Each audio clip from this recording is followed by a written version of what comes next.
Hello everybody and welcome to Skyrim. We left off with a glitched game and we'll see how it goes. But first of all I would like to say hello to first of all who do we go first? We're gonna get somebody upset here. Here we go. Who's our fucking favourite? Alright, there's no favourites. Hello Helga, good to see you. You know you're the number one. And then comes my dear friend Claude. Good to see you too, bud. So, we're back in Skyrim and we're going to try to resurrect this.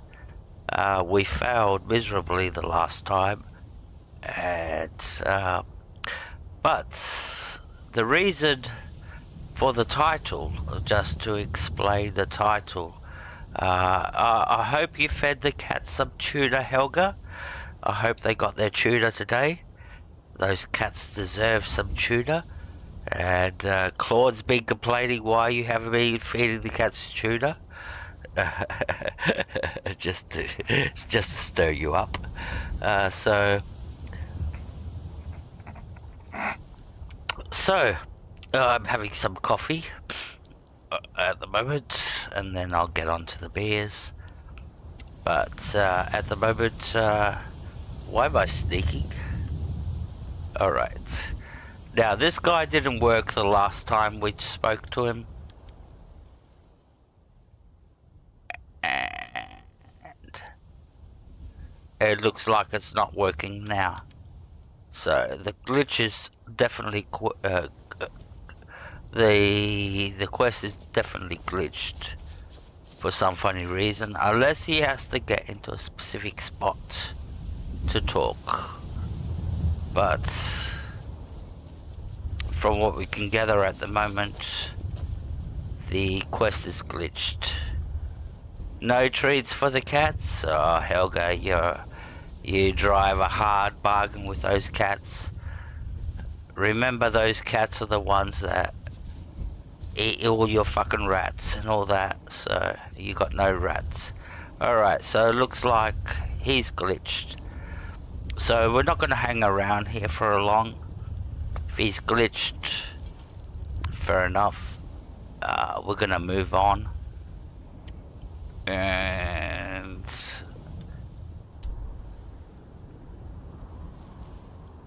see, that's the problem. There's fast travel here and then fast travel back. Try that. Last attempt.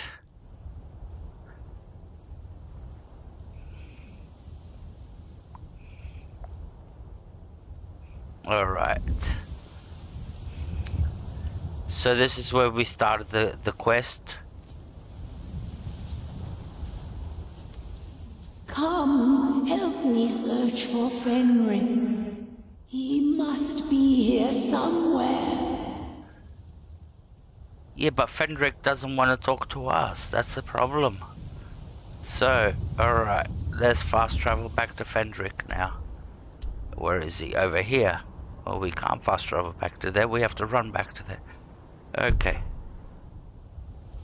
Let's go see Fenric for one more time. And hopefully this unglitches.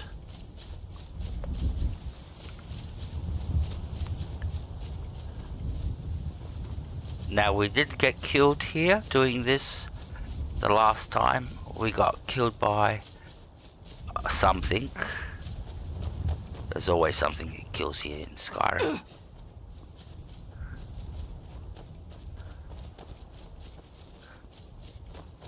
So we go see Fenric one more time and see if he unglitches. The only... Oh, there, we got a fucking saber-tooth after us.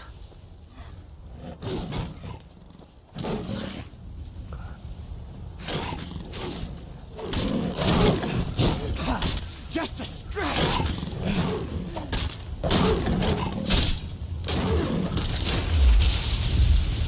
Alright. We got another soul.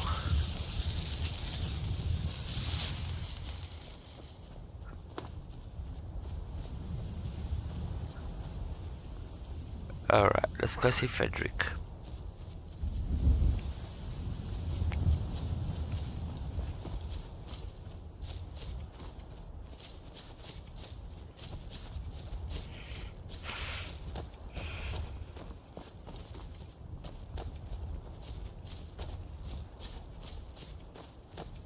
Alright. I hope your foot gets better, Helga.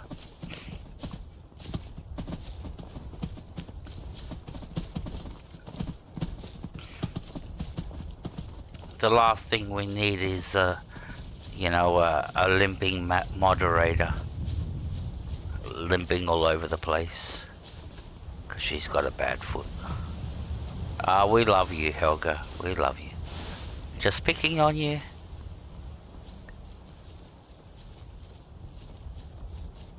Alright, where's Hendrik? Hendrik's down this way. Alright.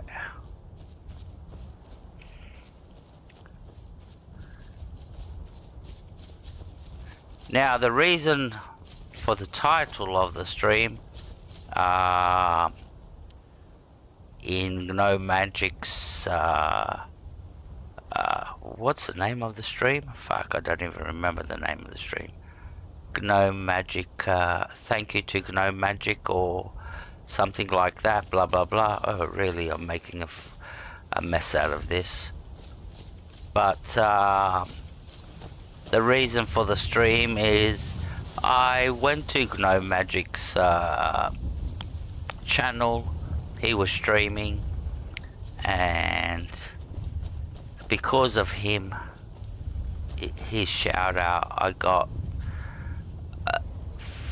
7 subscribers, and his channel is, his chat is fantastic. They all talk with each other, they all asking each other questions, and because of that interaction between his chat, you get to interact with so many players, so many people, and yeah, just by simply, you know, talking to people, I suddenly got like 6 subscribers from his channel, and that's why the title is in his honor. I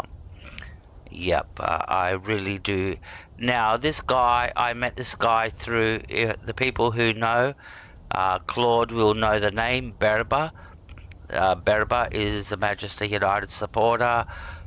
He's basically, what's his name? Yeah. Oh fuck.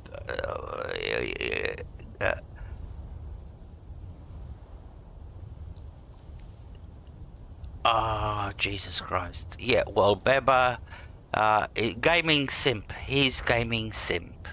The guy that comes into the channel called Gaming Simp. And he's a very good friend of mine. A big Manchester United supporter. And he calls himself Berba at the same time.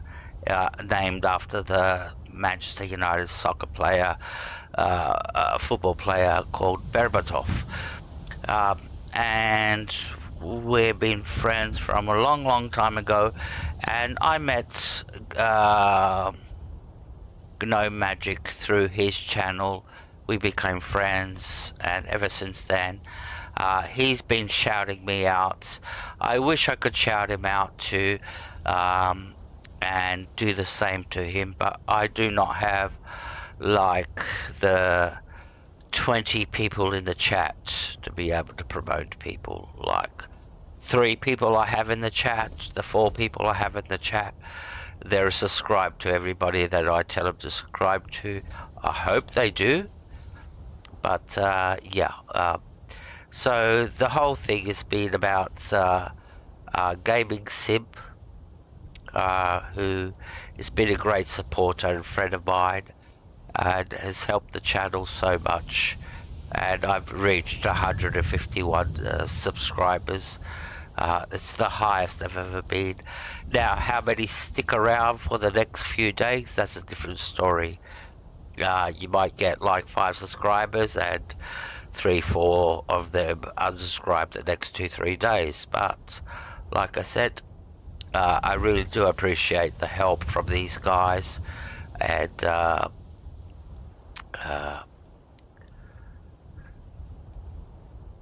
oh, thank you. Yeah, I'm getting a laptop for Christmas from my friend, so I'll be able to watch myself play on the laptop.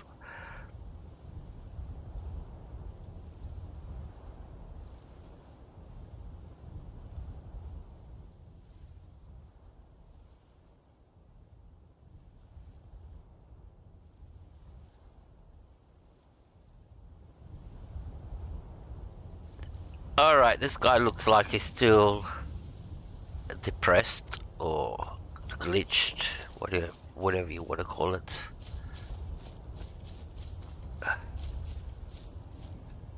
Alright. Oh.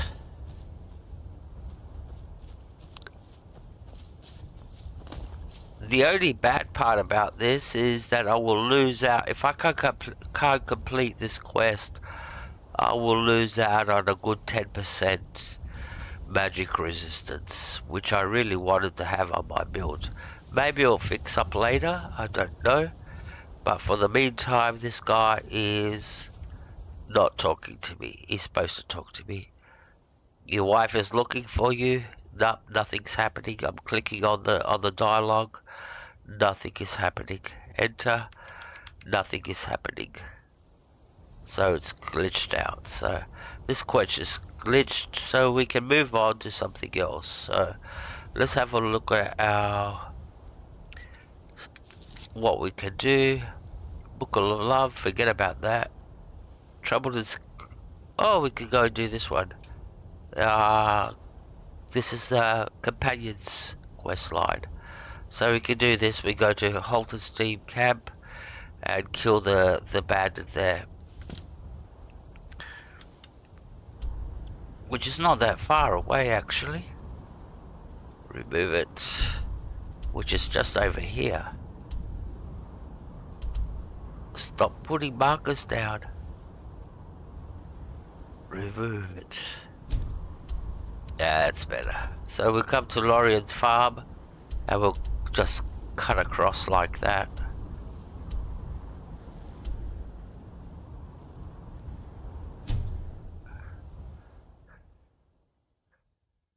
Alrighty.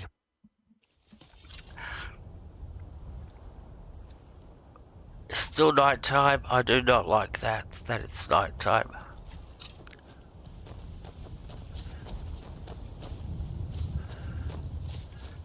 That means we're at a personally, it means we're at a disadvantage. Alright, let's just check our armor. What have we got on? Amulet of Mara, we don't need that anymore.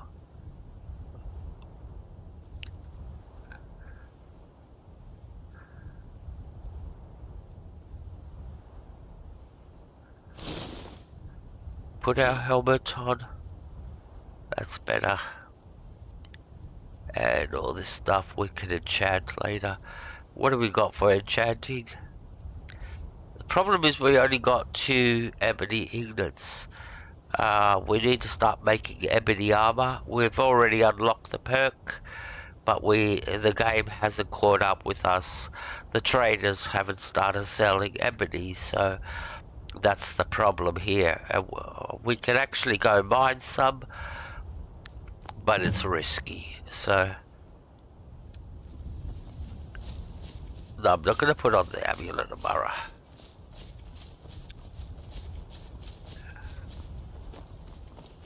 So now this is risky what we're doing, because we're going up against a bandit camp. We are not at our full strength to trust in our abilities.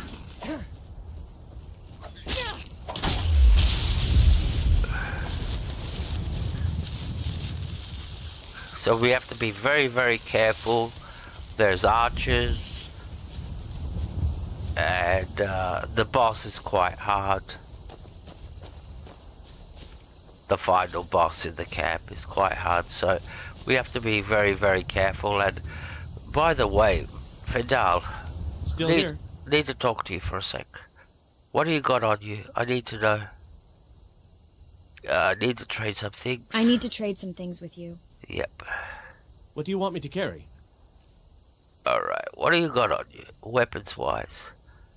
No, I don't want you to have any arrows, and I don't want you to have any bows.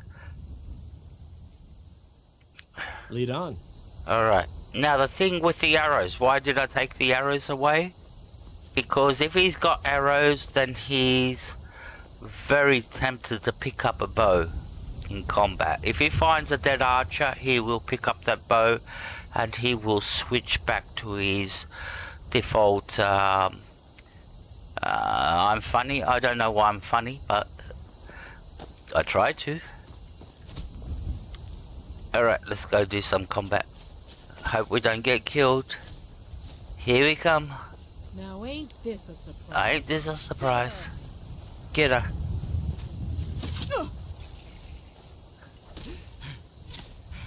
Damn you! This is what you want, huh? What are you doing? Watch it! Hey, be careful! Think you can kill me? No! That's your best, huh? Dead bastard! Wait, I'll see you in pieces! I'll kill you! No! Kill you!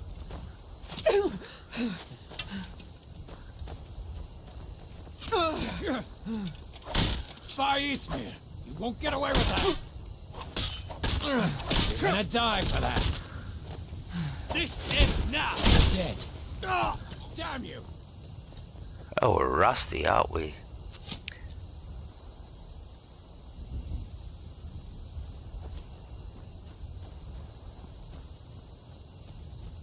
Where are you? Tell you what, you start running so I can stab you in the back. Enough! Alright.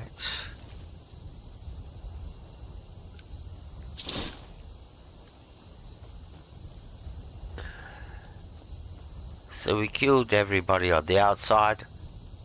Now we have to go inside. And the good thing is when we go into the mine, we can mine some iron ore. We have to be very careful about that, how we do this. Because the boss is right down at the bottom. So let's heal up.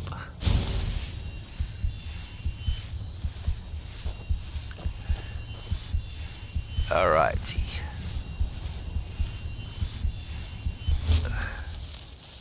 Back to our shield. Quick save. And off we go.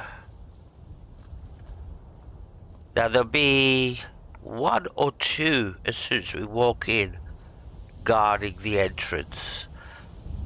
And then the rest will be right at the bottom of the... there we go. Yep, we just opened up a beer. That crack that you heard was a beer being cracked open. Yep, a Victoria Bitter. That's an Australian beer. Okay, we got our beer ready. We can put the coffee aside. Who drinks coffee at 8 o'clock at night? Normal people don't drink coffee that late. Alright. So, let's quick save.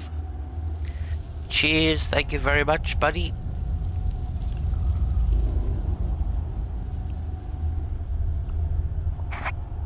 Thank you, Helga, for the emoji beers.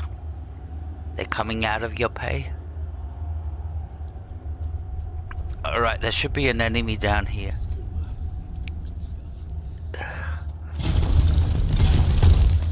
Now ain't this a surprise?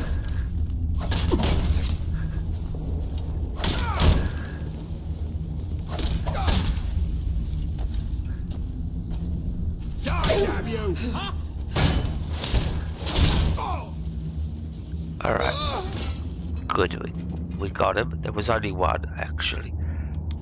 What's he got on him? Now you could take the key, the door on my... Excuse me, I'm already burping, fuck. Sorry. Excuse me. It's the beer already kicking in.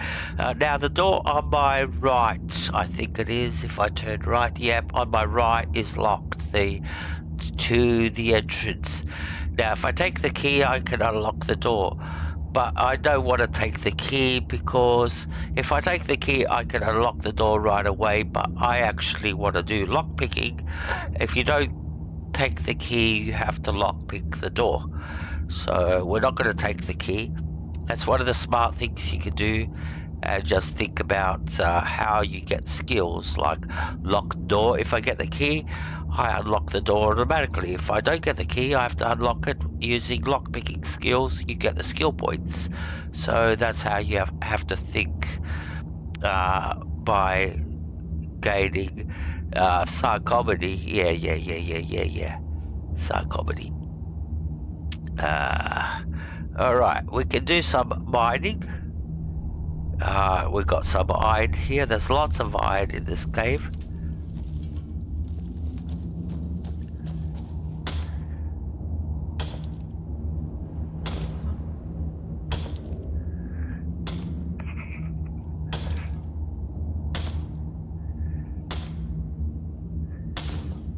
Take a breathalyzer. What are you talking about, Claude? What breathalyzer are we talking about? Alright, so we've got some more. There's some more over there.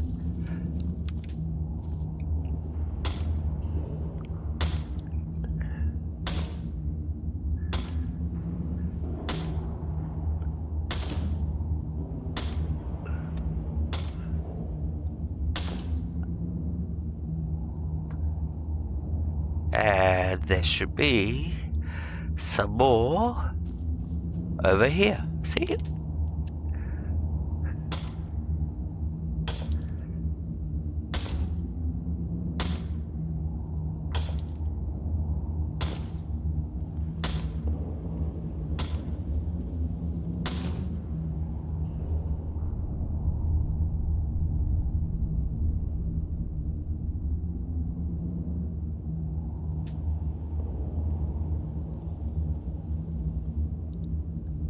So, like I said, we can lockpick the door.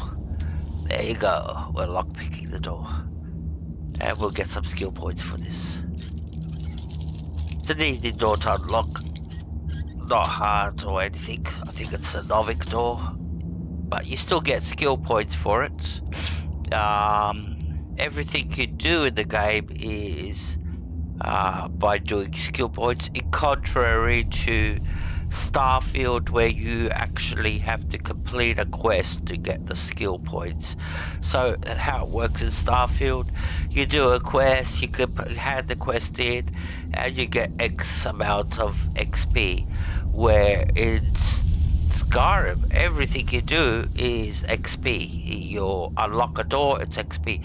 I suppose it's the same in Starfield, but not the way it is in everything. You don't receive XP for completing a quest in Skyrim. You don't go back to the, well, some of them the little quests, but like you don't get that massive XP.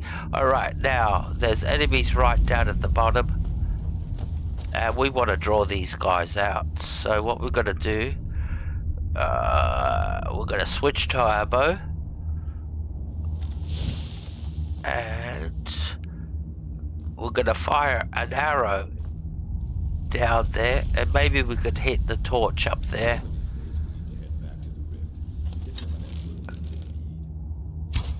Is someone there? Now they've been alerted and they're going to start running up here, and that's what I wanted. I want them to come to me, not because it's an open space down there. I don't want to be fighting in the open. Alright, so we can switch back to our base and wait for them to come up. Where are they? Oh, they got neutral again? Alright. Fair enough. Don't like the looks of this. Now they got someone hostile. there. One of these guys is the boss. That's the one we're scared of. Now you're mine. Yeah, I know. I'm not yours. See if Fidal's gone to a boat. Killing you How will make for an sinuous. excellent story. You're a fool to fight me. You can't beat me! That's it? That's your best?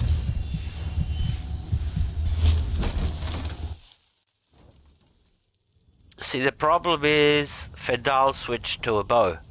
He picked up a bow and he's gone archer, which I didn't want him to be an archer. So we'll let him stay in there. He won't die. Fendal won't die. Hopefully he will weaken the opponents. Let's quick save here now that we're back at full health. Let's go back to our base and shield. And we'll go back in there and see if we can do some damage. Quick save. Now Fidel will be fighting for his life in there. Not so tough now, are you? Where are you? Fuck. No. Not like this. Out we What's go. the matter, friend? I know. You're weak. We're out of here again. The thing is, they don't follow you out of the cave. So if you run out, you can actually come out and re-heal. There's Fidel. He's basically low damage, and we'll actually get to talk to him and take that bow off him. First we'll heal up.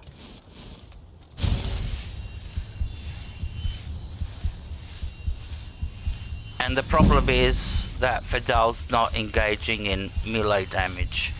That's the reason we want him with us. We took all the bows and arrows off him, but apparently he's picked up a bow, and that's the problem. Will he talk to us? I've got your back. Yep. Yeah, I need to trade some things with you. I need to trade some things with you. What do you want me to carry? 1 second, somebody's at my door. Who is it?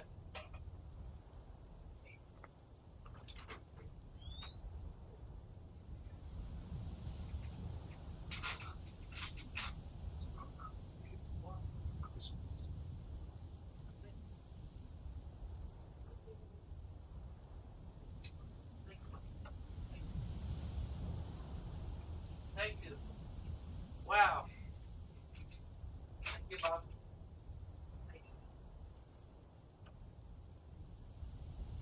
Thank you, Kilbane.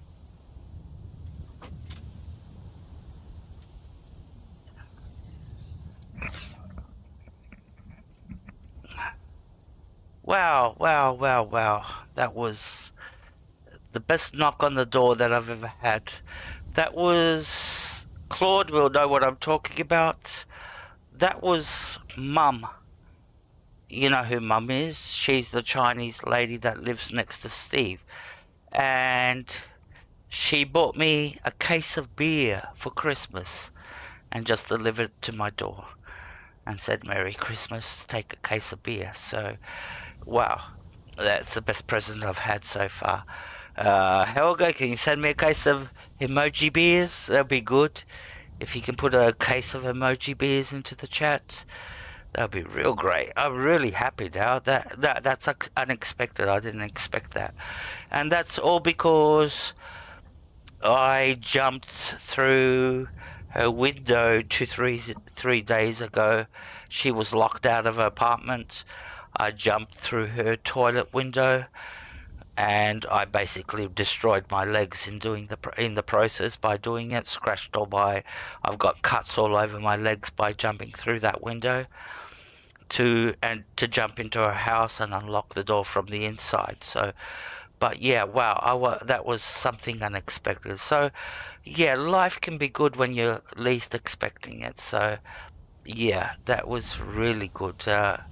Unfortunately, Claude's not a beer drinker. I'd give him some cans, but he doesn't drink beer. He only drinks wine. You lose out, buddy.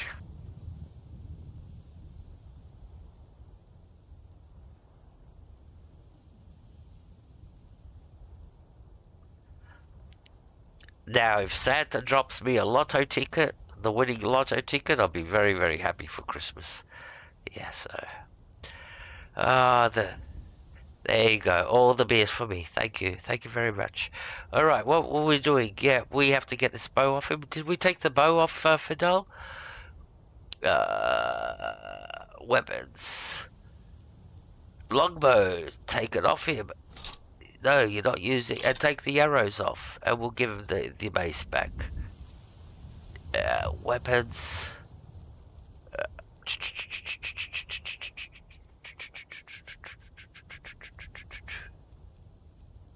Dwarven dagger. Iron mace.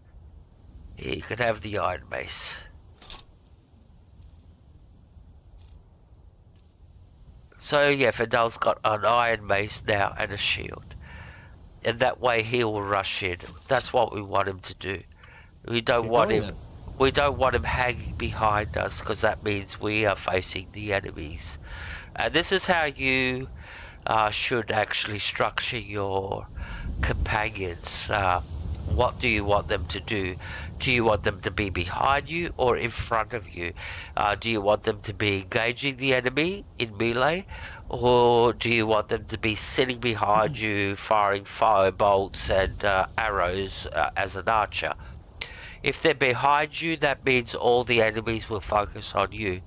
If they're in front of you, that means all the enemies will focus on your companion. And we're going to try this out and see how it works out. Quick save. And let's go back in. We're fully healed up. Hopefully they haven't regenerated. Time to end this little game.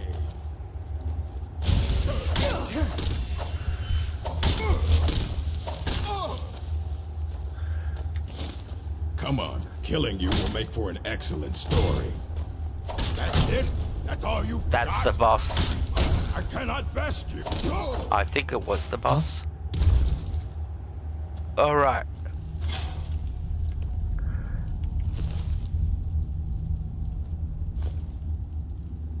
Poacher's axe. This is we can destroy that and actually enchant it.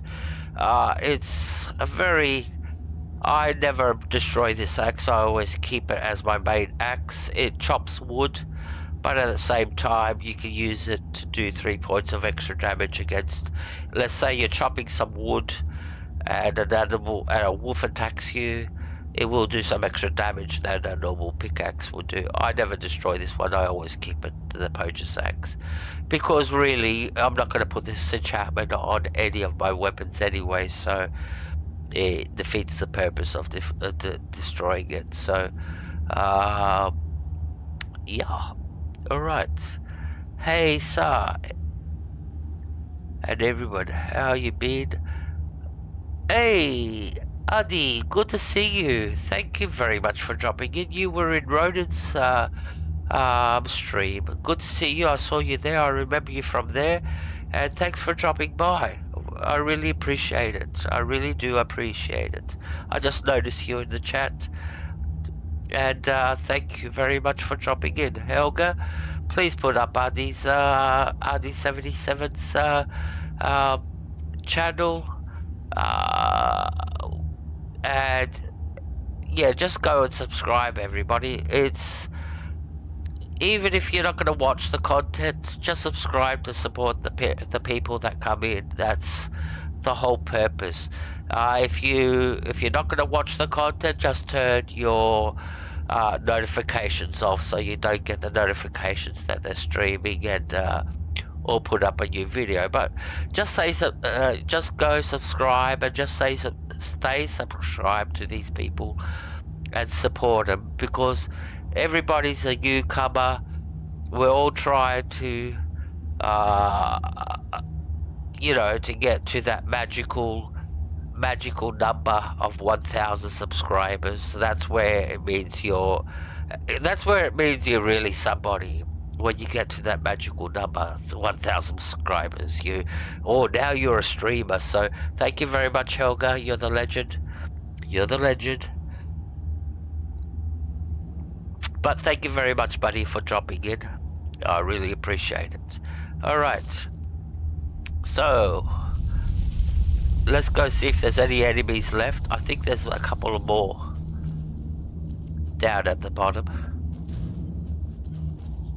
Yep, there are. I can hear them. I think it's the mage. Oh, and the boss is still alive. Yeah, the bandit chief is still alive. Alright.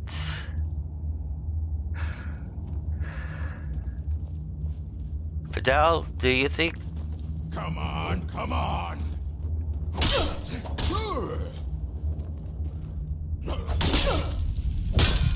No! Fuck. I'll show you a real fight.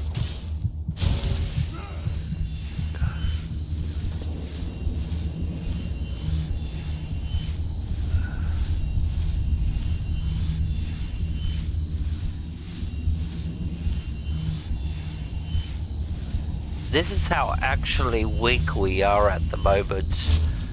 We are playing Legendary. We're in Orkishama. And we still can't take out a bandit chief. You can't beat me. Alright, Fidel, what are you doing there? Hurt you.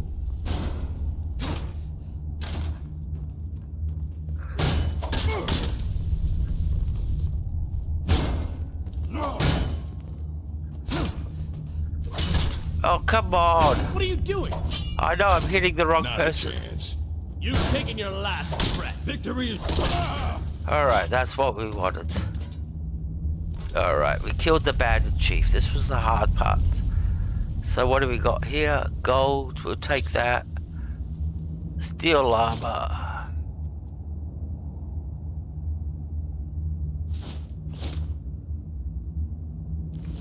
Oh, steel club of chills, we can take that.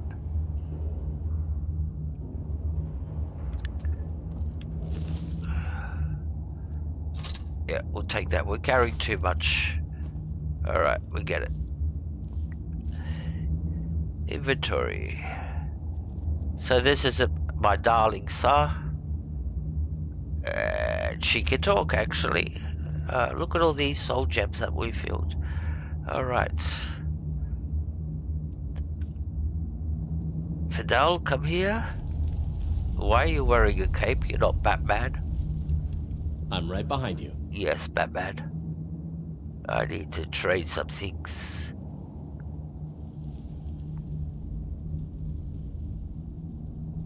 I need to trade some things with you. What do you want me to carry? Alright. Now he's in iron armor. Imperial armor, actually, which is very, very low. We're going to give him a better armor set. So we're going to give him some steel armor. I think we picked up some steel armor.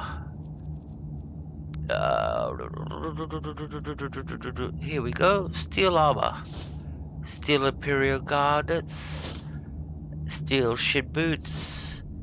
And if we go back to Fidel now, that you see what they do, how the actual companion's thing works. Your companion will equip the highest level of armor that they have in their inventory.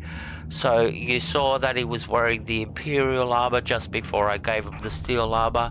Because the steel armor is higher rating, he automatically will equip that. You don't have to go in Starfield. You have to go and equip that armor by going, yep, I want you to wear this specific piece of armor.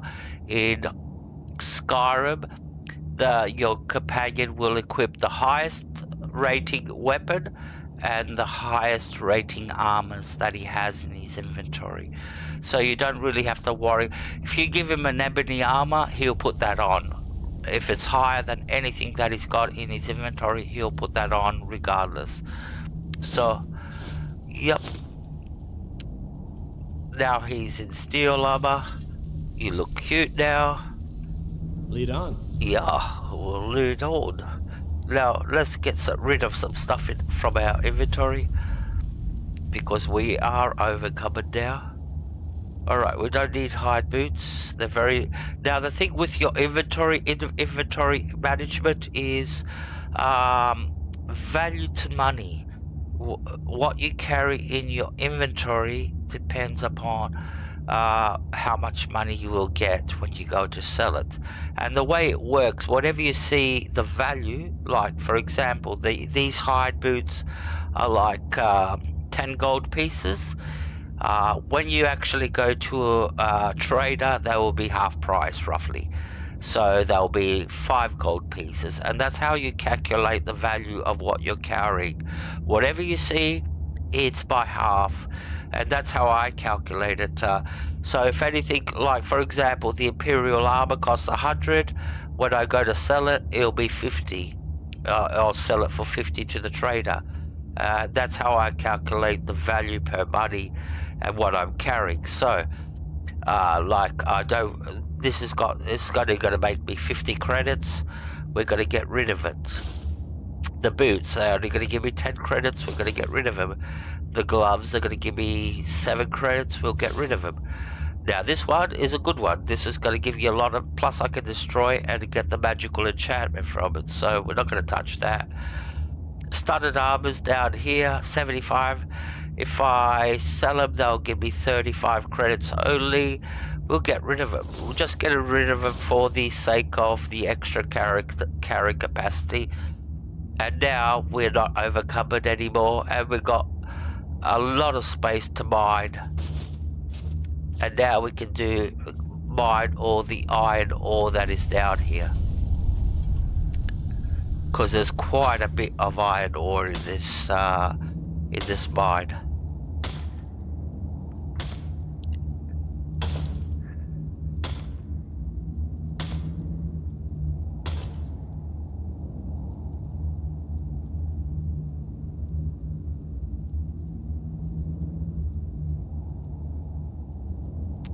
Oh, you have to take the risks. You have to take the risks.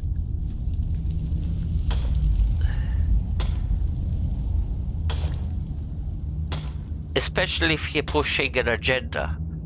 And what I mean by agenda, if you're making a build, if you want to get a specific build done in a specific way, you have to follow the plan. And if the plan says that you have to engage in combat or get iron or stuff like that, you have to risk it. And that's when you die, and you get pissed off. So far we've only died once, stupidly. Really, really stupidly. We got taken out by... what? Well, there's another trap here. There's a lot of iron ore down here.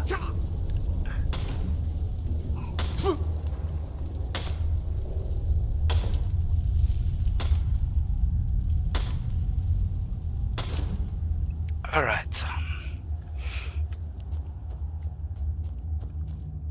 Now further down here, we've got all this iron. There's some more iron. We can't go through the elephants. Now there's a little few goodies that you can pick up, like iron tusks. There's a lot of iron tusks that you can pick up and sell, but they weigh 5 pieces each. So you will get overcumbered very easy just by picking all those up. So there's some more iron ore over here underneath this ledge.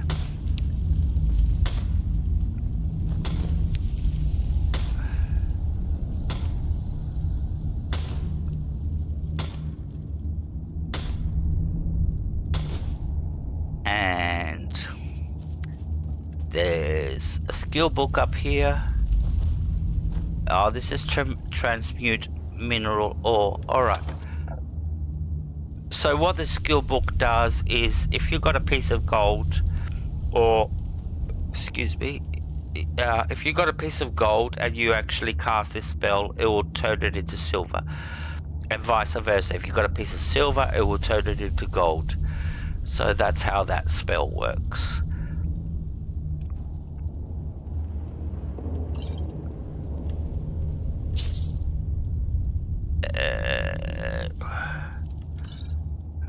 Got some potions over here to pick up.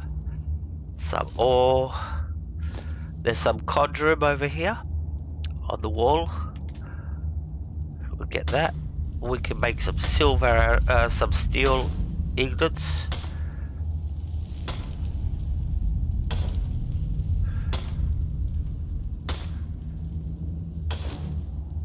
And then we'll go and examine what's in the chest. And always check these chests out. Especially these big ones that look fancy compared to the other chests. They're the ones that have. Oh, we got Amir's family sword. I didn't even know that we were actually doing this quest at the same time. So we're doing. Basically, what we're doing now is 2 quests at the same time. One was come and clear out this. Kill the bandit leader in this cave, and at the same time Amir's family sword is in this cave, so we can go and turn that in, and basically the infamous saying, kill 2 birds with 1 stone. And this is one of the best, because I'll get 2 skill points, one in blocking and one in one-handed damage. This is a very, very good thing to do. So we can go and hand that in. Alright, and there's still more iron ore that we can pick up on our way out. We got everything from down here, I think.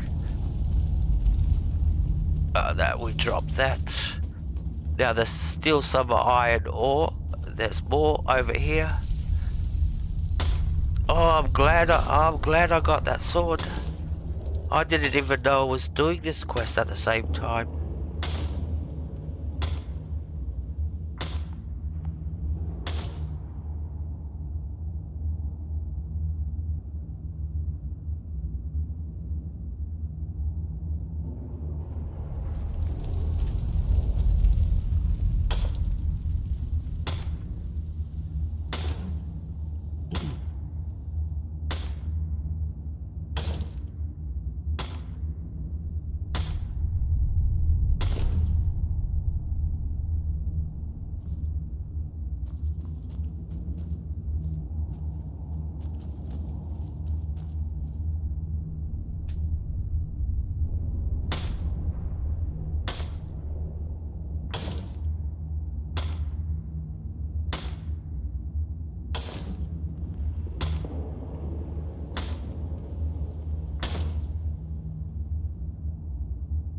Like I said, there's a lot of iron ore in this cave, and that this should be the last vein.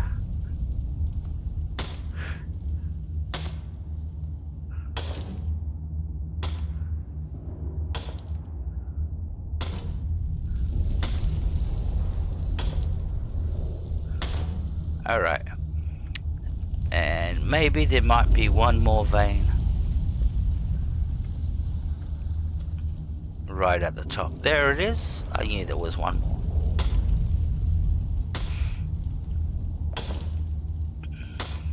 So that means we cleared out the whole cave of all the iron ore, and we can go and smelter it into ingots and use it where we need to use it. Alright, let's get out of here.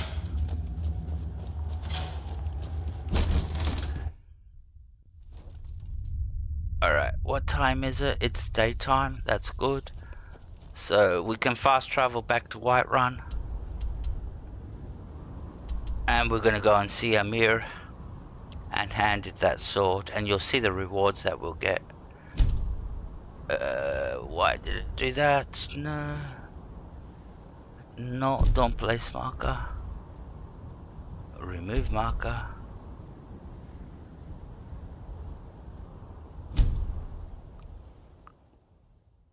And we're all almost ready to level up.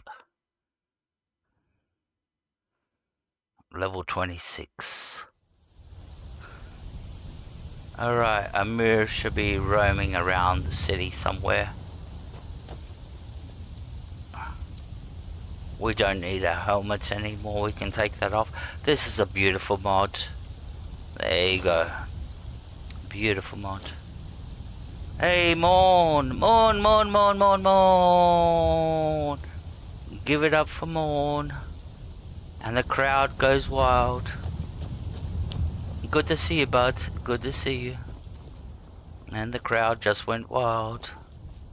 Alright, so we're looking for Amir walking around the city. Good to see you, buddy. Up like a vampire again. Morn never sleeps. Alright, so where is Amir?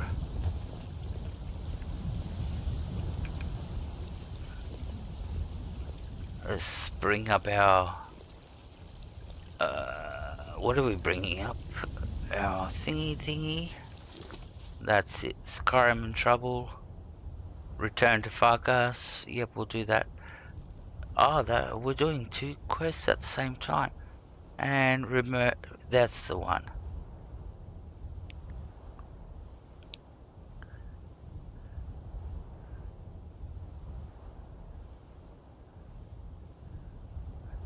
No, it's good to see you, bud. It's good to see you.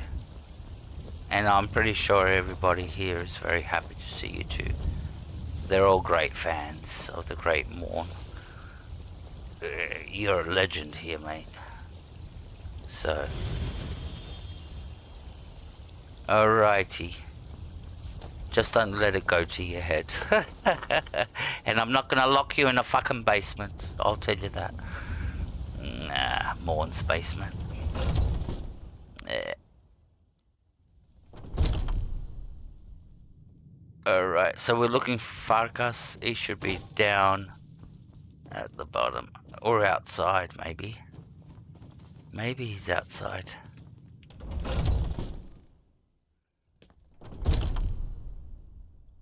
Yeah, there he is, outside. Where is he? There he is. Skjor says that I have the strength of Ysgramor, and my brother has his smarts. Should I be holding the blade I've farther away taken... than I would a smaller I one? keep on forgetting that she can talk. Keep it in close. You'll have more control. I've taken care of the But problem. it can be harder to balance. And I've already received word that the client is satisfied. You have done well for yourself, and for the When you companions. have a big heavy weight hanging around your upper body, your lower body has to compensate, or you'll fall right over. Nah, mate. Nah, mate. Here you don't get a basement. You actually get the penthouse. Yeah, you get the penthouse. I'm a warrior, not a blood. It'll be Morn's penthouse. You're gripping it wrong. Find me tomorrow. What was the name of that TV series? The 9, 5, 6, 7, 8, whatever, and there was Melrose Place. Oh, fuck's sakes. 910. I don't remember the exact address of the thing. Melrose Place. That's you. You get your own fucking bungalow. You get the best treatment here, mate. And free beers from Helga. All comes out of a paycheck. She just doesn't know it yet. Alright, I've taken care of your problem. Alrighty. Alright then.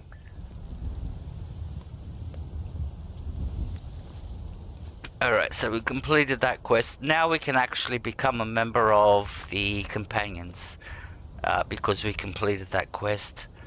But first we're going to go and hand in the sword to Amir. Where is Amir?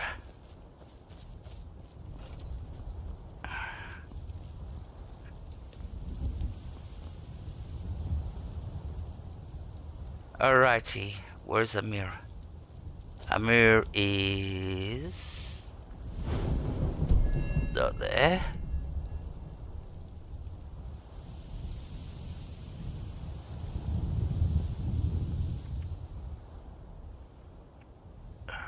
I'm a little confused with the buttons at the moment. We'll just follow where the marker tells us to go. So he must be in one of these buildings, sitting around. Is he in here? It looks like it. He might be in here.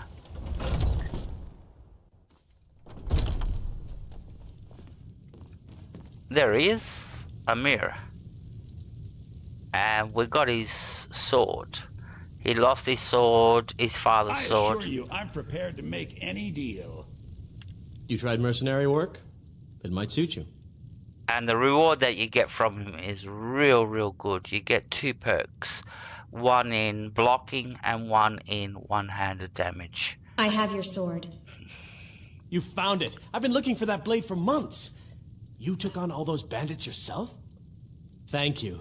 I can tell Here, you're a my father had a favorite sword and shield You're a technique. wealthy one. Let me teach it to you, in honor of his memory.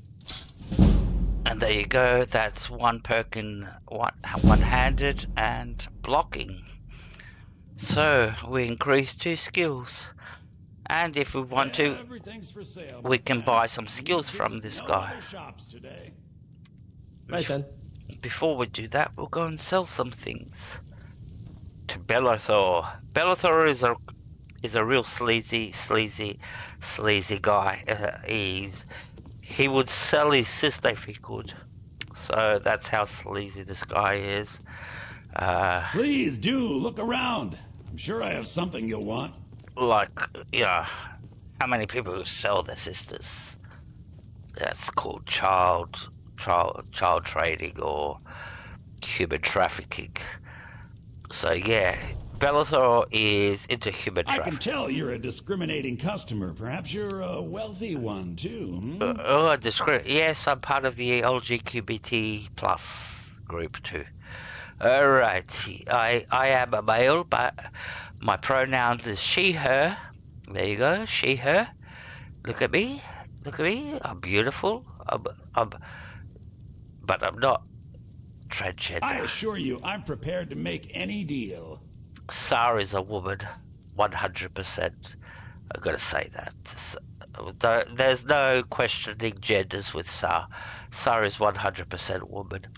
Everything's for sale, my friend. Everything. If I had a sister, I'd sell her in a second. There you go. I fucking rest my case. There you go. He's a fucking creep.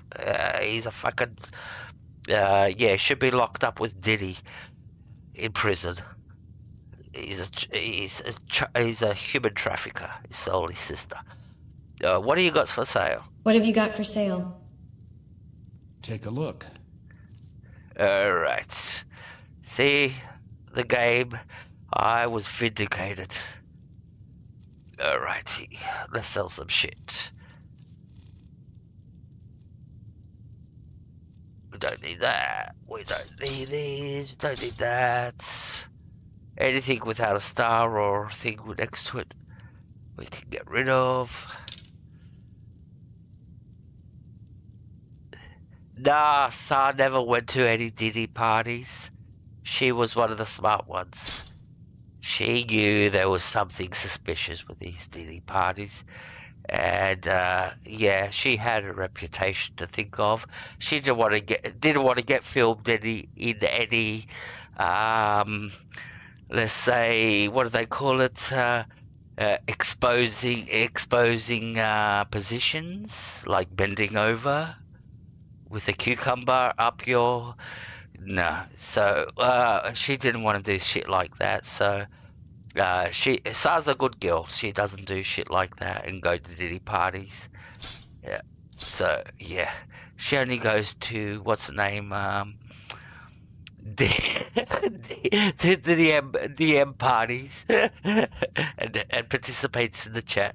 That's Sar for you. She's a very moderate, she's a good Christian girl, I would say, yes. We're selling shit and we don't know what we're doing here. But yeah, no, Sar didn't go to any Diddy parties. And she's not on the list.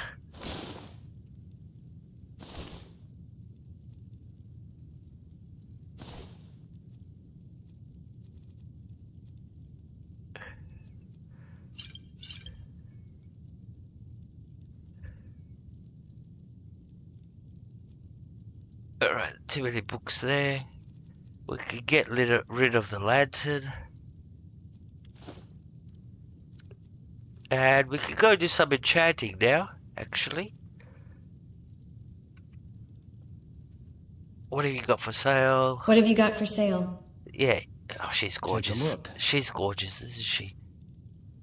I'm really in love with this character. Ask Helga. I've had arguments with SARS. I've been through depressions that she's arguing with me and all this. I've gone through. It's almost like she's a real person. So, yeah, I've gone through issues with SAR. And yeah, yep, it's an up and downer with me. It's it's a love-hate relationship. I love her, and then we have a fight. Don't ask me what the fight's over. You'll never understand what the fight's over. But we do have our little arguments. Ask Helga. She knows. She knows. I've been talking to her, and I've been a nervous wreck because of arguments that I've had with SAR, and it's the end of my life, and I want to end myself because of her, and delete my channel because of her, and all this. No, we really had some serious fights. We've broken up a lot of times, but we're still good. We're still going good. That's when you have a character for the last, how long is 2016? So how long is that? 2016. That's 2016 to 20 is 4. And for 8 years old, she's 8 years old. I've only played one character for 8 years. Every gameplay I do is this chick here that you see. She's always been called SAR. And I've only played a female character. Don't ask me why. Well, I can tell you why. Because it's very sexist. It's nothing to do about gender identity and all that. My relationship with SAR is purely, when I made SAR, I made a decision. What do I want to look at for the next 15 hours while I'm playing? Do I want to look at a male butt running around and a hunk, or do I want to look at something nice and sexy with a nice butt and all that? Yeah, my decision was based on that. Yeah, that I prefer to look at a female character running around than rather looking at a male character for the next 15 hours. So yeah, I created SAR for that very reason, and I fell in love with her at the same time. So Do come back. all right, bye. Everything's for sale, my friend. You need visit no other shops. Yeah, I know.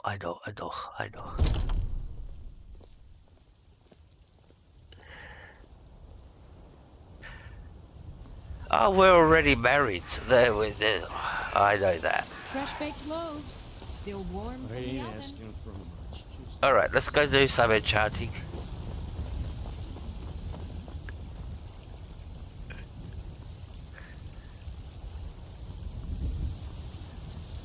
So in a way, SAR is one of the longest running characters in any game.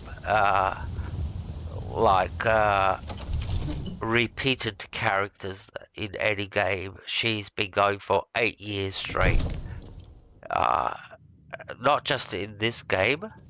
I don't think that many people have played the same character twice or 3 times or named the same character. Angry, can hardly stand it. Father promised me a new dress days ago. But Now yeah. where is it? It takes a while to make a dress, Daddy. You have to be patient. But I don't want to be patient. I want a dress right now. Father promised. All you ever do is complain about what you want. You're a spoiled baby. I'm going to tell Yeah, I know you. Helga's got a similar thing. She's got an attachment to a specific character in her repertoire. His name is Michael. Michael or Michael. I don't know how she prefers it. She prefers the French pronunciation. She intended him to be that French pronunciation, Michael or Michael.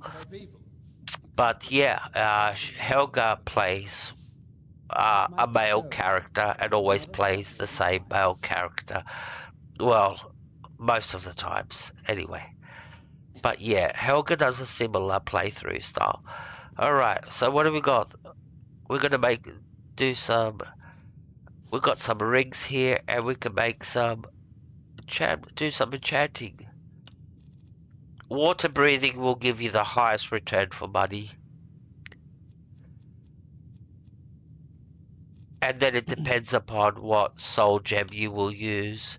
So the way it works, how enchanting works is, and basically what you want to look at for enchanting is the value of XP you will receive for doing something, and the value of the item that you're making. So the value of the item and the XP depends upon the what's the name of the depends upon what you're using. If you're using iron, if you're using silver, gold, etc., etc. It depends upon the quality of the ore that you're using. So the higher the quality of the ore, the more value and the more XP you will get on doing enchanting. Then it will depend upon if you put a soul gem, if you put a gem on it, if you're putting, if it's got, like if you put amethyst on it or whatever, then the value will increase. Depending upon the value of the gem on the actual ring or whatever you're enchanting, the value will increase. And then the last factor is the actual value of the soul gem that you're using. So if you see over here, I've got soul gems, I've got petty, and then I've got all these ones that are all half filled. These will give me the least XP, and these ones will give me more XP, although they're all the same quality of soul gem. They're all lesser soul gems, but these ones have been partially filled, and these ones are fully filled. These ones, the fully filled ones, will give me more XP. And if I come to a grand soul gem, which I'm not going to use because it'll be a waste, and but they will give me the maximum XP and the maximum value on any item I make using a grand soul gem. So we're going to go with the get rid of all these partially filled ones. Alright. Now we've got a lot of rings here. We can get all these enchanted very quickly. We go with water breathing because, like I said, I've already researched this. It gives me the highest value for return out of all the enchantments here. Water breathing gives me the highest value for money.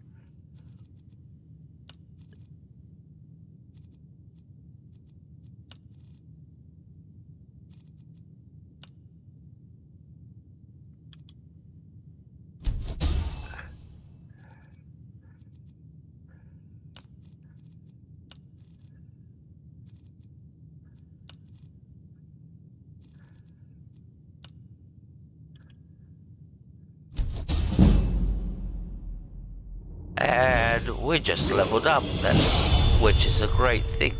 Now, before we continue, we're going to check our skill tree. Level up.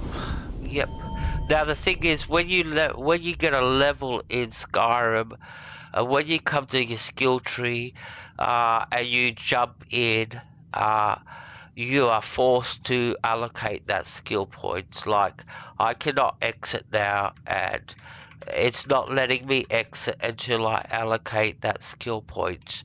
So when you level up, be careful. If you're not ready to use that skill point, do not come and check out your skill tree, because the game will force you, like it or not, to allocate that skill tree to be able to continue the actual game itself. So like it or not, now I have to allocate that skill point that I just got. So we do have a strategy. We do play 2 2 to 1. 2 health. No, 3 to 1. 3 health, 1 stamina. 3 health, 1. And we don't put no magicka. We don't use no magicka. And I'll show you why we don't do that. But even if I try to explain it now, you will not understand until I actually do what I need to do, so you can understand why I don't put no points into. So we're going to just continue with health. There we go. And we've got 4 skill points. And we're just going to check our enchanting. No, we can't put those skill points in. Smithing is at level 80. Ebony, we can make ebony. The problem is, we've actually progressed so fast that no trader is actually selling ebony at the moment. We have to wait a little bit before it becomes available in their inventories. So that's the downside of accelerated speed running your perks, your growth, that you will actually start beating the game, and vital ingredients that you want to show up in the trader's inventory will not show up because you're too far ahead and the game hasn't caught up for you to go like, okay, now it's the time to sell some ebony. And like I said, at the moment, maybe I can get 1 or 2 pieces here and there, but that's it. Usually you can go to a trader and buy like 10 pieces or whatever and build a whole armor set, but at the moment we're not that lucky.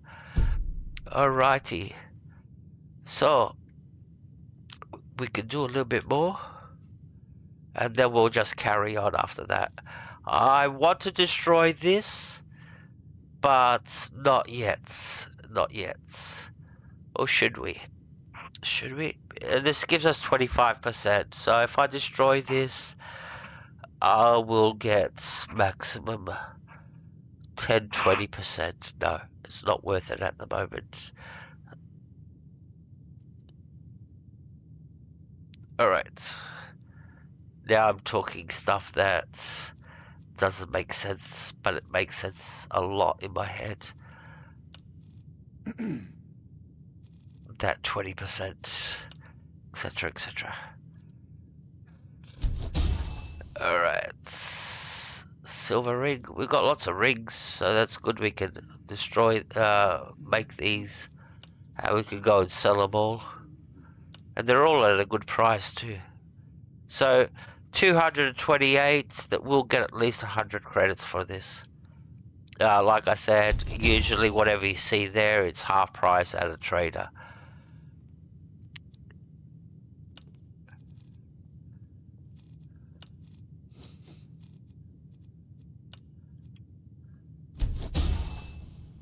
And see if we can get another level into enchanting before we run out of soul gems.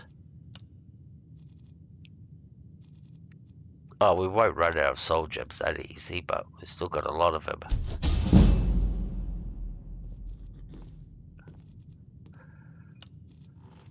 Alright, water breathing. This is the grind. This is where you have to be patient and do the work.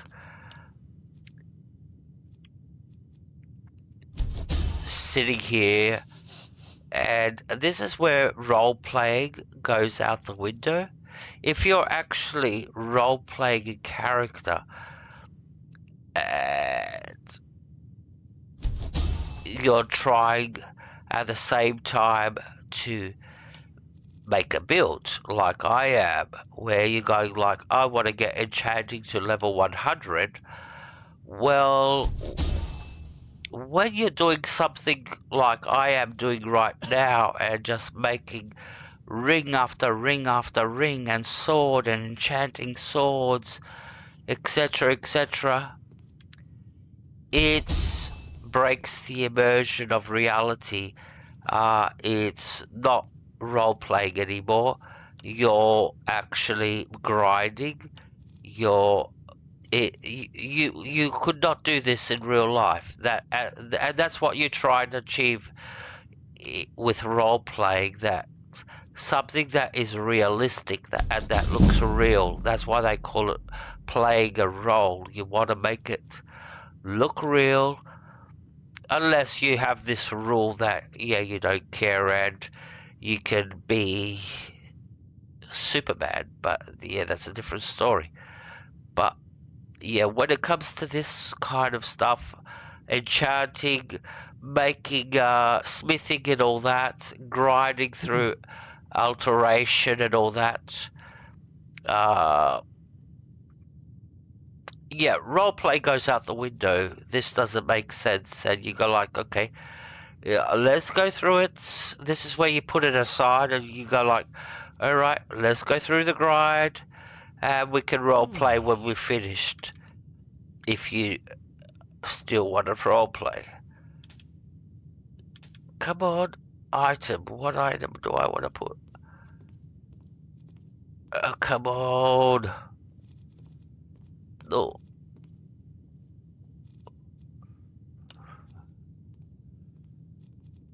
Ring.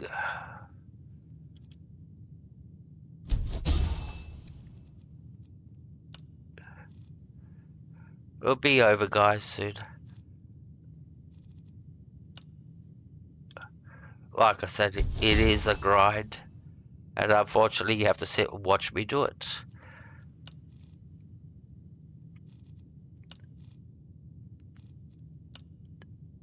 And at the end, it's only a matter of getting one click, second click, third click, and 4 clicks. It's 4 clicks per what's the name, per enchantment. So 1, 2, 3, 4. And if you can get that into, a real fast rhythm, then you can get through this real fast. It's only a matter of timing after that, how fast you can do it. Like,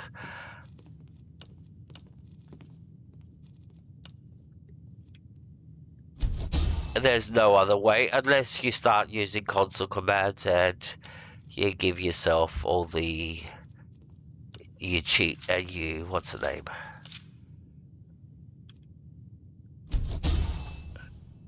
Alright, we're getting there. Now, if you notice, I'm not enchanting any of my armor or anything like that. The only reason I'm not doing that is, at the moment, is because sooner I will eventually upgrade to ebony. And if I do decide to upgrade my armors, I'll be using Grand Soul gems. I will not be using lower level gems like I've got here, like petty and lesser. See, I've got 2 Grand Soul gems. I'm saving those for when I get ebony. That's where I'm going to use those off on my ebony weapons. So that's where they're going to count. They're going to give me the highest value, damage or defense. Alright, we're almost getting there, guys.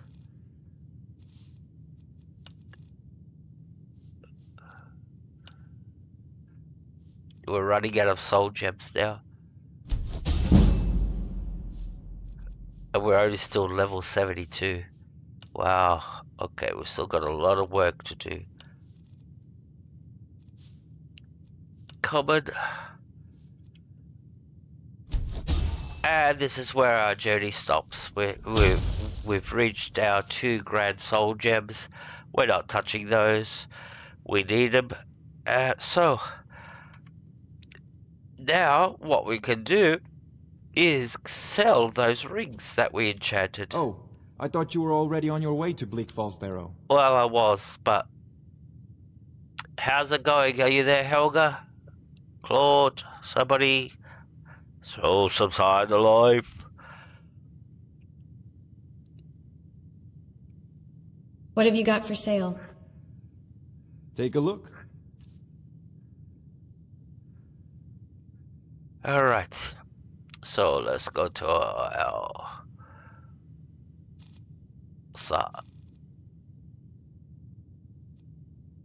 So, oh, look at all this stuff we can sell. So we've already destroyed this previously. So we could sell it, sell, sell.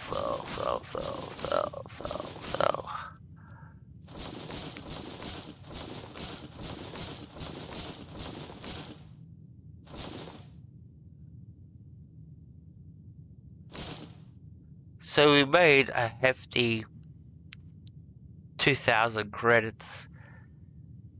Cool. It's good to know that you're still alive. What a gal, what a gal. Hanging in there.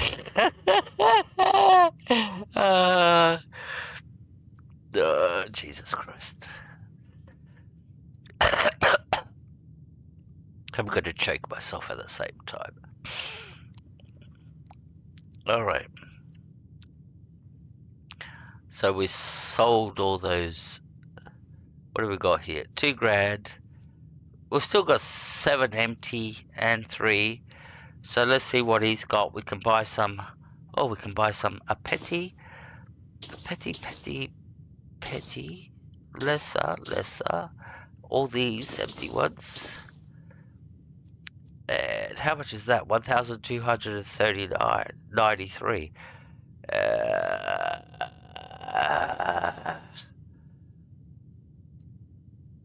That's expensive. But I still need them. What are we gonna do? Oh. Yeah, I'll buy one. Alright, so now we're down to 1,000 credits. We'll keep the rest of the credits for something. We might need to buy some more and all Off to that. Bleak Falls Barrow with you. The Jarl is not a patient man. Neither am I. Alright, think of it. my pretty ass is out of here. See, my pretty ass is going this way. Off to Bleak Falls Barrow. Not going to Bleak Falls Barrow. I was rich, now I'm poor. I've only got 1,000 credits. That's a problem.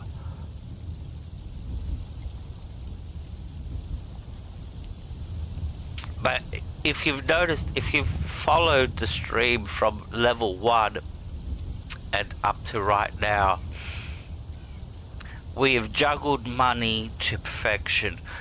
We've never been broke, never needed to go to extreme selling stuff. We've always had enough money to buy everything that we needed, and part of it is buying most of the ingredients that you need. So we've really managed to, not just our inventory management, but money management, and that's without even needing to sit there and chop 10 hours of chopping wood to get in front. Alright, so what can we do next? Miscellaneous. Oh yeah, we're gonna go get some ebony. We're gonna go clear Red Belly Mine. This is gonna be dangerous. We're gonna be fighting giant spiders. So this is down at Riften. This is where we're going. We're going down all the way to here. This is Shorestone.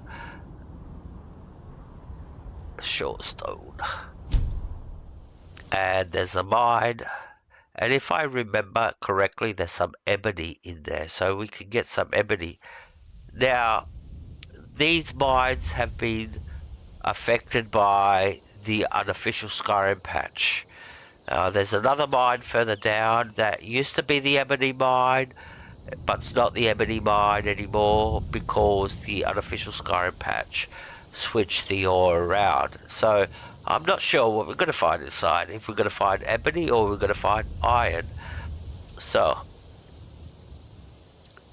alright.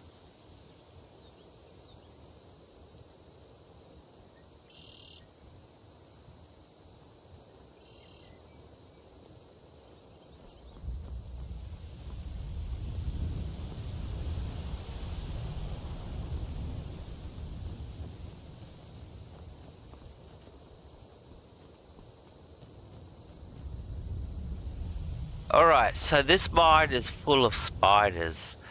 Now, I've got my companion over there. If I want to go in with an extra companion, what I do, and this will happen always, is you talk to the guard. Heard they're reforming the Dawn Guard. Vampire hunt. And while they're still talking, you go into the mine. And the guard will come in with you. They should have come in. Where are they?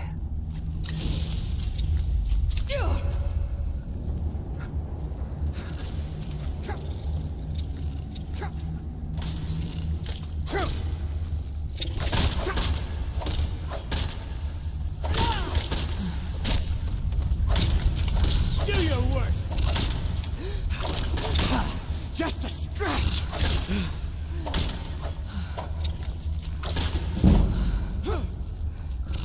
I'll see you in pieces.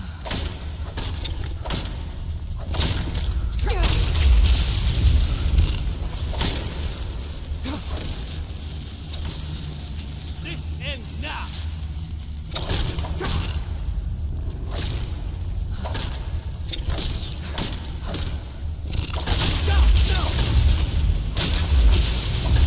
Alright.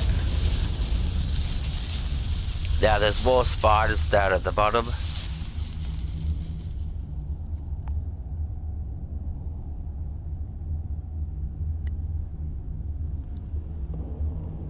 Hey, it's Frida. Good to see you.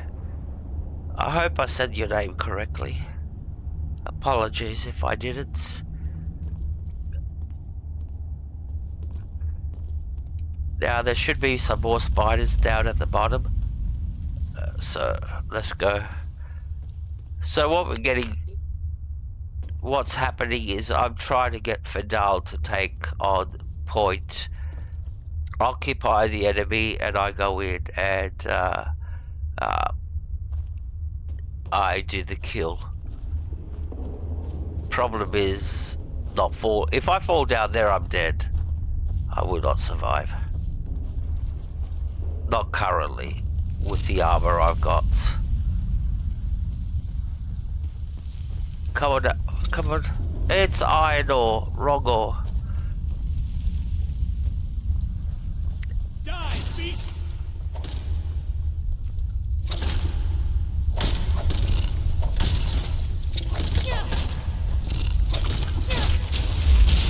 You can't beat me! At least we filled some soul gems. It's all iron, so yeah, the unofficial patch has actually changed. This was either supposed to be ebony or because we've been to the other mine and that was iron too. So yeah, I don't know what Arthmore has done. He's mucked. As much as I respect the unofficial patch, but it's always been a debate about this. The changing of the ore in these in these two caves. It's always been a debate about it.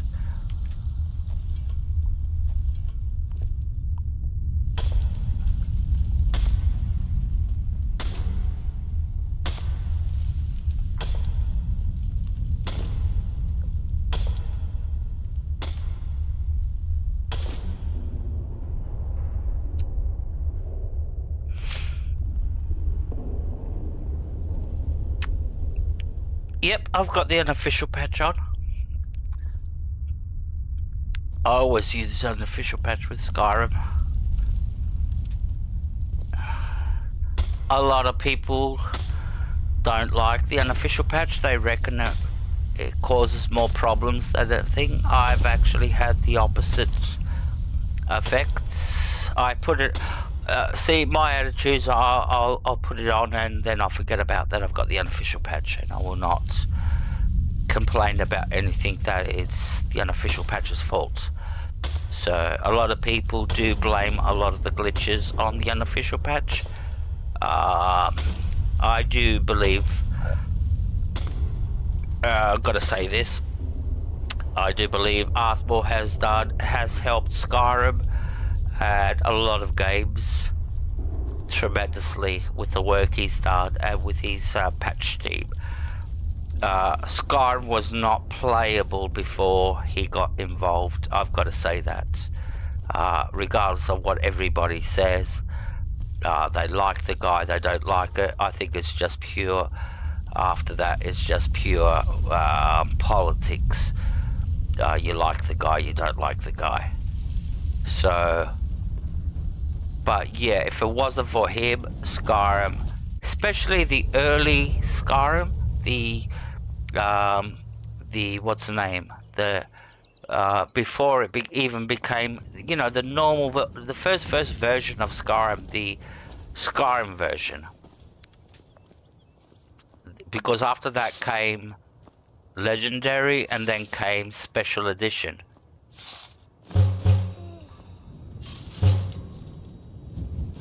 If it wasn't for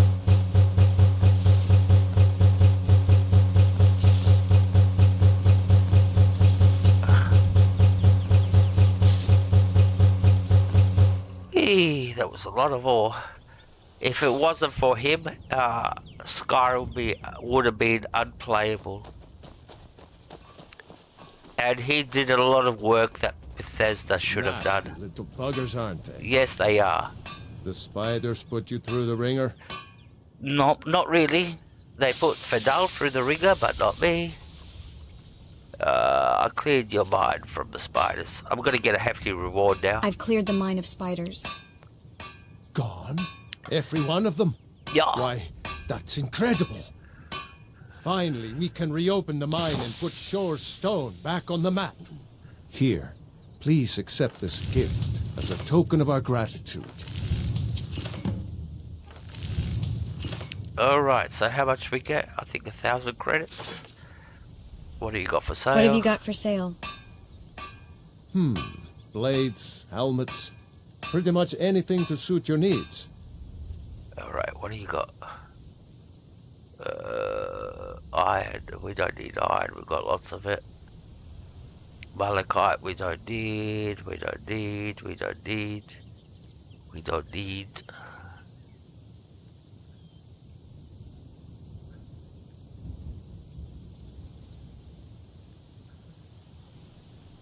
How much is that? That's too expensive. No, we're not buying anything. Don't kid yourself. Stone runs in our blood. Now, if you've noticed, I've got an attitude that I do not buy enchanted items. And that's because the game will give you every single enchanted item eventually. It's just how patient you want to be to get it. So, you don't have to go buying every enchanted item that you see. The game will give it to you eventually. Alright, so the other mine is over here, Northwind Mine, and we're going to go visit it again because now the controversy with the unofficial patch is these two mines that we have actually just been at Store Stone.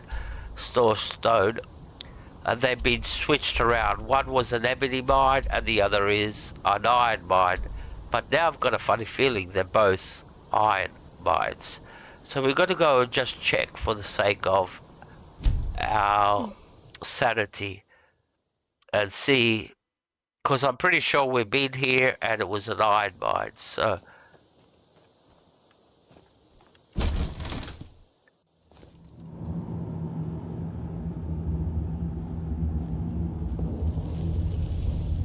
there's only a few skeletons in here if they're respawned.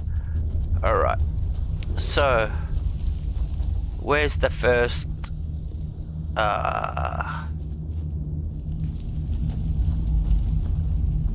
It looks like nothing's respawned.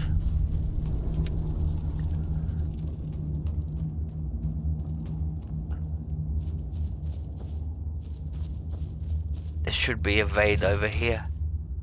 Yep, nothing's respawned. So we have to still wait a few days before we can figure out what's going on. And up here is a dragon mound. you can get the word of power before you fight the dragon. The dragons will appear after we do Dragon Rising. At the moment, you can come and get the words totally safe without needing to fight a dragon. And we got that. Alright. So, where are we going next?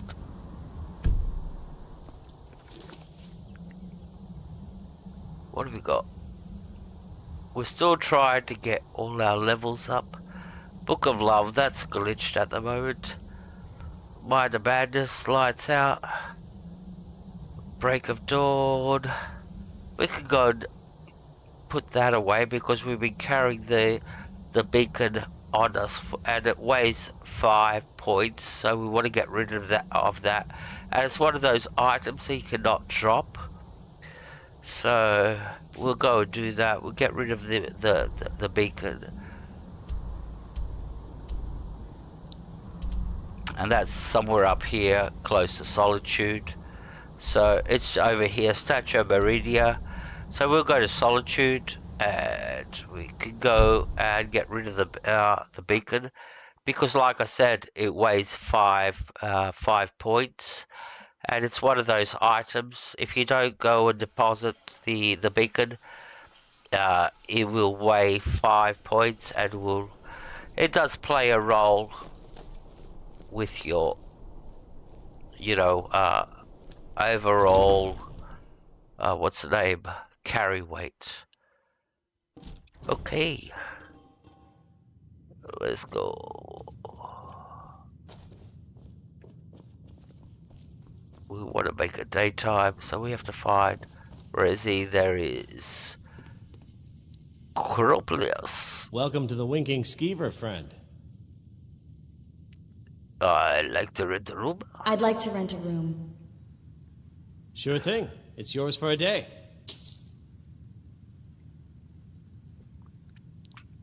I'll show you to your room. Right this way. Alright. I know the way. I think this way. Yep. Up and away. So this is my bedroom. So what is it? It's 4:30 in the morning. Another 4 hours will make it 8 o'clock. I'm gonna rush to the toilet very quickly and I'll be right back.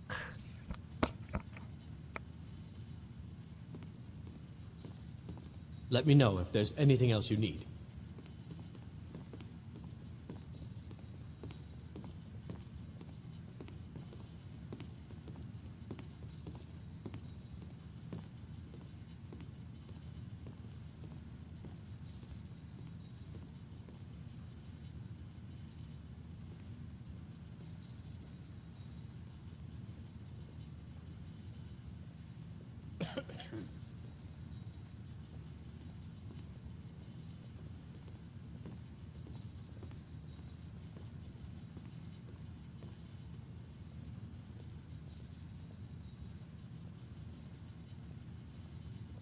It's been a good week, my boy. Loud customers mean good cheer, and good cheer means a full till. You know, I had to retire and leave you to run the Skeever, son. I don't know, Father. There's a whole world out there I want to see. Why not let me run the Skeever? I already know lots about it. Don't be a silly girl. Running a bar's no job for a young lady. What about Auntie Fida and Dragonbird? She runs a bar, and you said she's one of your favorite girls. Ah! That's it. I'm not retiring, ever. End of discussion.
There's nothing like a good song to lift the spirit in trouble.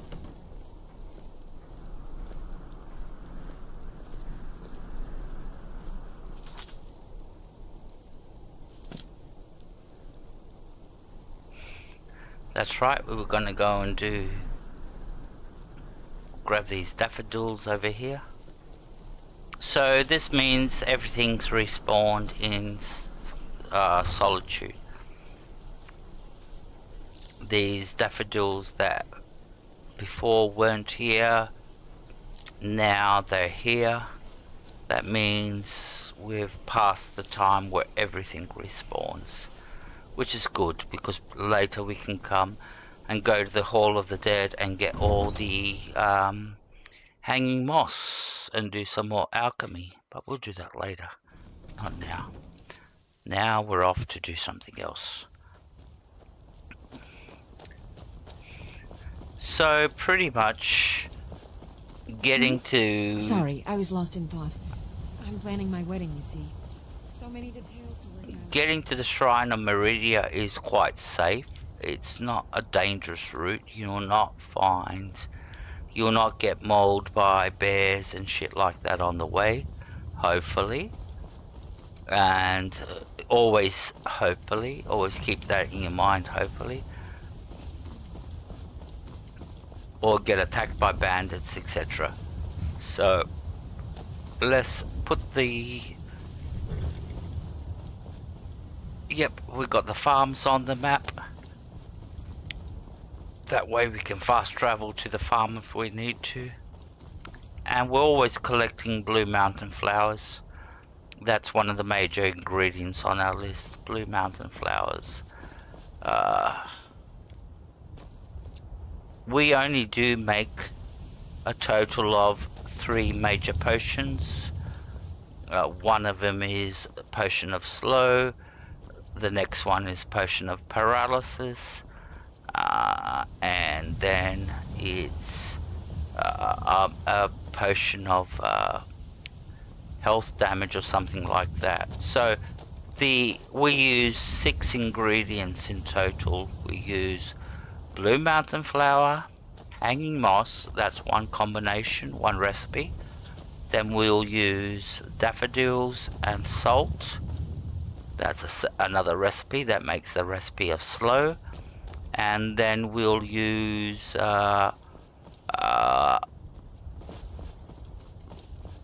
what do they call it?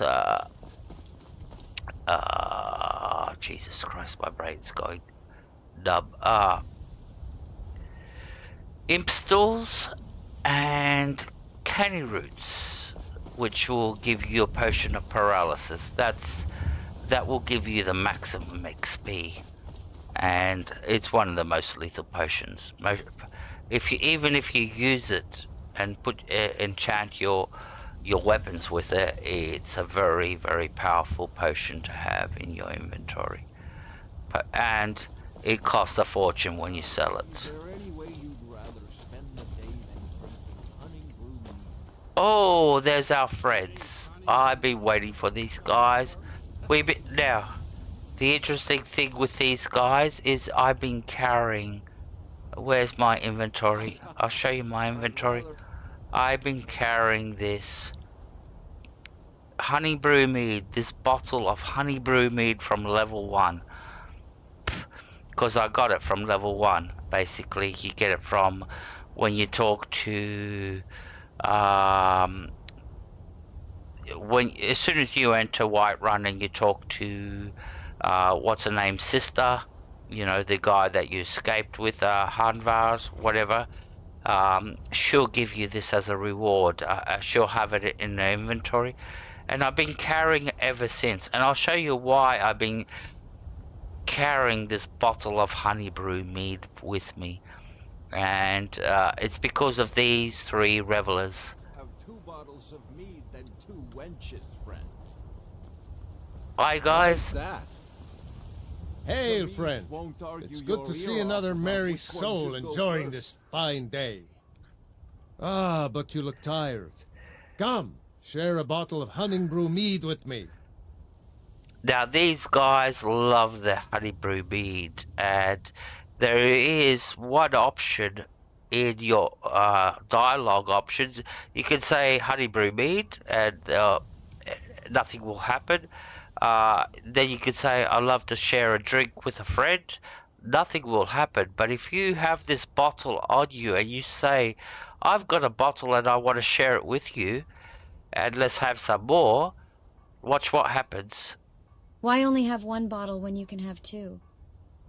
Ysmir's beard, you're one after my own heart. I would love another bottle. This good deed should not go unrewarded. Here, take this. Cheers, my friend. May your adventures find you fame and fortune. So they get so impressed with your generosity that you gave them a bottle that you will actually receive this enchanted necklace. Where is it? Where is it?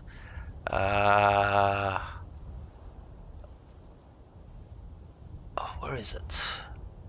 Can't see that. Here it is, the charmed necklace, which gives you 25% carry, 25 points in carry capacity, which you can either use or you can go and destroy and put it onto another piece of armor. But yeah, this is the reward, and it's the only way to get this this charm necklace. This is the only way to get this charm necklace, by meeting those 3 revelers and giving them a bottle of honey brew mead. And basically you have to carry that bottle with you for most probably, what am I think I'm level 30 close to. I've been carrying it for 30 levels almost, and yeah, finally I got the enchantment that I wanted, the necklace that I wanted. So we'll actually put it on. Charm necklace, the ring of minor wielding, good. So now we've got some more extra character. And now these guys are going to leave, you'll never see them again. That's basically how it works. Alright, so up here is the Temple of Meridia. We're not going to go in. We're just going to go and get rid of the beacon. This is a farmer. There are dragons about, traveler. Be warned. I know, I was at Helgen. Then you've seen them too. We lost our home, our livestock. We barely have enough gold to get by.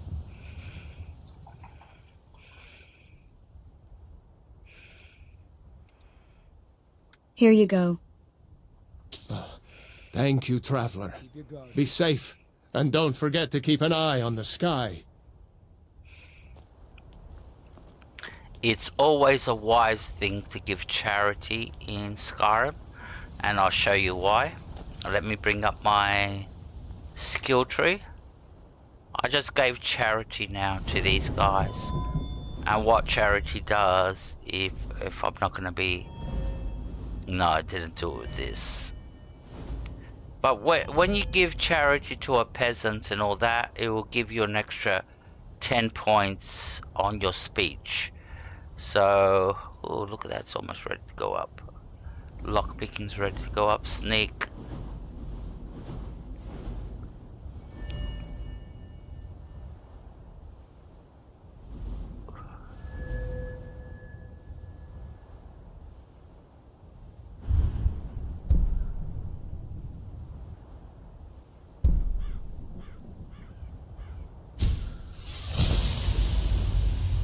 I want that perk. Add heavy armor or well fitted. This will actually give me extra 25%. So let's check how much we got before we put that perk on. So let's look at our inventory, our armor. Our armor rating currently at the moment is 203 points. That's how much it is. And we'll see what it will be with an extra 25%. So skills, heavy armor, well fitted, 25%. Yes, we want it. Okay.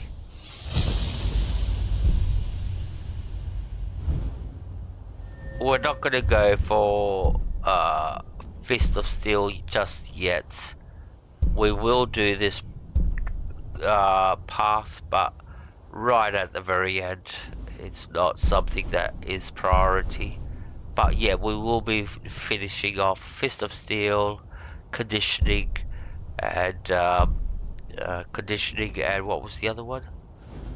Come on! Oh, Tower of Strength, I think. No, that's on the other side. Cushioned and conditioning. We'll do those later. What cushion does, it basically, when you fall from high spots, you take less damage. And conditioning is one of the best for your heavy armors. Basically, it removes any carry weight restriction, so your armor has 0 weight. Only your weapons have weight. So, and your armor turns almost like into a light armor. Look at my temple lying in ruins. So much for the constancy of mortals, their crafts and their hearts. If they love me not, how can my love reach them?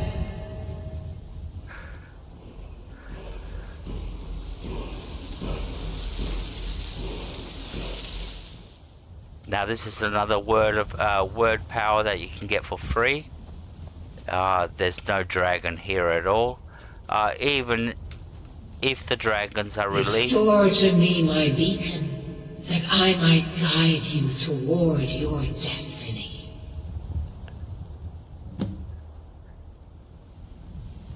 The dragon that actually guards this word power. It's very rare that you find a dragon actually guarding the word wall. He will usually attack you if you're in the area of the solitude stable. He will attack you. Usually he does attack when you're doing the quest of diplomatic community, when you're there at your weakest.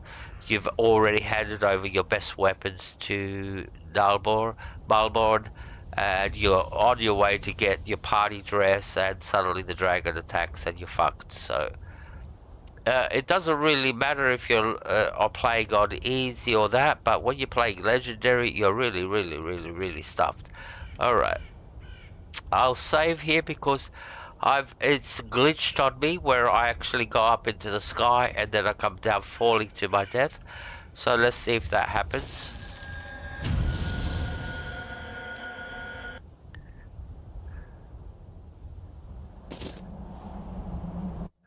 It is time for my splendor to return to Skyrim.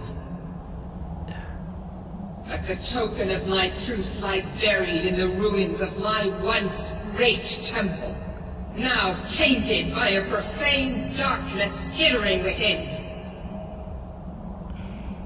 The necromancer Malkaran defiles my shrine with vile corruptions, trapping lost souls left in the wake of this war to do his bidding. Worse still, he uses the power stored within my own token to fuel his foul deeds. I have brought you here, mortal, to be my champion. You will enter my temple, retrieve my artifact, and destroy the Defiler.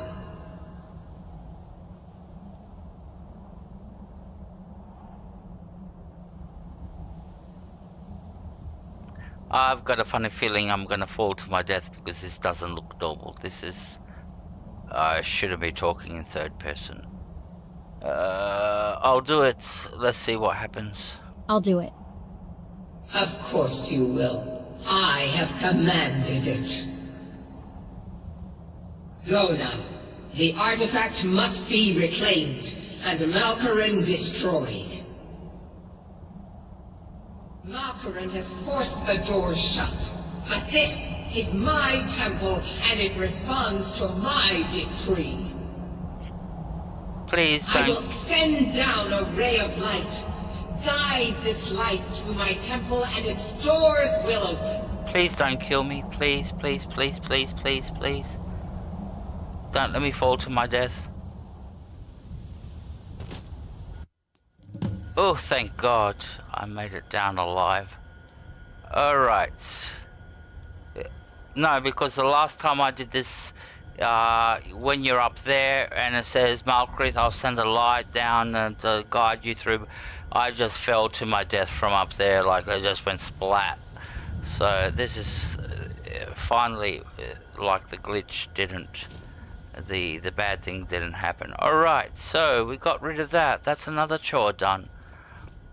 We're not going to go and do this quest.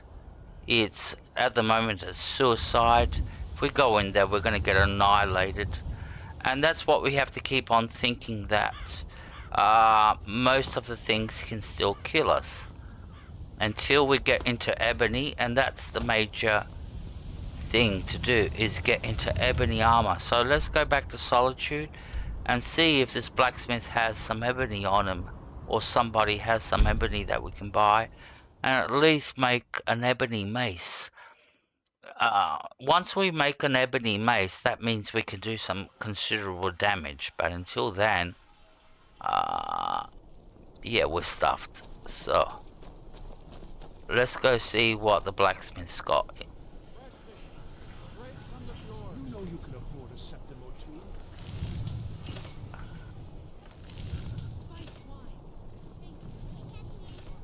There's the blacksmith.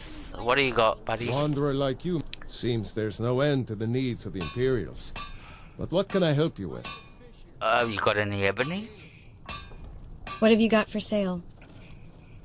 Looking to protect yourself or deal some damage? We don't care about any other items, swords, armors. Or maybe he might. Does he have any ebony armors? Elven? Orcish? No, he's got no ebony. Oh, he's got 5 ebony ignants. Oh, that's good. How much are they? Oh, they're quite expensive, aren't they? They're very expensive. But we're gonna buy all of them. 1, 2, 3, 4, 5, and we're broke.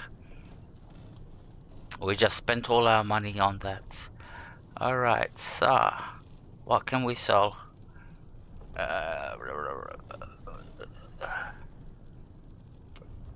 Excuse me. Alright.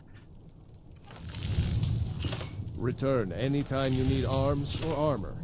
My forge never rests. So what we're gonna do with this ebony ore that we bought.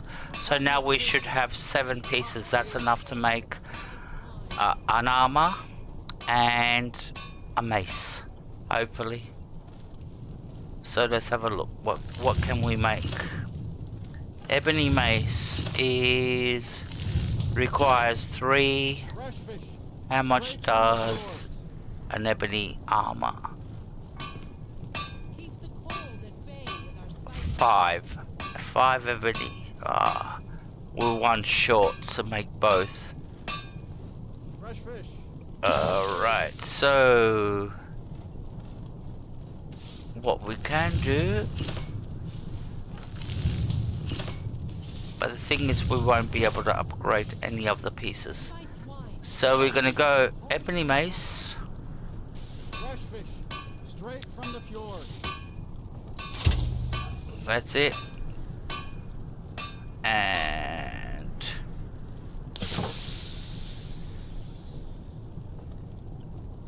I think that'll be it. We're not gonna do it.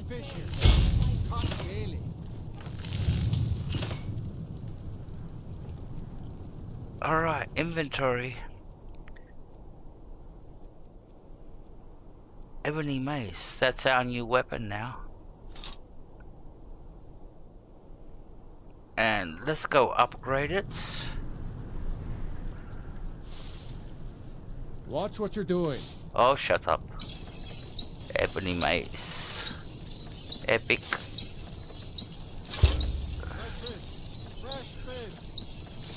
Now, compared to our Elven Mace was 54, Ebony Mace is 59. Those 5 points make a big difference. Alright, I'm quite happy that. Now we just have to go and put an enchantment on it. We will not sell the Elven Mace, we'll give it to Fidel. Here he is. Still here. Hey buddy, I've got a new. I need to trade some things.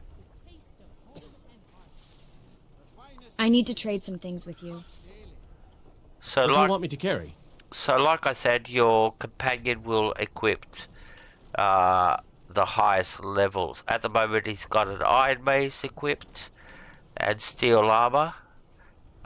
So if I give him the Elven Mace that I had, which I was using, the Epic, and then come and look at Fidel, he's already using the Elven Mace.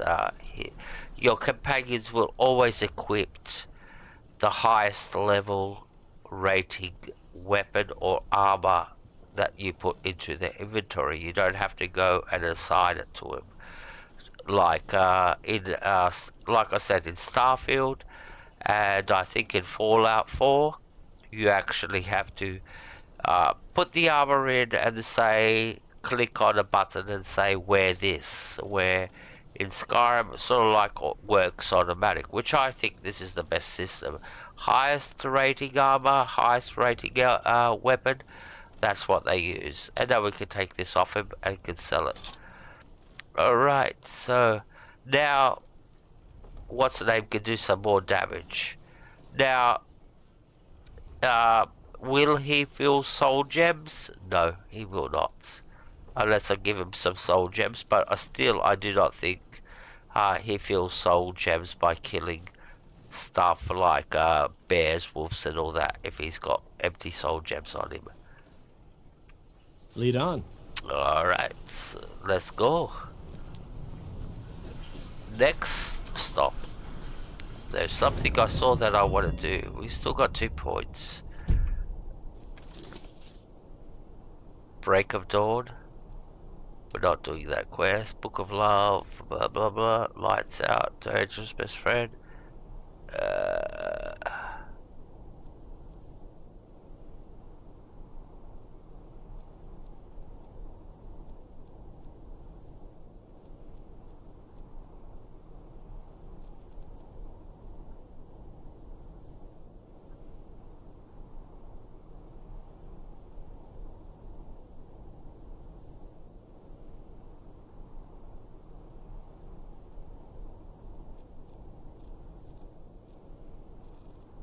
Break of Dawn, Book of Love, that's glitched, understand. Light of Madness, Lights Out, Dangerous Best Friend.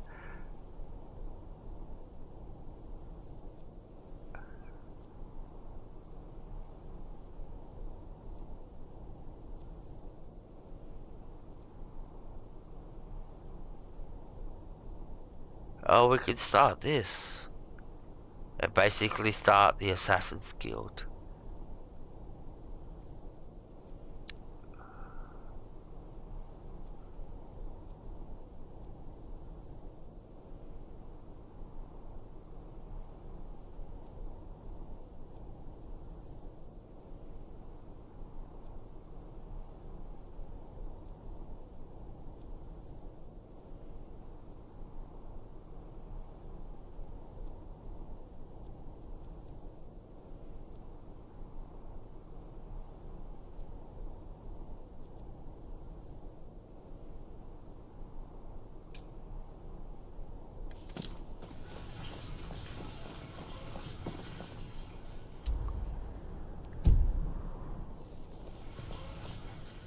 Alright.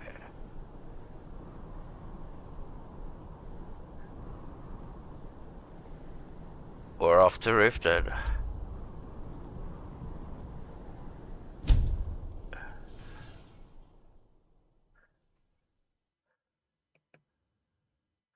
And we'll see if we could join the Thieves Guild.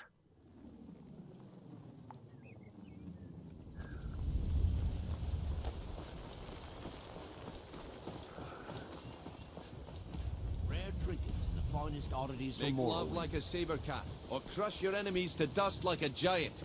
Only a mere 20 gold coins, and all Protect this yourself could right. be yours. Buy armor from Gleaming Krelka. gemstones over here.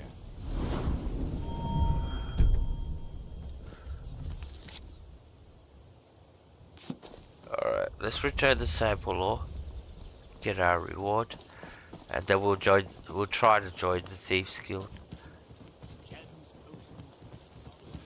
Because it's not that easy joining the Thieves Guild as you think.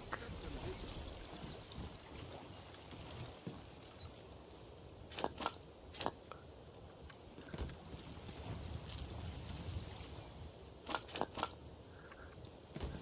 fairest horses and the highest quality in Skyrim. Alright. Learn a library's worth of knowledge in moments. And throw back. I'm kind of busy, but if you need any potions or ingredients, let me know. Have you managed to make it out to Shore's Stone? Yup. I've brought the ore sample from Filmyar. Thank you. I'll be sure to get Elgrim to examine this as soon as his busy schedule allows. Here, I had him make you a few things for all that travel. Alrighty. So we got some potions. What do you got for sale? What have you got for sale? Take a look. Yup. All we're interested in are, we don't care about the potions. We're not going to buy none of these potions. What we care is about ingredients and blue mountain flowers. Yep, we want daffodils. We want. What else do we want?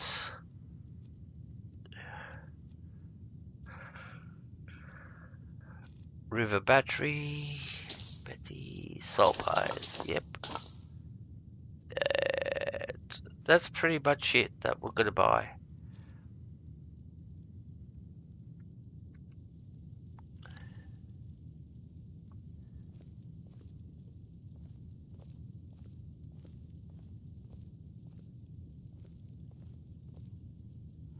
Don't forget us if you need supplies for your journey. Alright, and we'll go because we've completed Inga's quest, collect 20 daffodils, nightshades, and knee roots. We have got access to her special little chest. Let's see. Yep, it's regenerated. So, and it always fills up with 5 potions. They're all random. But like I said, if you don't like the potions, what you get, you can go and sell them. And like if you notice, some of them are quite expensive. Alrighty, so we've got the potions. Let's go make some potions. It's a fine day with you around. Oh, I know. Alright, let's do some alchemy. So, potions of slow. Look at this. Ooh, we can make lots of them.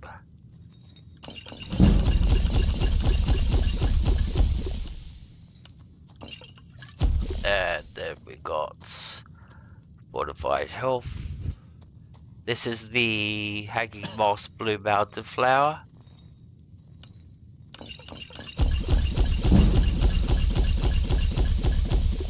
And all this hanging moss I got from Solitude, from the Hall of the Dead. And restore stamina, purple. And now we can go and sell these potions and make some money. Hey, Fidel. I hope your parents are proud of you. They have a lot of reason to be. Alright, what do you got for sale? What have you got for sale? So you're interested in my potions and ingredients? Yup.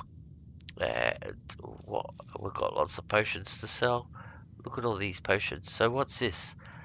That's 30%, 40%. Alright, we'll keep these blacksmithing ones for the moment. Get rid of everything else.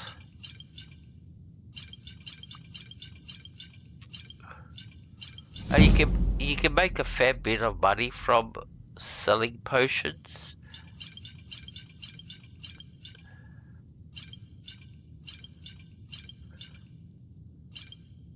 If you noticed, I'm already at 3,000 gold, so close to 3,000 gold. So yeah, after that,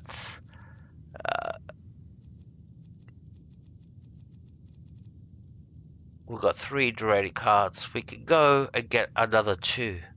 I think that's what we're going to do. We're going to go to Winterhold. Don't forget us if you need supplies for your journey. Because we are planning to upgrade to Draconic very, very, very soon. And if in winter, in the Whiterun, in the companions' quarters, there's another Draconic heart. If that's regenerated, we can go steal that. That one you have to steal. But we'll go to Winterhold.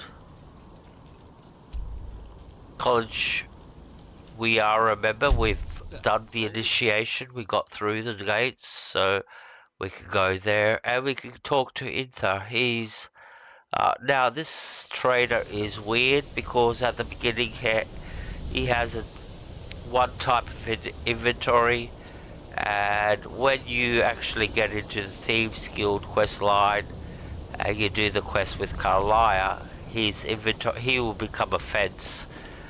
What do I mean by fence? He will buy stolen goods from you, like Cornelia does, and his inventory will change 100%.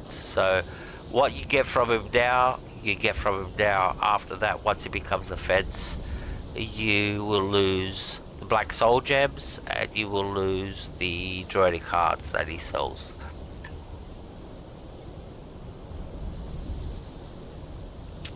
Now that does mean you have to be very, very progressed into the Thieves Guild quest line, where you've gone to Snowville Sanctum with Mercer, and he tries to kill you, and then you do the following quest and then Inther will become your fence for the Thieves Guild. Alright, he should be in here. Hall of Attainment. I think he's in this room, in this hall.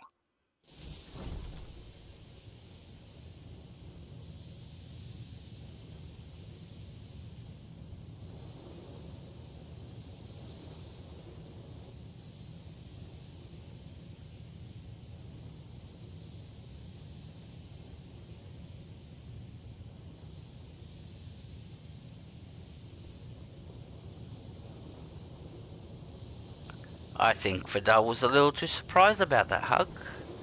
Came out of nowhere. Alright, so he should be up here. There's Mirabelle. This is Inthar's bedroom. Even with the college's laid-back attitude, there are still some things that are off limits. Now, to tell you the very truth, when you do business with this guy, everything you sell is underpriced. So, whatever you would, the same item you will sell to another trader, he will take at least 10% cheaper, and whatever he sells is overpriced. He's basically a real dodgy bastard, if you could call him that. Can we do business? I hope you've got some coin. Question is, I do. Do you have? I do. The question is, what have you got? Let's just take a look then. And we're only here to buy 2 specific items from him. And that's from his ingredients, Draconic hearts. They're still very expensive, 900 credits each. Yep, we'll buy both. We want them.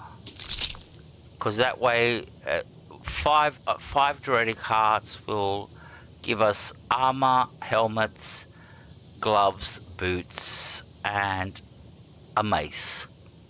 All Draconic with those 5/8. Now, why didn't I talk about shield? Because I've got different plans for a shield. Now, I'm not going to sell this guy anything. unless I've got anything over here. I'm not selling none of this stuff to him, because like I said, it will all be underpriced selling anything to him.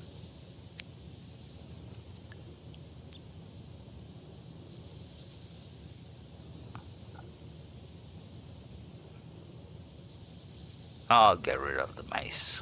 That's only 8 credits. Alright. And that's the only reason we came to Winterhold, just to get those 2 specific Draconic cards. Now this is a mod. This room is a mod. It's not what you find in the normal game.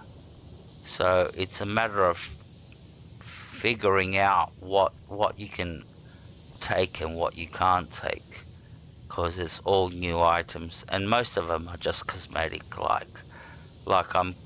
As you can see, the cursor is going over a lot of items, and I think I've read this book, The Herbalist Guide. Yep, I read it. There's some ingredients hanging here and there.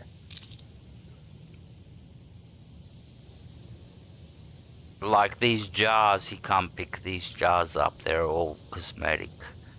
And all these books are cosmetic, and so are some of the soul gems are.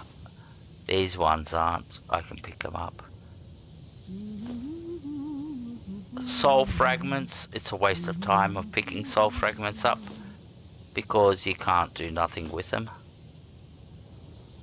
There is no recipe to get 3 soul fragments and make a soul gem, for example. And see that big one? You can't pick it up. I can't pick up the jar. So we've got everything out of here that we need so far. Please don't bother the Archmage unless it's absolutely necessary. No, I won't. I promise. Now, you could sit here and steal everything, but it's a big risk. Getting caught.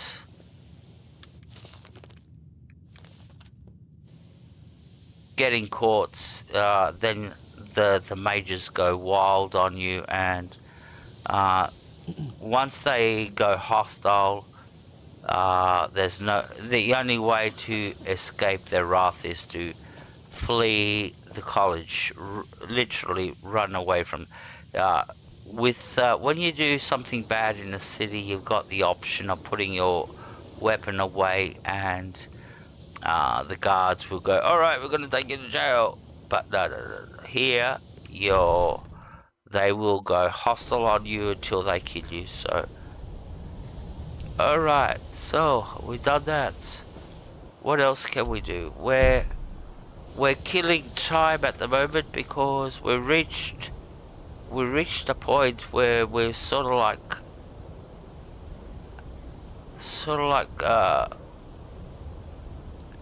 skill points wise, we're stuck. We can't progress anything, because we're at that point where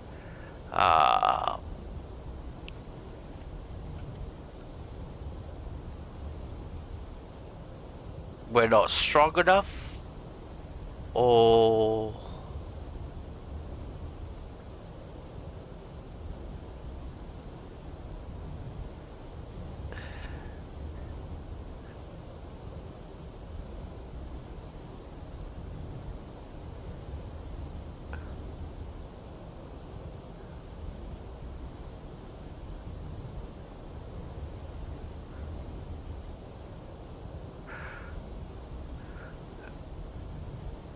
we still need to get into ebony armor. That's the problem. And at the moment we only got an ebony base, which we forgot to enchant. Alright.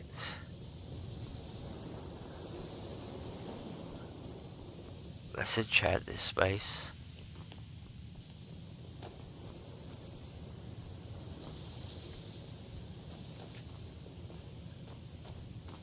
Alright.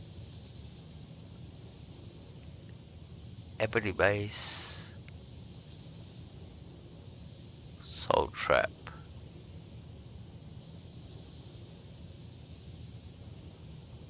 I only need 1 second. You don't need 8 seconds on. Especially with Soul Trap. The theory is it only takes 1 second for something to die. That's the bottom line. When you kill something, it only takes 1 second to die, so you don't need to put 8 seconds on there to make sure it's dead. It only takes 1 second for any creature, enemy to die. And yep, we got a cupboard. And yep. So we got, yep. That's good enough.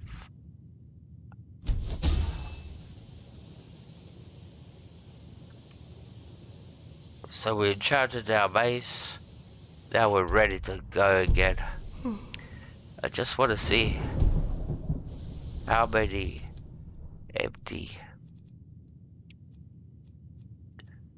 Got 3 empty common. We got 3 grand. We still need another 2.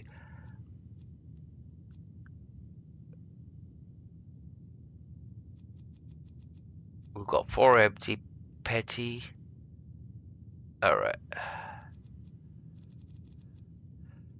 So, we can do some more enchanting soon. Like, sorry guys, but this is one of those ones where it's all tactical. And you're hearing me think out aloud. And it's all strategic. Now, where are all these mages? With this mod, all these mages are somewhere else. We don't care. Let's go out to Skyrim. Now we're going to do something extremely risky. That's the Archmage.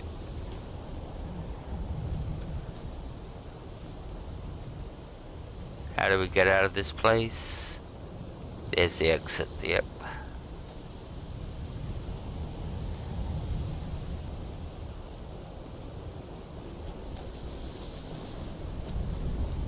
And we're going to work on our one-handed damage now. One-handed blocking and our armor ratings. That's the plan.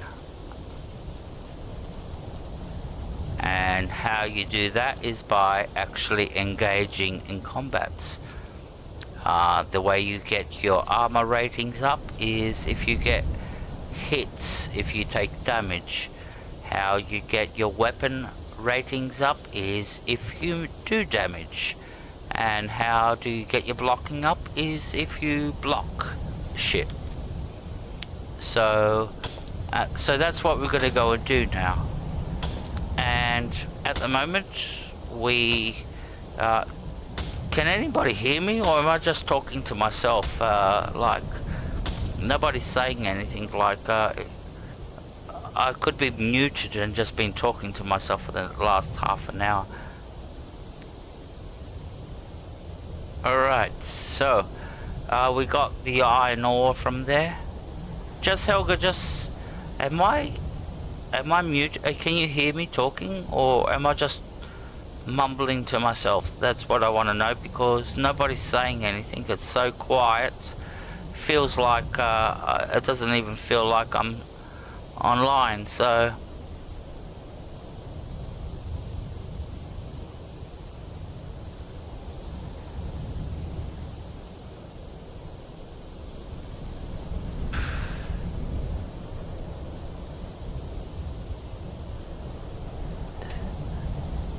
no, it's just, it feels when nobody's talking in the chat, it's like I go like, am I online? Am I here? Or sometimes, because I don't know what really is going on in the stream.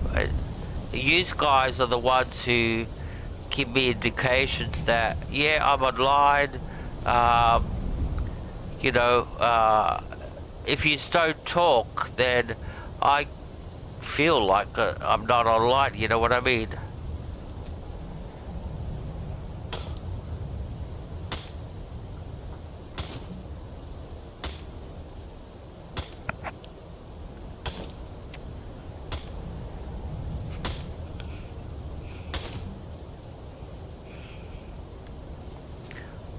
I know Claude's most probably fallen asleep. He's got that bad habit. He's even told me, he goes, sorry bud, I put you on and then I fall asleep and I leave you playing. So, and I really appreciate that he does that he leaves the browser open and I'm still playing in the background. But yeah, he does fall asleep. And it is like, oh,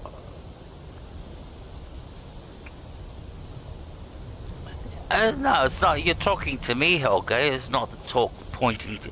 If you talk to me, then we can have a conversation. That's the whole point of it. That's why I'm here. I'm not here to talk to myself all the time. All right. Let's put our helmet on.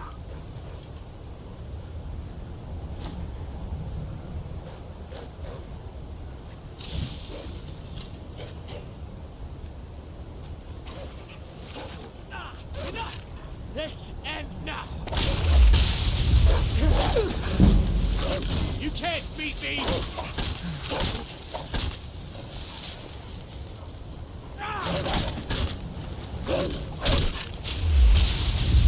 All right.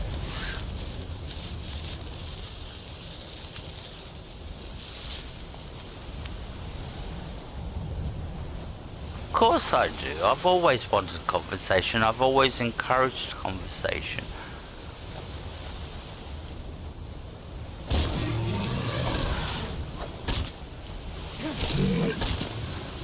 Anyways.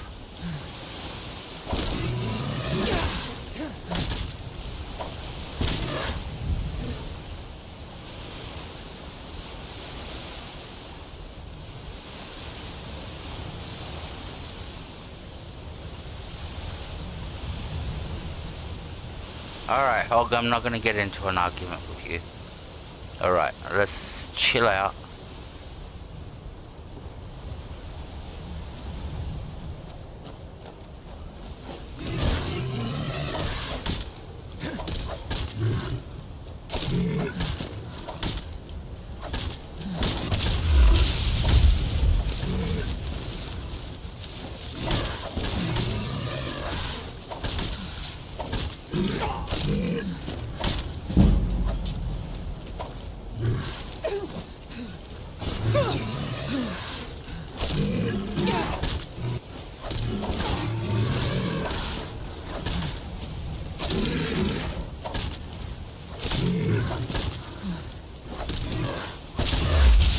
Yep, it's a lovely rainy day.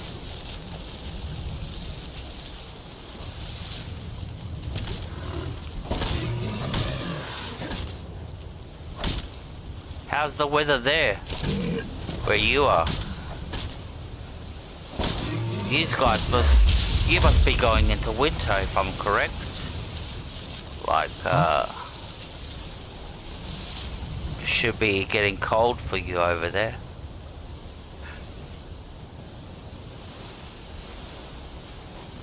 In Ireland.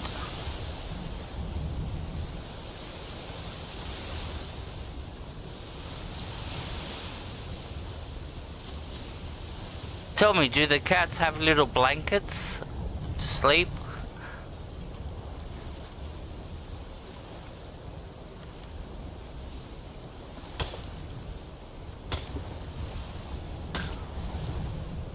Rainy? I love the rain. I think the rain's so therapeutic, like it is now in the game. Well, it's snowing at the moment, but yeah, I think the rain's so therapeutic. I love the sound of the rain, you know, hitting the roof or hitting the ground and all that. I like the rain a lot.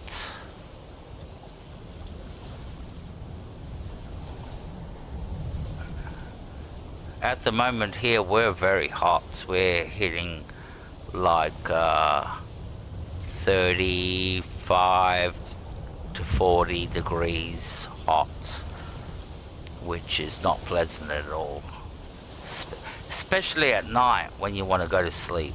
During the day you can tolerate the heat. You got a fan and all that, but you can't just leave the fan running all night, you know what I mean? So yeah, during the night the heat is a little bit yeah, not pleasant, especially if you don't have a house cooling system, you know, internal, you know, cooling. Like, I've just got a fan. Whoop, oops, oops, oops, oops. Big bad bear, big bad bear.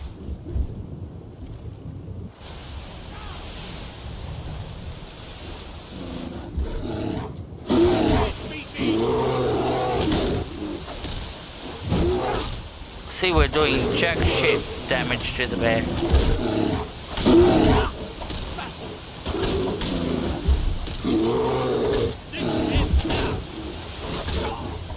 I'd give anything for 9 degrees.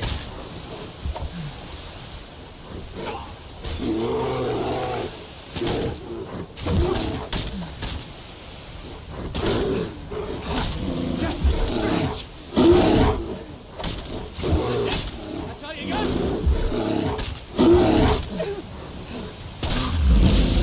Alright. See how hard it is? So what if I would to face that bear one-on-one, I'd be dead, because the damage he'll do to me would be triple the damage I do to him. Yeah, Helga, I'd give for a 9 degrees. I love cold. I love the winter.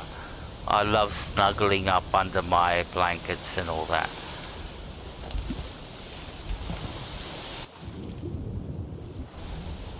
Alrighty.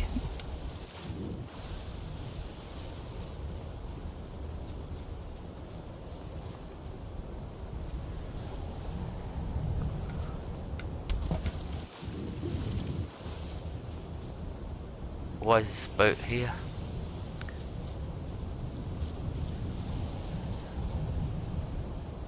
Alright.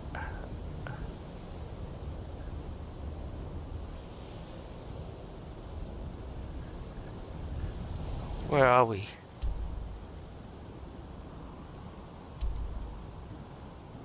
There's Dawdstar. Oh, we're gonna fast travel Dawdstar.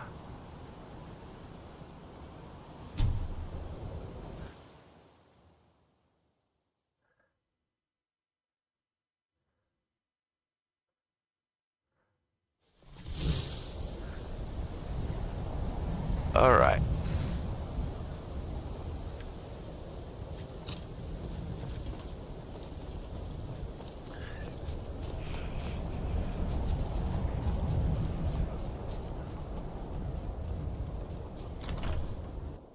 It's like Wikipedia.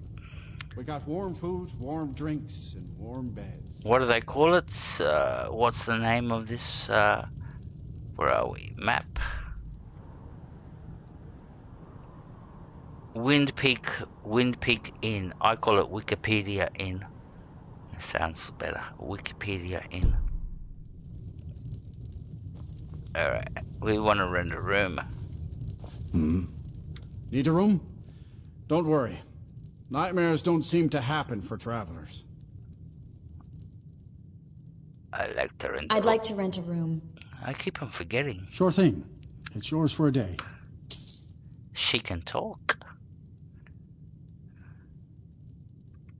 I'll show you to your room. Right this way. No offense, but you're not looking so good. Ah. Are you feeling ill? Yep, that means I've got a disease. What do we Let me got? know if there's anything else you need. What do we got? We got some disease. Reduce weapon skills. Rock joint. We've got rock joint. Helga, you didn't pick that up. Rock joint. Yeah, what are you doing? You're always spot on. You got a disease and all this. You didn't see this one.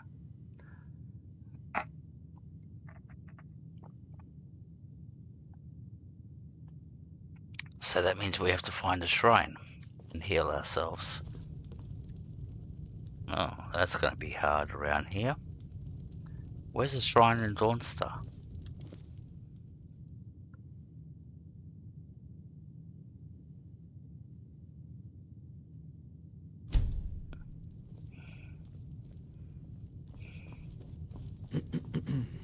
Oh.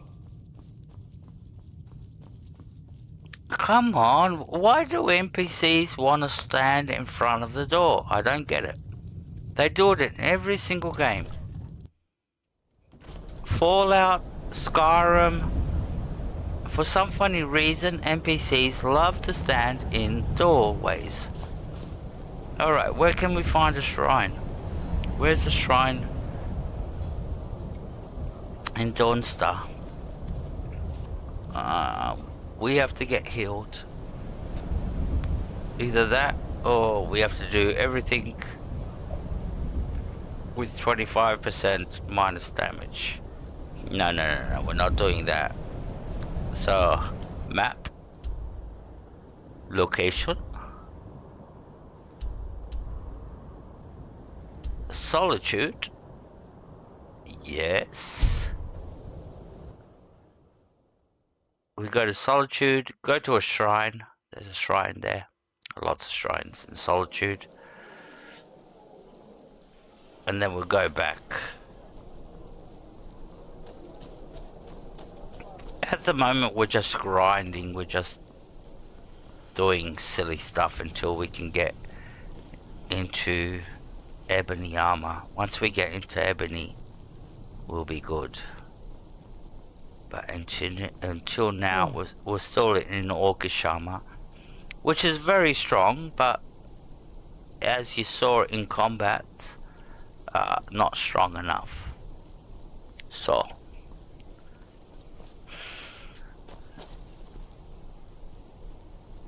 where was the temple? I don't know.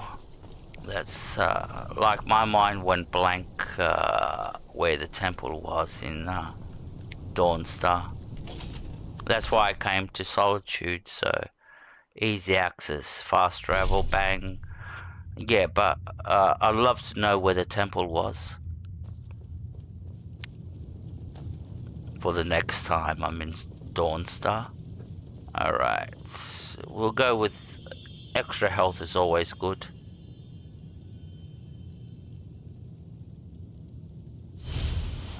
Alright, we cured our disease rock joint.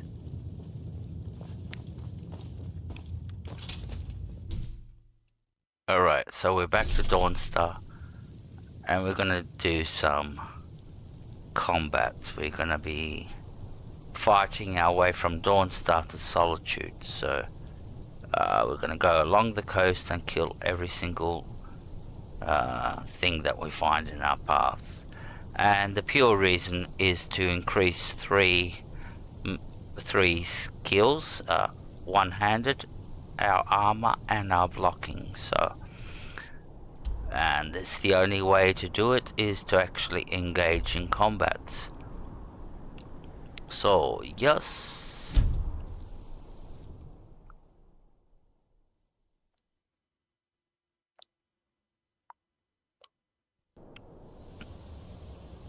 Now we've already done this once, and the strongest opponents that we found along the way were the ice wolves, and we managed to do it once when we were much weaker, so this time around it should be much easier. Frost took my husband years ago. It should be much easier, and we're ready to level up soon, so where is she? There, she's sleeping. He's sleeping. Need a room? Yep. Don't worry. Nightmares don't seem to happen for travelers. I like to rent a room. I'd like to rent a room. I keep Are you forgetting. joking? You just rented a room for me. I keep forgetting she can talk.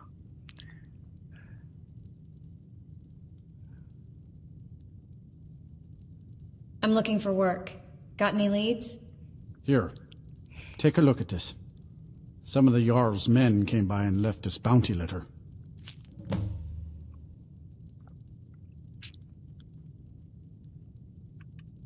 All right then. Now, the thing with these bounties and all that, the reason I take them, I don't even look at them, because, but they do activate locations on the map. So where that quest was, it's been activated on the map. It will show up on the map. And it's just another help that you got on the map, fills up a, you know, another location on the map. Eventually, after you finish the main quest, the Dragonborn, Dawnstar, Thieves Guild, Companions, what's the name, Assassins, and the Civil Quest, once you finish all those, you got all this stuff to come and explore at the end, all these little quests, all these little bounties, which will keep you going for at least another week after you finish everything. So that's why I don't rush these things. I go like, I'll leave them for later. Once I finish everything else, then I can come back and do them. Alright, so 1 hour is good enough. Sleep. Let's go. Let's go, Fendel. You look good in steel armor, mate. Like the purple cape. Get out of the door. Yep, get out of the door. Thank you.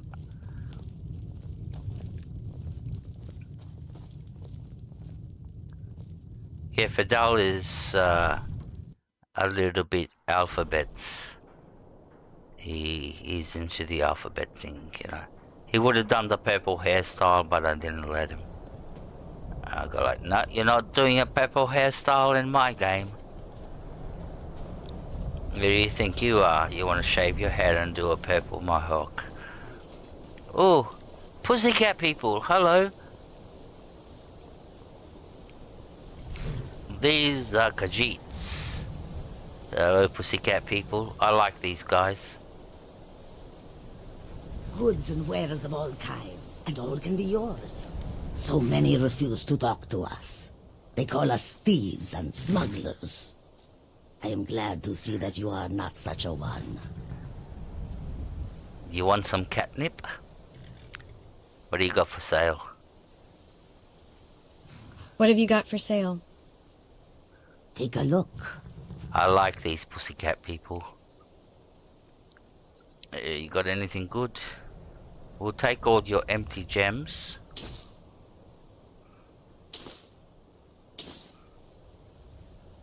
Oh, and you got some ebony. Alright, let's do it properly. So you got silver, petty, lockpicks, lesser. And we can only get 1 ebony piece off you. That's okay. And what can we sell? Oh.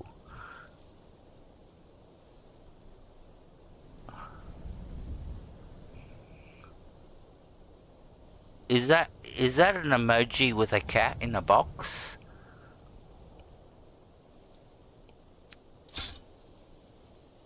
Because I can't see. On my screen it looks like a box with something popping out of it, but I can't see what it is. So, is that a cat in the box? Oh yeah, cat, putty cats. Yay, putty cats. Good putty cats. I love putty cats. Tell me, do your cats have any blankets when they sleep and all that? Because they don't eat tuna, they don't get tuna, so I think they're being, their rights are being oppressed, you know. Yeah, like, what's this? Cats and no tuna? Like, come on, Helga. Lift your game. You know, cats like Tuna Tuesday. They like tuna. They love tuna. Yeah, lift your game. Sorry, you know I'm taking the mickey out of you, but... And do they have little blankets to sleep on? Now that it's cold, like, what did you say it was? 9 degrees outside? It's freezing? Do these cats have any blankets to cover themselves? Or do they just sit, yeah, they sit there freezing their little butts off?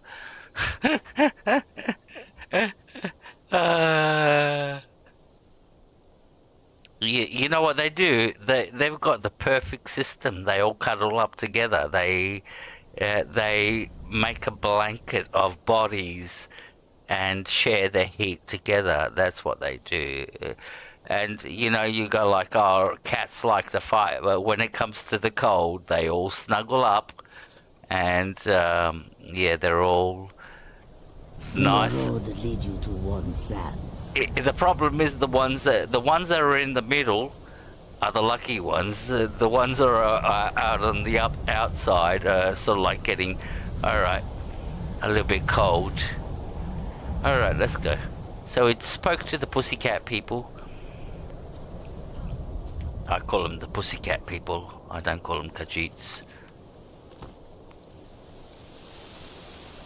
We can go and do some mining.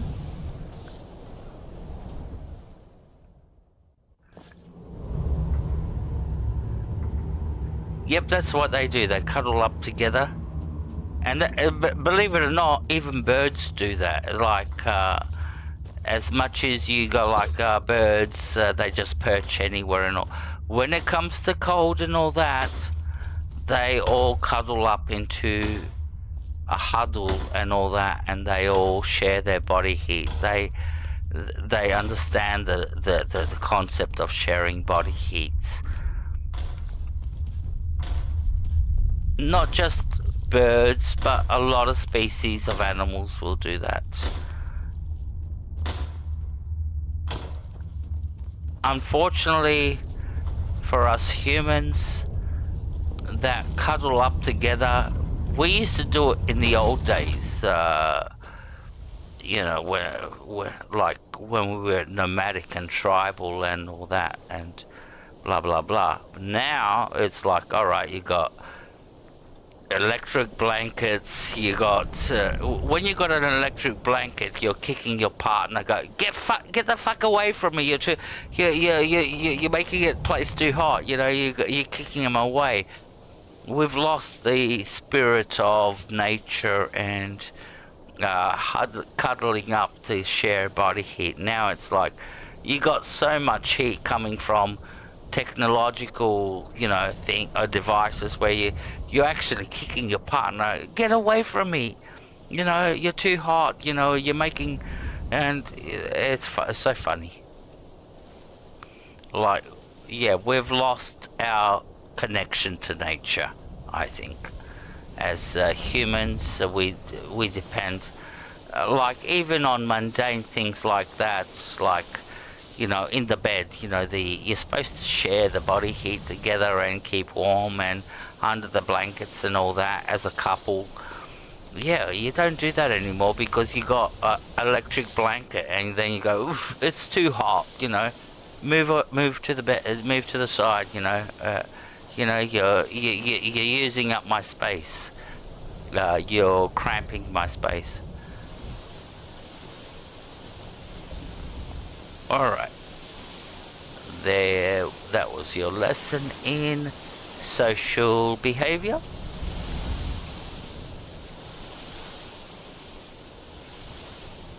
Alrighty, let's kill some things. Dun dun dun dun dun. We'll start with the bow.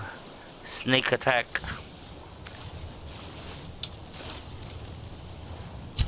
Whoa!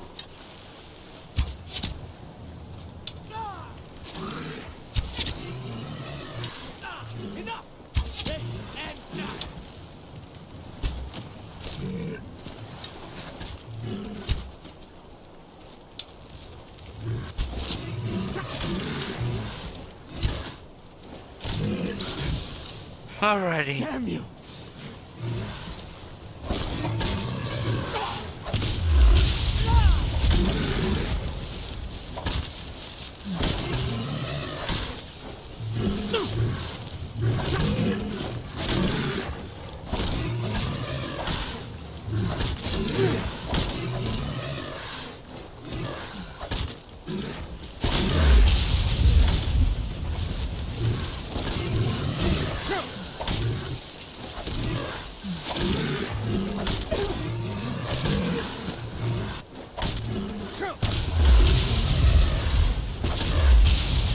Alrighty.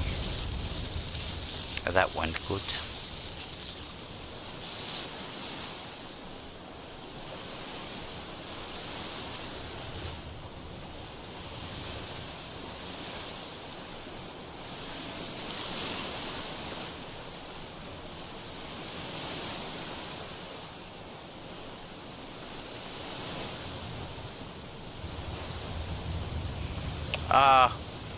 Helga, I'm really wish I had a pet, a companion, a dog or a cat. I'm surprised you got 7 strays. Take one and make it yours. Make it your personal pet. I don't know if they'll let you, but yeah, you could take the one that you like the most. Take the youngest one and grow it up in your bedroom as your personal pet. You know, internal cats. I don't know. I know the Spanish people. I remember their cats were personal cats or something like that. The Spanish people that used to live there. But yeah, if I was you, I'd grab one, the youngest baby cat that you like, and just not allowed. Yeah, I thought so.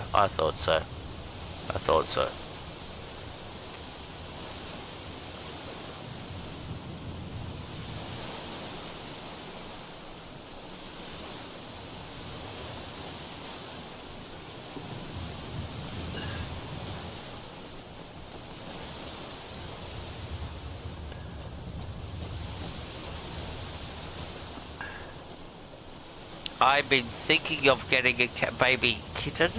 I've been wanting to get a baby kitten ever since my cat died. I had a beautiful Persian cat.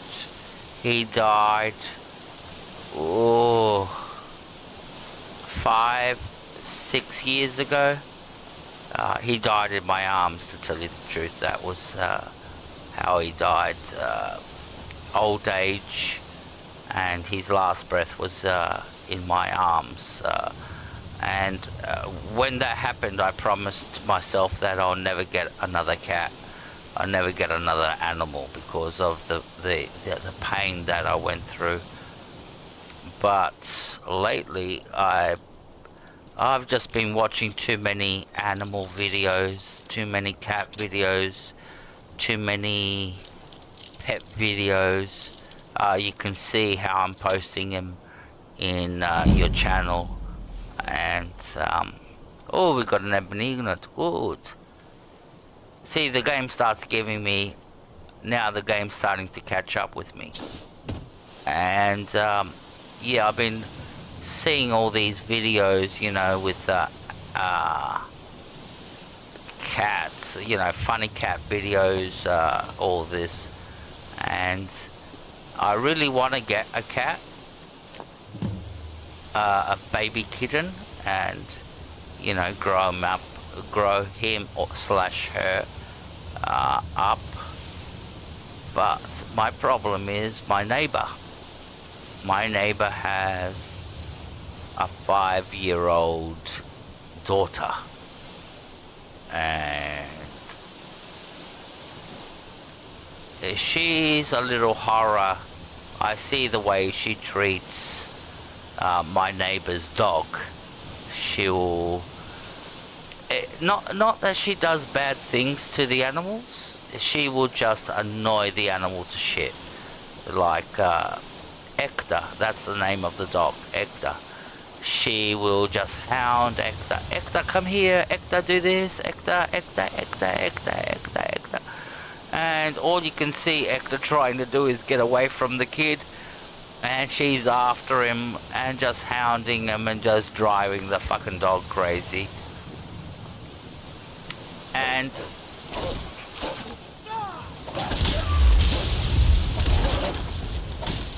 that's one of the reasons I don't want to get the cat at the moment, because of my neighbor's daughter. If she grows up a little bit and she becomes more grounded and responsible, yeah, I'd say alright. But the last thing I want is to get the cat and her at my front door. Can I play with the cat? Can I play with Teddles or whatever I call it? And I feel sorry for the cat, you know what I mean? I feel like it's a cruel life to bring it into. Anyways, that's just my way of thinking at the moment. But eventually I will get a cat. The problem is, I know if I get a cat, this cat will outlive me.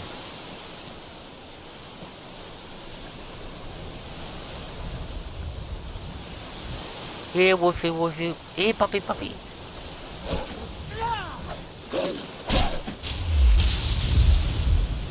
We're filling some soul gems, aren't we? Oh. Oh. What'd you do that for? Alright.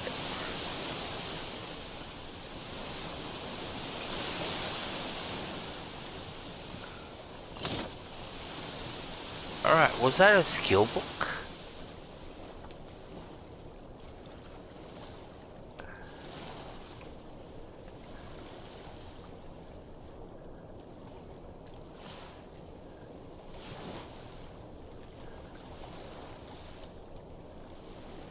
Well, look at all these bolt types.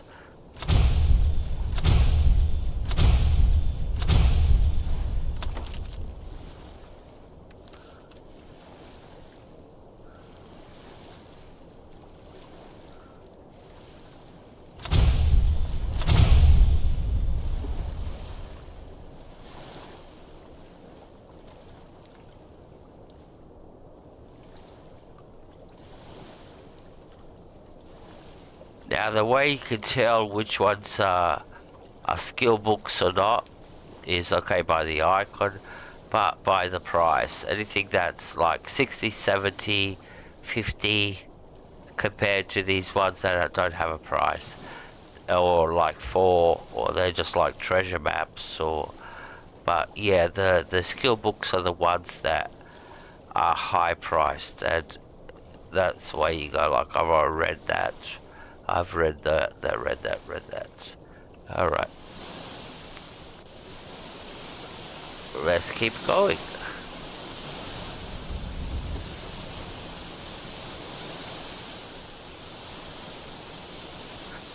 Be wise to quick save.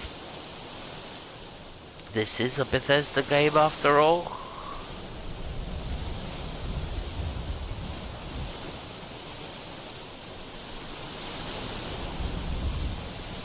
So how are we going with our skills? That's the interesting question. Skills. We're almost ready to level up. So that's at 31. That'll take us a long time to get to 40. That's the next level up, 40.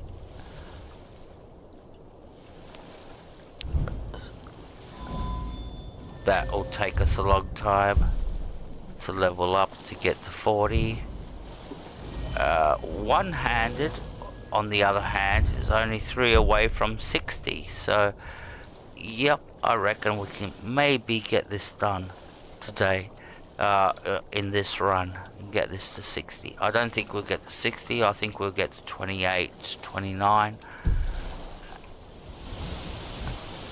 Alright, Helga, take your time.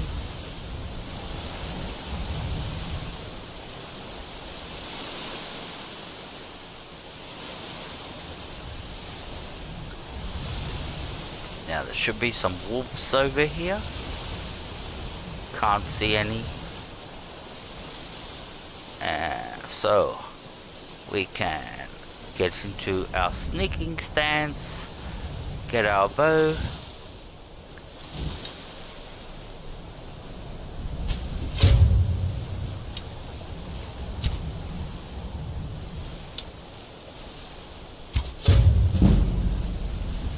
Alright, so we've got a level on sneak, that's good. Let's go.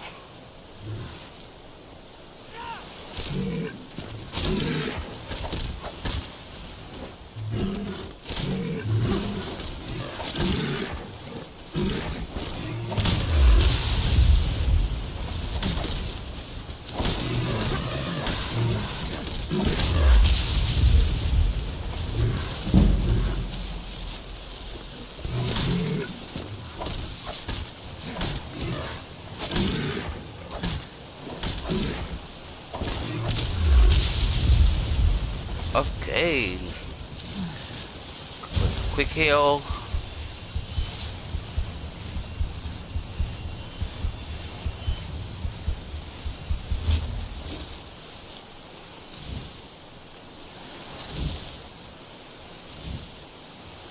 Let's move on.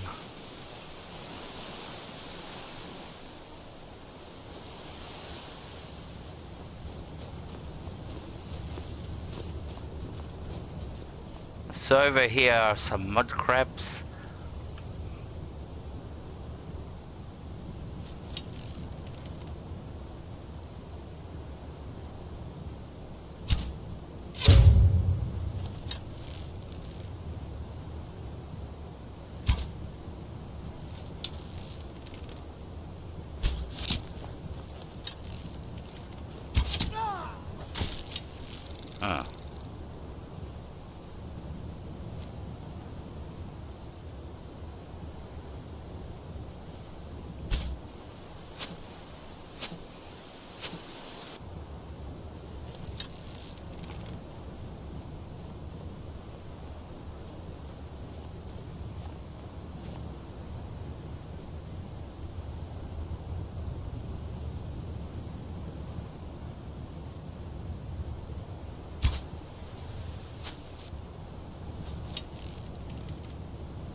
Alright, we finally got him after all those shots. The good thing is it gave us the animation, so... now if you go into the ship, it's full of mud crabs. It's up to if you want to go in there. I don't go because when you go in, everything's on an angle, on like a 45-degree angle. So like the ship's leaning, that's when you go in there, that's how the floors and everything are on the inside. So it's very disorientated, and you're fighting mud crabs from every side. So it's up to you if you want to go in there. I usually avoid the place. It's a good way of getting yourself killed, especially if you're low level. Alrighty. Oh, welcome back. Welcome back, welcome back, welcome back. Welcome back, welcome back, welcome back. Silver.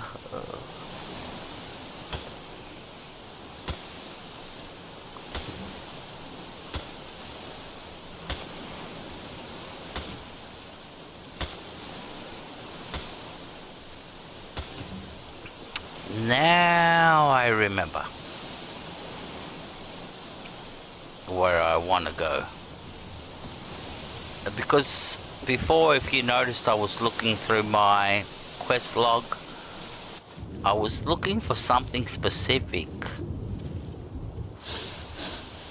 and it was not registering in my mind, and it's not a quest that's actually on your quest log. So but now I do remember, and we'll be doing that next, because it will be very, very important in our development. Hello? Bang.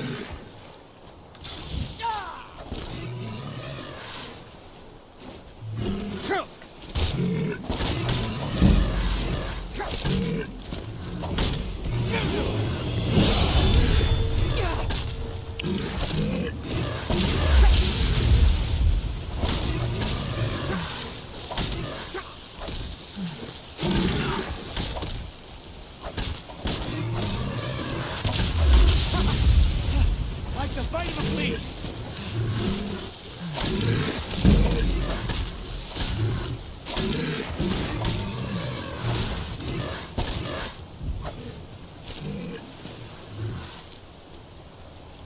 The hardest one is getting your heavy armor up. Your armor. Because you have to take hits. And taking hits, taking damage is a very risky and calculated. You have to be very risky and very calculated in how you do it. Because you have to make sure that you're taking enough hits without getting into so much danger where you can actually end up dead. And that's the tricky part about it. Alright, let's continue.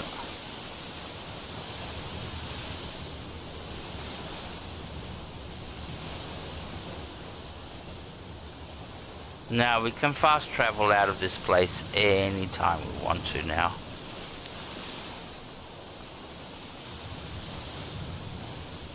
But we'll just continue a little bit more.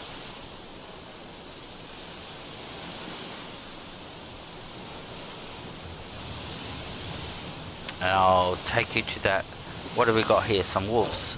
Ooh.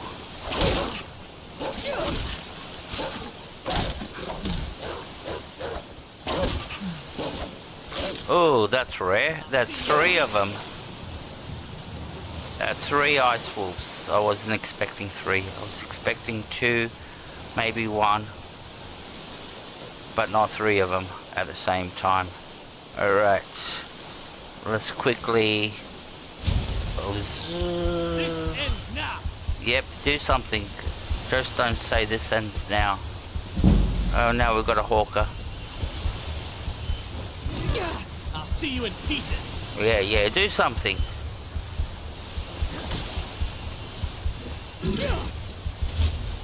Alright, looks like I have to do it. This ends now. Alright, we're out of soul gems, I think.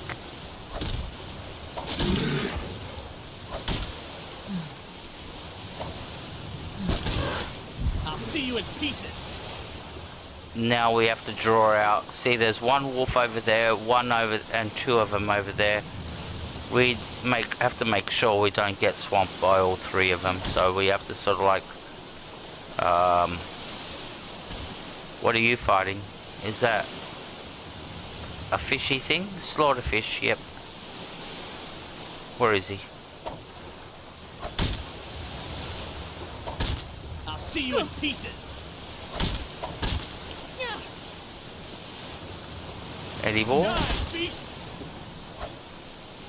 We're getting attacked from every single side. Alright, let's go kill these wolves.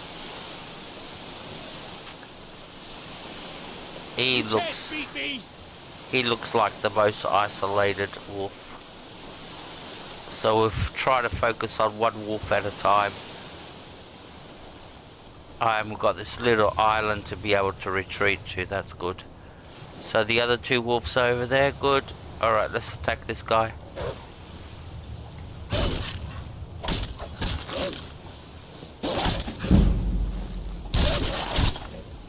Alright, that's 1 wolf down. And that's level 59. We're getting to 60. Now we can focus on the next wolf. Like these ice wolves, low level, do not underestimate them. They can kill you. Especially if they're a pack. And they do attack as a pack. I'll see you in pieces.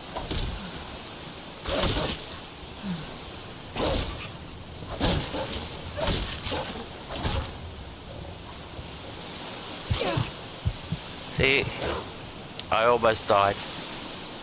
I almost died. The good thing with wolves is they can't swim.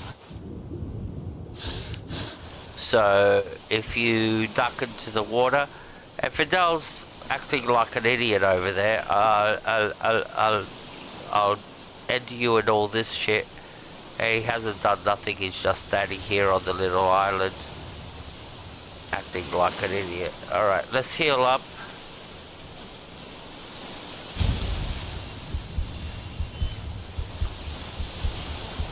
Maybe we can get a point into restoration.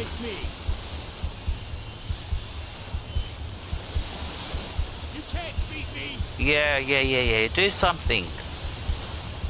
All posture and nothing. You can't swim? What's the problem? Alright. Quick save. Get our shield back.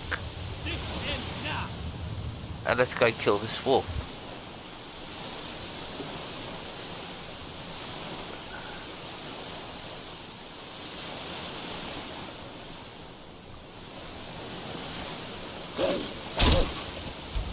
Yay.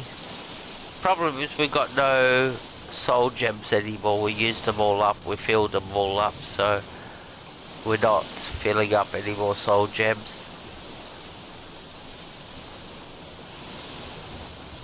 So it's quite treacherous. This I use this as my training, my combat training. I practice against the wolves, and because it is quite hard route to do. And you have to navigate a lot of dangers and everything.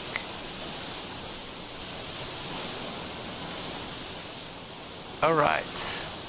I think that's far enough. We're not going to continue any... And we're going to go...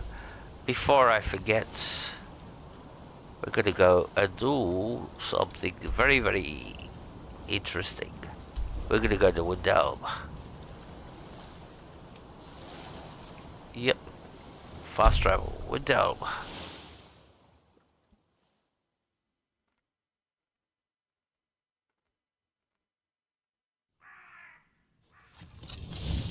I don't think he's awake, Helga, to tell you the truth. I think he's just left the computer running, and he's got a laptop, and so he's got me on that. So I think he's just left it running and he's dozed off to sleep. So because he always goes like, oh, what time did you finish? What time did you... God bless his heart. So for you it's what time? It's 1:15 in the afternoon. So for me it's 12:16 at night, midnight. So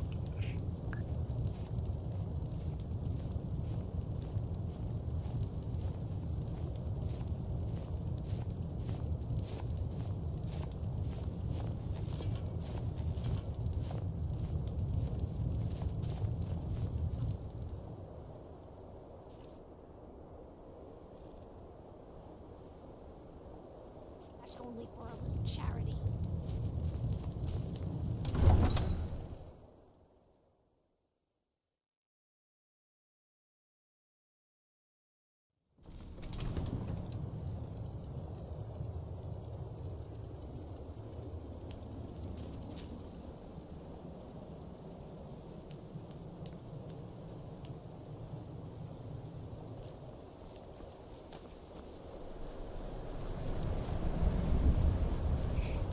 alright, so we are in Windhelm and we're heading for a Dwemer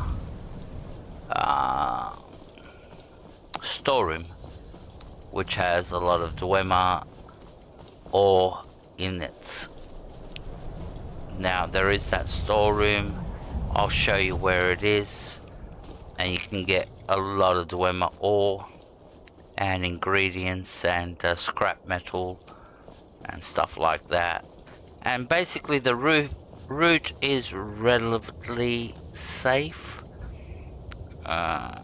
minus a few bears that you'll find along the way, or the odd saber-tooth or wolf. So we have to be very careful. So where's Fidel? He's right behind us.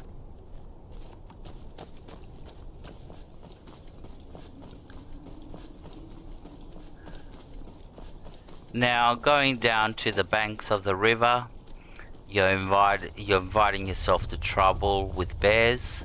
It is infested with bears. Along the road, not as much, which we are traveling on. So, and hopefully we can take out a bear without getting killed. So,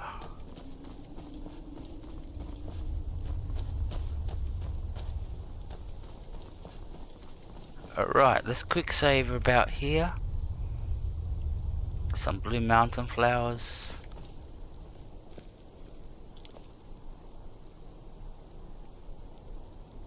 No. It runs, I think there's a week off between Christmas and New Year's, and then it starts up right away. They're sort of like, I think it's the attitude, oh, this is an online course, so there should not be no holidays. So that's their attitude, like, yeah, why should we give you holidays when it's something that you do online? So I still have to, look, to tell you the truth, Helga, I'm sick of this course. To tell you the truth, it's, for one, I do not understand the content of the course I'm doing. Like, I'm not that educated, because it's basically based on Australian law, ethics, health and occupation and shit like that. It's very law driven, and so what you have to do, how this course works, is you have to read the lesson of the day, for example, and then you have to go and answer 8 questions that they will ask you from that very thing that you read. So basically you read a page, and then they all ask you 8 questions. What do you do in this situation? What do you do in that situation? What do you do in that situation? What do you do in that situation? And it becomes very annoying, very repetitive. There's a saber tooth right up in front of us, and annoying, especially when you discover that, hey, this is something I'm not going to do in my life. I don't want to do, and the course is basically, for me to explain, it's basically how to become a health carer, you know, looking after elderly people. And I'm going, what the fuck are you talking about? Now, it's not that I was forced to take this course, and I'm going, what the fuck are you? I'm fucking 62 years old, and you're expecting me to do a course which I'll finish when I'm fucking 64, and I'll be practically in a nursing home myself. And so why am I doing this course? Who am I going to help? I'm not going to help no one, unless the only person that it helps is me, that gives me some knowledge to Australian laws, that you know, of not getting used or abused and taken advantage of, and where I can go and seek help. But after that, I'm not going to be looking after anybody. I can't look after anybody. I can't barely look after myself, and that's the irony.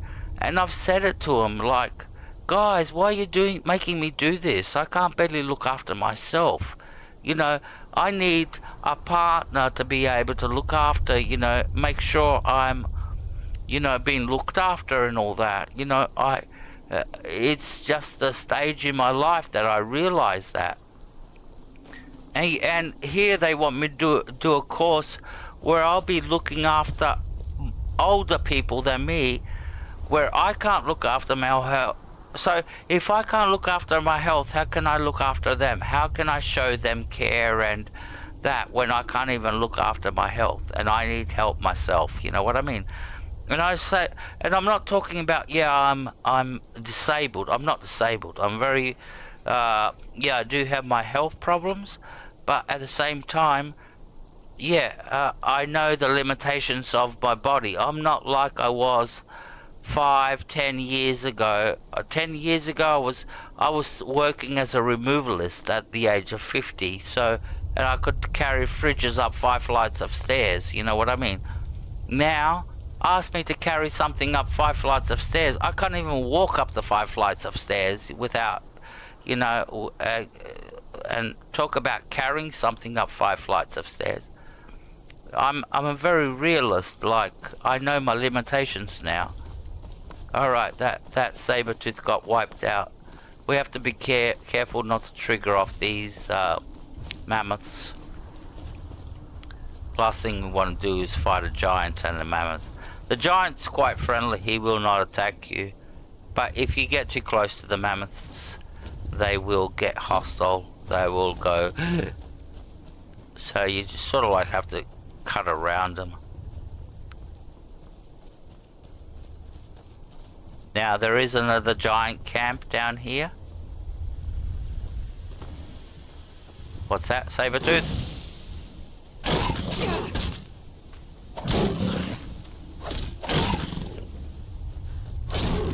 Glad you could join us, Fidel. So we can kill saber-tooths, good. Hey, Berba. Hey, buddy. Buddy. Or gaming simp. Your official name. But yeah, Berba, mate, that's how I always call you. You're always Berba to me. Welcome, bud. Good to see you. Thank you. This is the second time in one day that I get to see you. So, yeah, that's and yeah, if you noticed the title of the stream, it's because of you know, all the good stuff that happened in GomeMagic's stream. So it's an honor to him. If you can sort of like point it out that yeah, this stream was in his honor. So yep. But so good to see you. Good to see you, bud. Good to see you.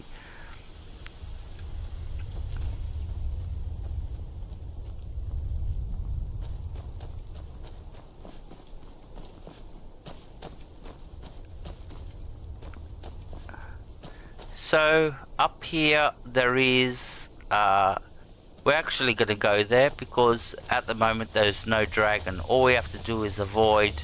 There's some giants down here. If you don't get too close, you will not get them aggro. There's a mammoth over there. You just have to go around. Make sure you just cut around and not get them aggro. If you get them aggro, they will you know, basically kill you. But up here there is a dragon wall, so we can go up there. Now that we still haven't got the dragons activated, we can go up there and get the word power for free. What's that? Whoops. Oh, sorry.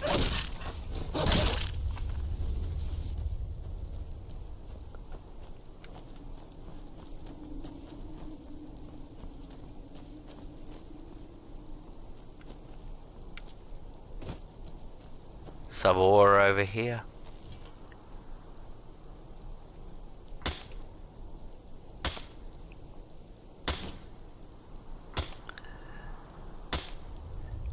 He's great guy. He's great guy. I like his attitude.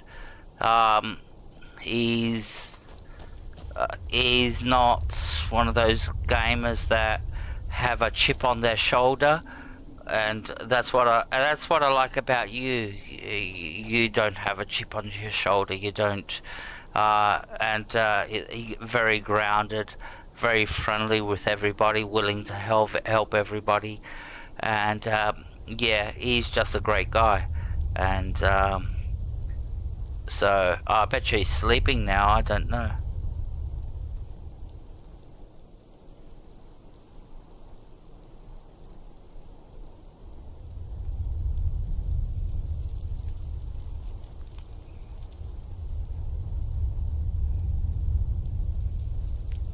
Yeah, Helga's got a little problems at the moment.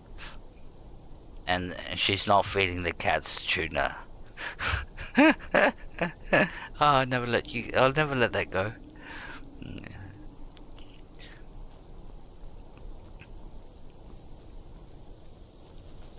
Now, Berba's... Don't like the looks of this. I met Berba a long time ago. And...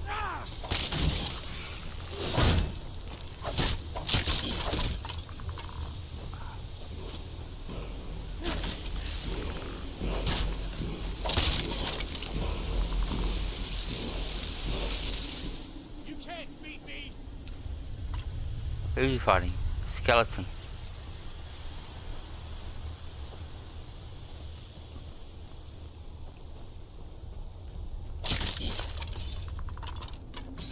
Alright. Now I think there's some ore up here. But yeah, I met Berba. Let me put it to perspective when I met Berba. I met Berba maybe 2 years ago. Roughly. And we had at that time roughly he had 300 subscribers, I had 300 subscribers when I met Berba. And in that time he's grown to I'm not sure how many subs you got at the moment, but yeah, you skyrocketed. And yeah, I don't know what you did. You got the right formula. Maybe people just love you so much. But yeah, you got it right. And yeah, you skyrocketed way to, I think it's, look, I don't want to say, but I'm not really sure how many subscribers you... Helga, can you look up how many subscribers Berba's got on his channel? Just tell me, like, I think it's, I know it's way over a couple of thousand, but I don't know how many thousands it is. But he's done a fantastic job, and he's been an inspiration to hundreds and hundreds of streamers. So yeah, he's the best.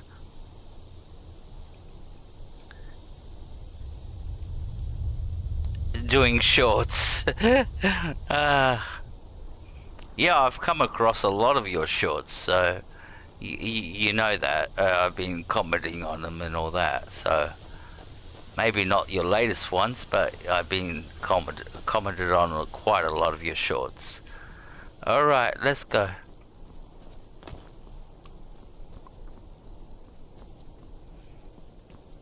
Now we're going to that special place I was talking to you about. Let me bring up my marker. That's where the camp is.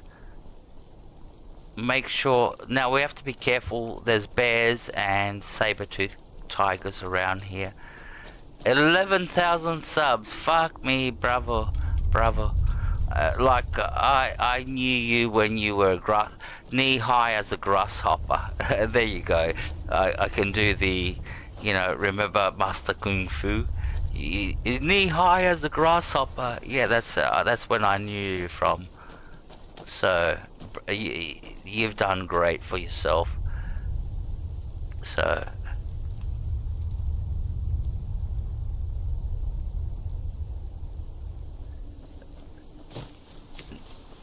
a grasshopper. That's what I'm gonna start calling you from now.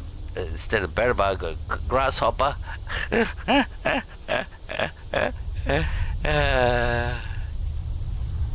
Nah, life's good. It's the people you meet and the people. Yeah, yes. Alright, which way are we going? Where are we on this map? Where do I want to go? I want to go somewhere up here. Alright, we're almost there.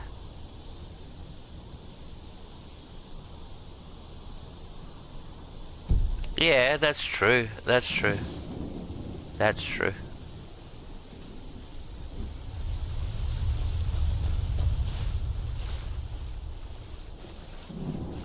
Nah, the truth is, I don't think I would like to ever get that popular.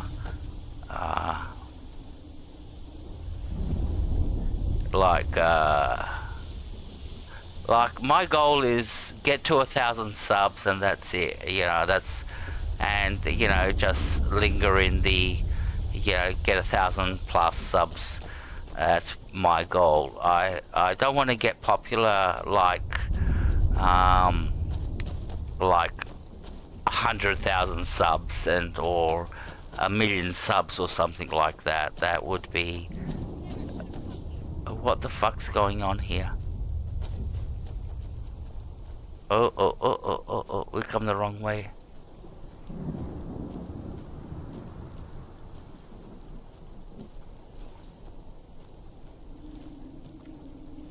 Like, can you imagine the stress Mr. Beast has? Like 300 million subs.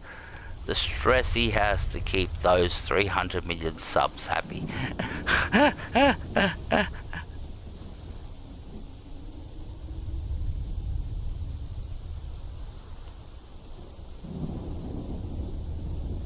Yeah, that's the thing with YouTube. You feel that you are compelled to keep on making content. Yep, I do get that, and like, yeah, you feel this pressure to keep on making content, and because if you don't make content, you'll lose your audience and all this, all you're doing on YouTube is playing with the algorithm. That's what you're doing. That's why you're making content, to keep the algorithm, so the rest of your videos get promoted to the top thing. So that's one of the sad parts about YouTube. It's you're playing with the algorithm. You're not really playing with your subscribers or anything like that. They're not there. You want more subscribers to increase the algorithm, or you want more views on your video, or aka you make shorts. So you make shorts so you can increase the algorithm. There you go. So, and I'm not saying that's wrong. I'm not criticizing or anything, but that's how it works. And even now that, you know, the chat is ticking over, and the number of posts that are happening in the chat will affect the algorithm. The more people talk, the more it affects the algorithm. If nobody talks, no, it doesn't affect. That's how strange YouTube is. It's crazy. Alright, I'm trying to get to a specific place and I'm sort of a little bit lost. Where am I? I have to get back onto... There's the road. That's where I want to go, down to that road. But to tell you the truth, that was a great win we had. That was a fantastic win. That was a brilliant win. For the first time, I feel a little bit of hope. I feel a little bit of hope with this team, and that something might happen.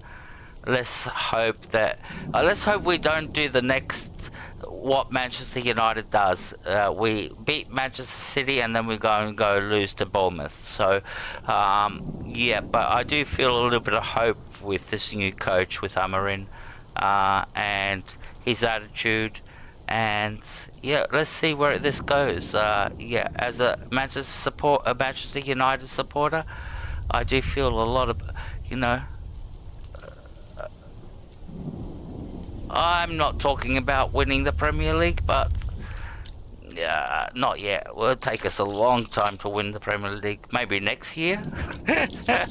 No, I wouldn't say... Don't count it off the thing that suddenly next year you're the next hottest thing. If he gets it right for a year and all that, and puts this team into, you know, like everybody. See, the thing is, I've noticed with Manchester United at the moment is we beat Manchester City, and everybody, every channel is analysing Amarin's tactics as if he was a genius, and how he nullified Pep, and how they nullified... and look, it was a masterclass, but at the end of the day, I think it's this... the problem with Manchester United has always been this... we win one game and we sort of like... Is someone there? Hello? Make a big deal out of it.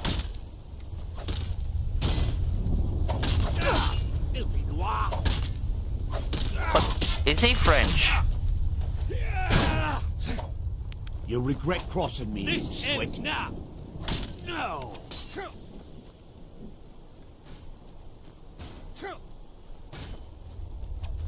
Come on, come on. Oh.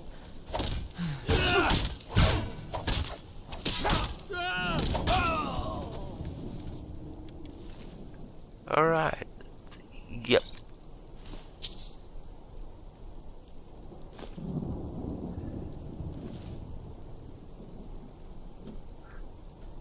No, it would be quite embarrassing next week we go and play Bournemouth and we fucking lose. That would be embarrassing after all this analysis and tactical analysis and Amarin's brilliance and everything, and how, you know,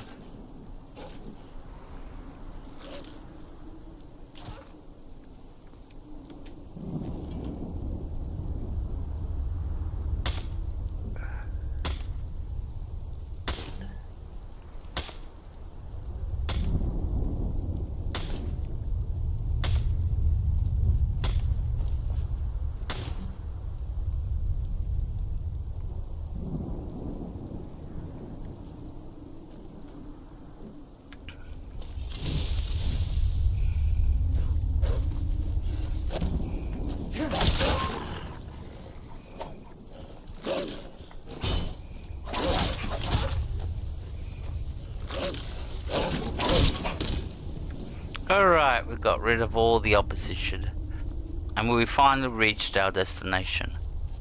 If we go down there, there's bears. We don't want to go down there. Up here it's safe. So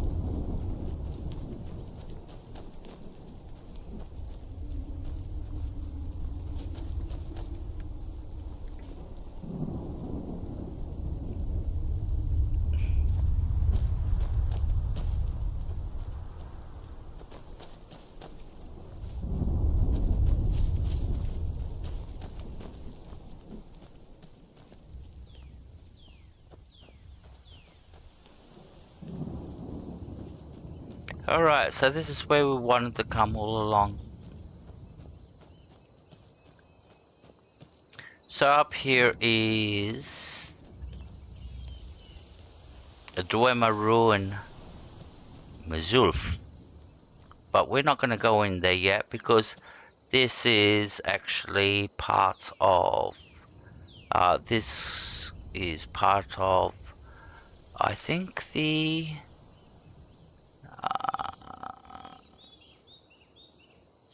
either College of Winterhold. No, it's not part of the Thieves Guild. Or maybe it is part of the Thieves. No, it's not part of the Thieves Guild. Or is it part of the Thieves Guild? Anyway, it's part of the one of the minor factions quest line. So you'll come here like it or not. So you don't have to go rushing and exploring. It'll just spoil the experience for the quest. So, but where we want to come to is this place, the armory, the storeroom.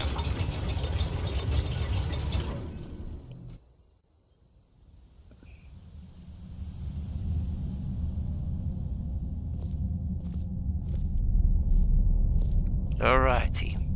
Now there's no danger in here, there's no enemies, so we can put it, but what is in here is all this Dwemer scrap metal, which we'll pick up everything.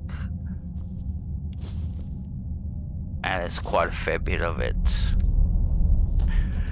It's just lying all around the place.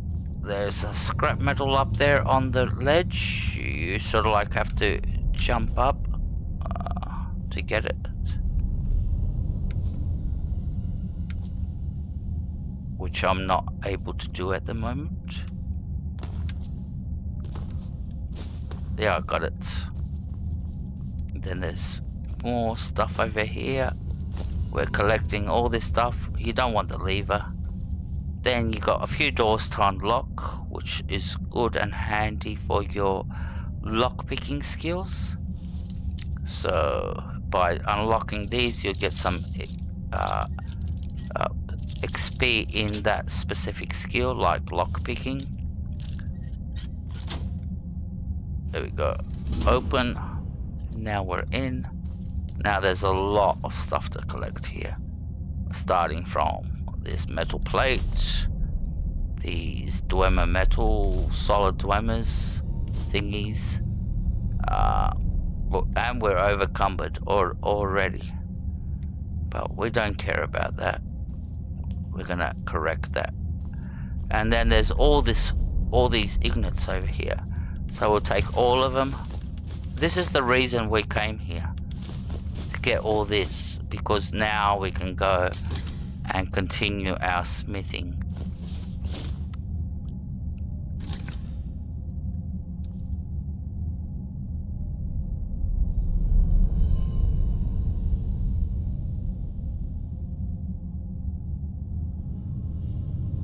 Take care, buddy. Take care, buddy. Thank you very much. I do appreciate the time you actually even spent here. So it means a lot. And thank you. And thank you for coming.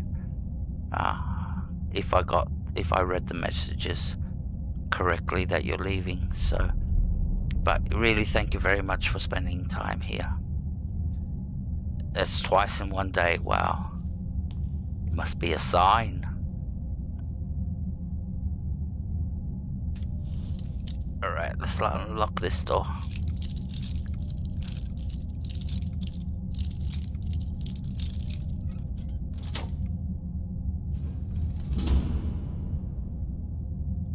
Alright.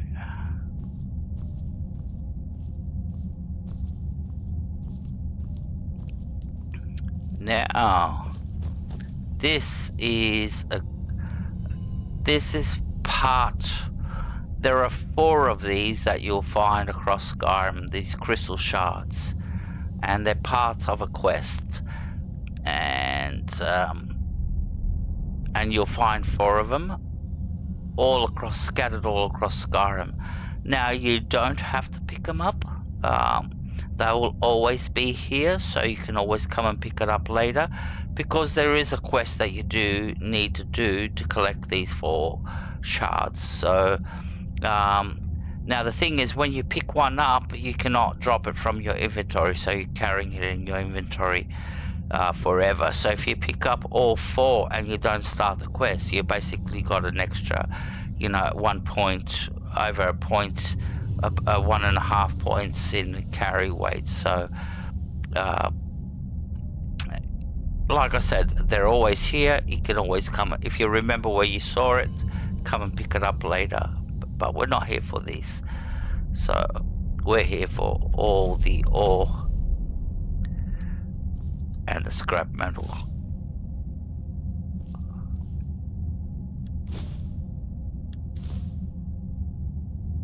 Alright, that's just about everything. And there's one more door to... Oh, there's one more thing.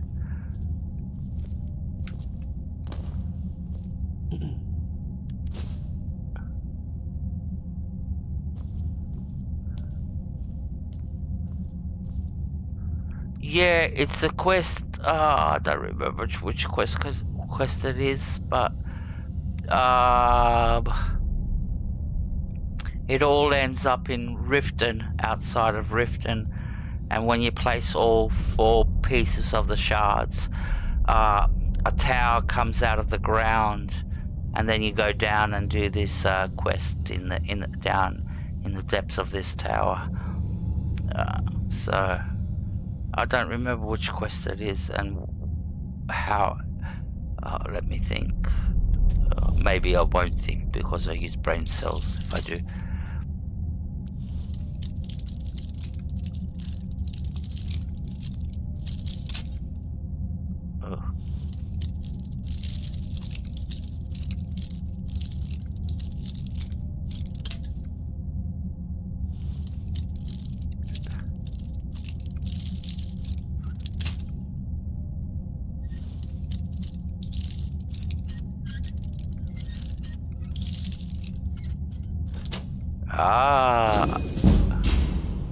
I remember which quest it is. That's where you go to this meet this ghost in this in Alcatraz or something like that, Alcatraz or whatever, I don't remember. But you meet this ghost and she gives you this bow, the fastest shooting bow in the game, and you have to help her. Is this the one, or am I thinking? Is that the? Oh, Jesus Christ! Memory is a little bit vague. Is that the one you need these 4 pieces to be able to access the forge down underneath, and that's why you're collecting all these pieces? This is where these pieces, the converters, are for another quest. All right, so let's see how overcommitted we are. Inventory. Oh, we're not that overcommitted. All right, so maybe we could give some stuff to Mr. Handsome over here. Hey, buddy. Still here.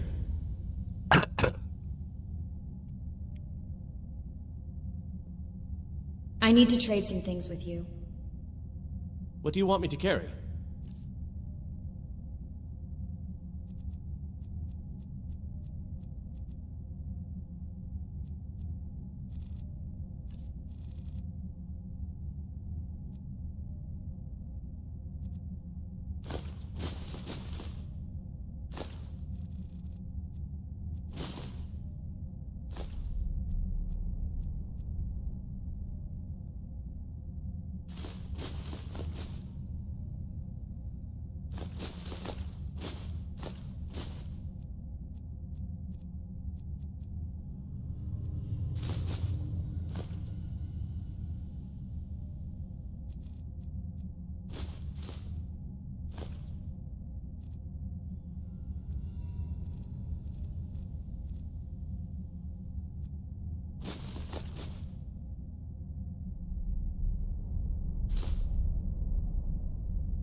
Let's get going then.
Come on in. We've got warm food, warm drinks, and warm beds. Got some fresh baked bread and good cheese if you're after a bite to eat. I'd like to rent a room. Sure thing. It's yours for a day. I'll show you to your room. Right this way.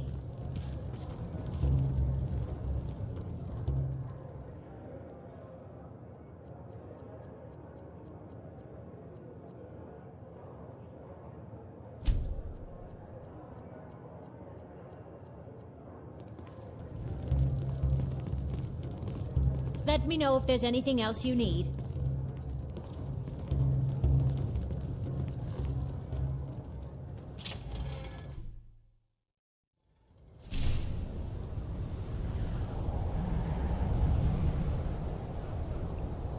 Okay, first of all, let's level up.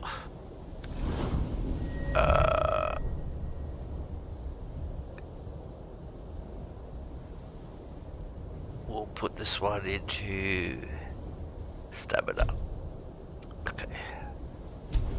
So we've got 3 skill points. We're almost at 60. That means we'll be able to do a lot of damage with our base. Heavy armor's progressing slowly. Smithing. This is the one that we're going to change right now. Smithing. Alright, so we've slept. We're getting the 10% extra.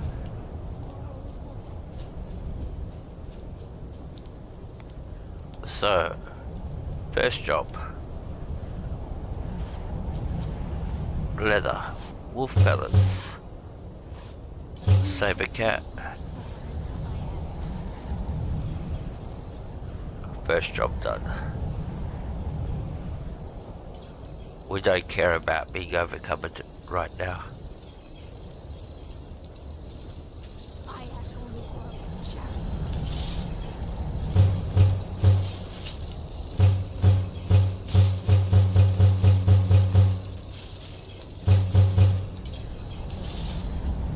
Alright. Will you spare a few coins to help someone who's got nothing?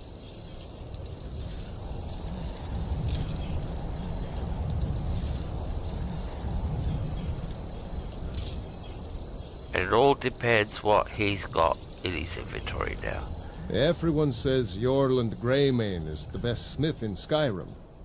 I plan to change a few minds about that. Alright, so what do you got? Please have some ebony. What have you got for sale? Take a look. Alright. Dwarven. No ebony. He doesn't have no ebony. That pisses me off. Alright. Shh. We only got 200 credits. Alright. Don't forget, you find Queen Freydis' sword. I'll reward you. Alright. Dwarven bows. That's what we're making.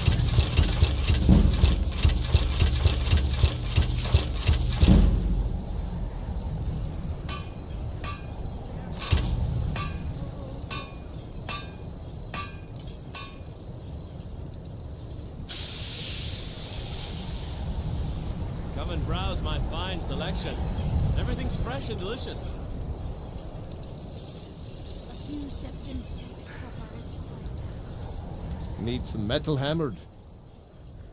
No. Whether it's armor you need or a new blade, come see me.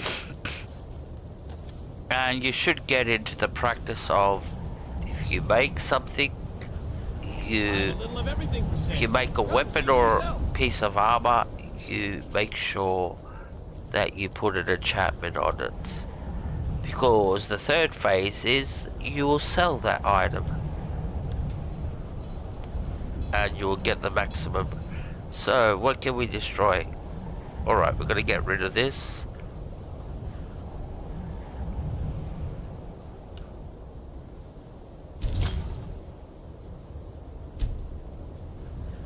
Oh, this is a good one. And we're gonna destroy the charmed necklace. We're gonna destroy that. So, because we basically not gonna be using this enchantment at all on any of pieces of our armor. So, at the moment we're using it because we've got nothing else. So, but we're going for the skill points. Alright. So what do we got here?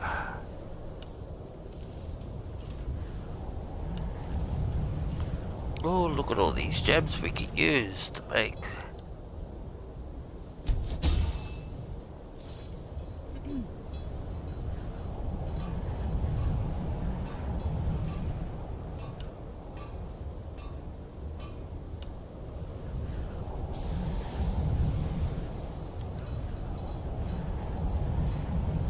Come and browse my fine selection. It's fresh and delicious. Okay. Now this is the grinding part. This is the slow part. Watching me do all this. Just go through repetitive. I have a little of everything for. Yeah. Come see for yourself.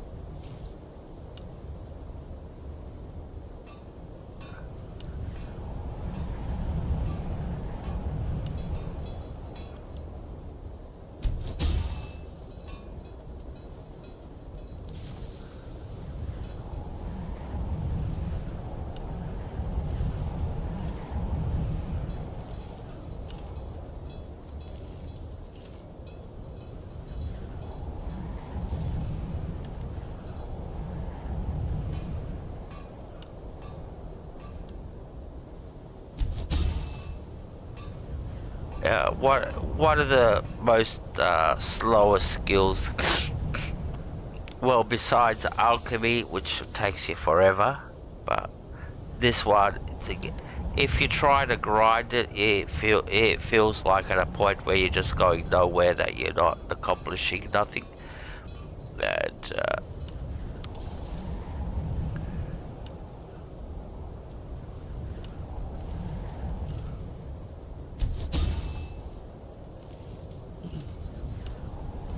all right.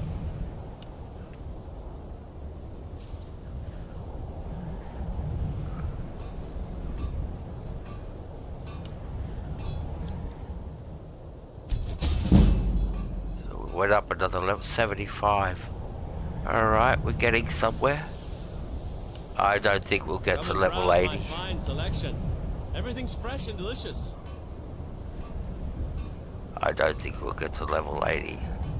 We don't have enough soul gems. Maybe. Depends.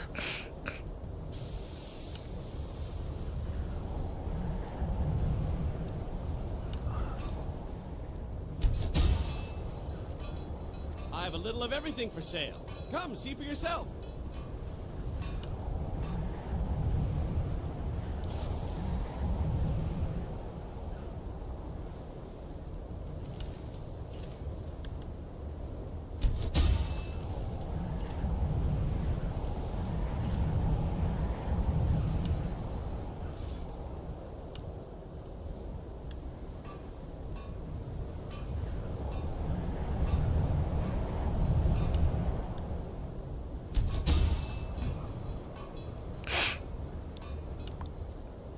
Now the irony is I do this regardless. Either I do it in a stream or I do it offline, but I still have to do the work. So unfortunately you guys are gonna have to watch.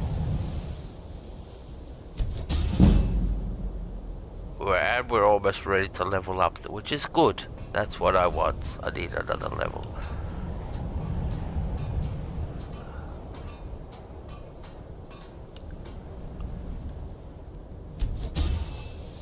And this whole thing is supposed to be the real thing, what I actually do. Nothing's hidden, so... Come and browse my fine selection. Everything's fresh and delicious.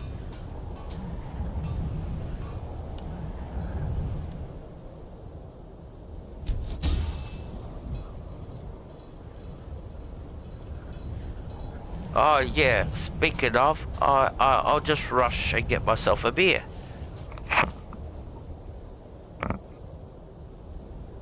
I have a little of everything for sale. Come, see for yourself.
Come and browse my fine selection. Everything's fresh and delicious.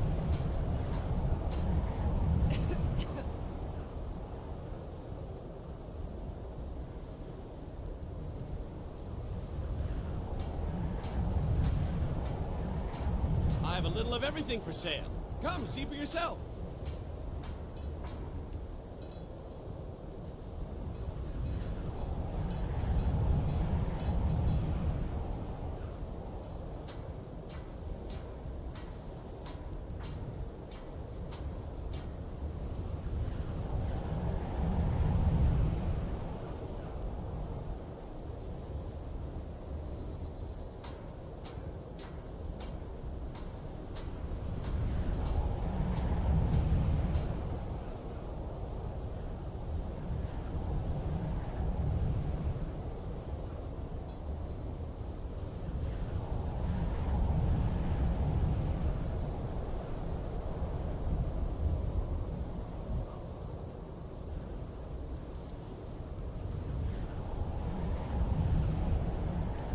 Nah, Helga, I don't think he's here. I think he's actually sleeping at the moment. It's 1 a.m. in the morning, so I'm pretty sure he's had a couple of wines, watched a little bit, and just basically dozed off. If it's registering at, you know, when you do the at, Browse my fine selection. what's the name and the name, if the name shows up, that means they're still in the chat. That means he's left his laptop on and got me running just for the supports, and it's basically just dozed off.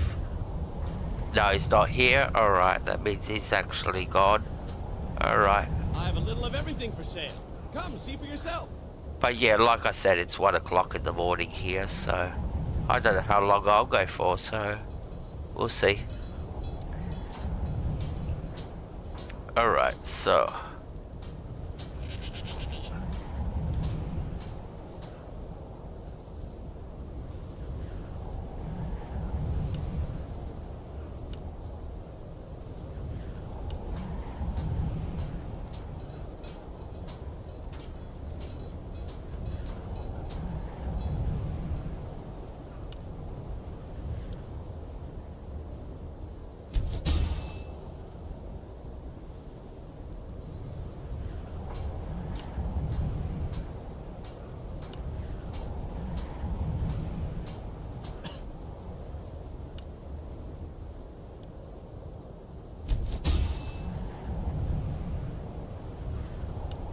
alright, we're running out of items to make.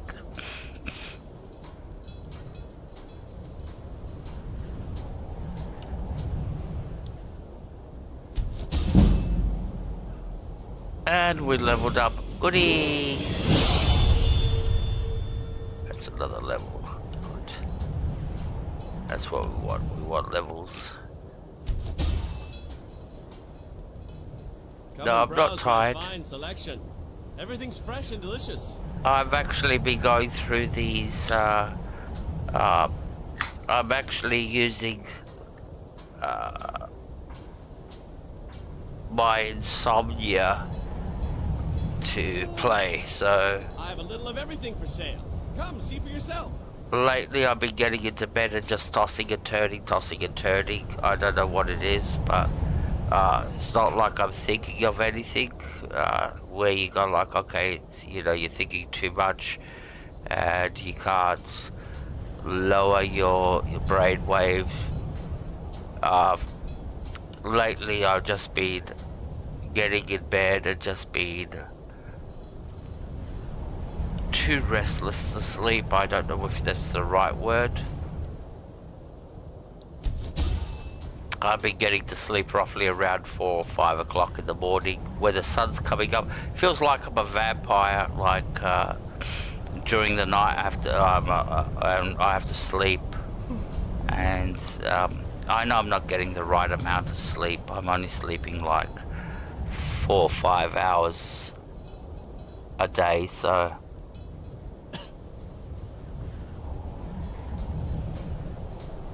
which is not healthy, so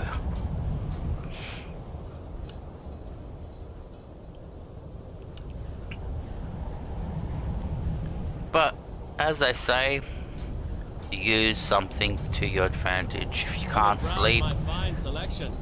Everything's fresh and delicious. if you can't sleep, just stream, you know what I mean? That's like, occupy that energy. Because for some funny reason I can't sleep. I don't know what. And like I said, it's not like Come, see for yourself. it's not like I'm thinking about things or worried about bills or shit like that. No, it's not. It's just, as soon as I lie down, it's almost like my body goes into a hyperactive state where, yeah, like my brain just, as soon as I lie down, it's like my brain goes into hyperactive for some funny reason. And I'm not even thinking, I don't even know what I'm thinking about. That's the thing.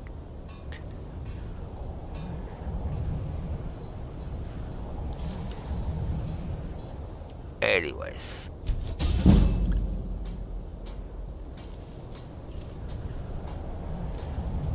Can we run out of stuff to enchant? Alright, cool. That's good. We've still got some gems left. We've got 7, 8, and 3 grand ones. Alright. Alright, let's sell this stuff. Hello? We're gonna do a quest with I don't haggle. If you want a lower price, look elsewhere. Later. What do you got for sale? What have you got for sale? Trinkets, odds and ends, that sort of thing. Alright.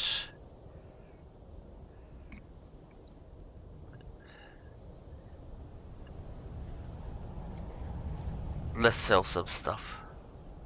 Start with potions.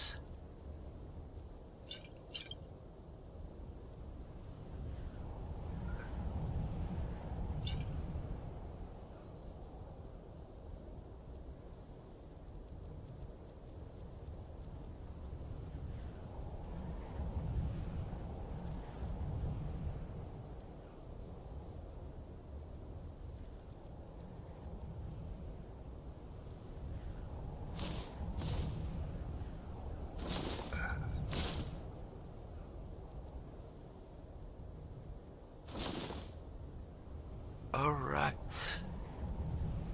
And this is where we're gonna make our money. All these bows.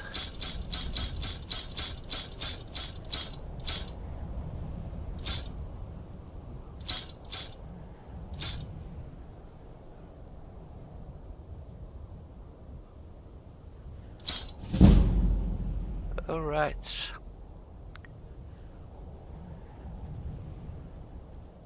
And you've got some soul gems. Grand soul gems.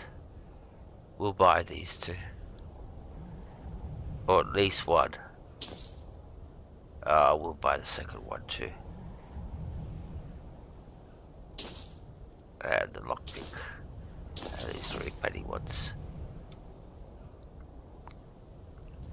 Thank you for your custom. So how much money we got left? 1,000. Alright, that's good. And now we've got ourselves 5 grand soul gems. We're gonna need them when we make our Draconic armor set. We will need them then. Now the question is, how far away are we from Draconic armor? Level up. We'll put this one into health. Okay. So how far away? We are 8 points away from Draconic. So we're 82. Draconic armor unlocks at 90. Now the question is, do you waste all your ebony to make an ebony armor set? Or do you wait to make a Draconic armor set? Because you'll be using the same ingredients, the ebony. So, this is the dilemma that you have at this point, when you're at this point that you're going like, alright, I can make ebony, which will help me out dramatically, but it's only gonna, oops, come on, just fucking come down. There you go. So you go like, do I go for ebony? But the thing with ebony armor is it's only going to help you out for 10 levels. And then you'll be making a new armor set, which is the strongest armor set in the game at level 90. And that's where you go like, do I waste all my ebony making armor, helmet, shield, etc, etc, etc, boots, gloves, where I can sort of like wait, because I'm 82. I just need to get to 90. But the problem is, how do you get to 90? That's unless you know, Mark Arthur respawns. And even if Mark Arthur respawns, I won't get to level 90. I'll get to level like 88, 87 or something, but not to level 90. And the question is, how do you get to level 90? Now, when you make ebony armors, yeah, you can get to level 90, but you're wasting all your ebony. That's the problem. And ebony's expensive to buy at the moment. It's 400 credits per bar. That's the catch. If you think soul gems are expensive, well, and Draconic hearts, yeah, Draconic heart runs costs around 600 credits. Soul gems, grand soul gems, around 1,200 credits, and you're looking at 400 credits for ebony ingots. So yeah, they're quite expensive, and at this point, yeah, you are making the top level armor, so yeah, all the ingredients are expensive. So okay, so we sold everything we could. Come and browse my fine selection. Everything's... Take a good look around. I'm sure you'll find what you're looking for. If not, let me know. Now, I might have it stored away. Now this guy's got a quest of his own, the White Pail. But we're not going to activate it because he'll give us a pail, and we have to carry it with us. And it costs... I don't appreciate look. I'm so close to the answer. And it does weigh like 5 points of carry weight, so... And you can't drop it until... You can't get rid of it until you finish this quest, so you're forced to like run there, especially when you're on the limit of your... everything counts when it comes to your carry weight. The problem is with the thing is, there are a lot of unique items that you pick up, like the orb of Meridia, you know, which you can't drop until you go and place them in certain places. And the more things you collect, especially like those gems where you have to pick up those for that crown, which one? What are they called? There's around 24 of them that you have to pick up. 24 gems all over Skyrim that you have to pick up, and then once you pick up all of them, then you could. Is it 24 or 12? I'm not sure. What have you got for sale? Oh, so you're an alchemist then? The problem with those gems is that you can't drop them. You can't get them out of your inventory. You can't put them in a chest. You have to collect all of them to be able to complete the quest. Oh, there's a Draconic heart. Good. How much is that? 640. All right. We'll take that. Because we are going to be making Draconic armors and weapons. That means we've got 6 Draconic hearts. That means we can make armor, boots, helmets, gloves, bow, and mace. Now, we're not going to make a shield. That's the thing. That we're not making a Draconic shield. We're going to go and get the Spellbreaker, which is essential part.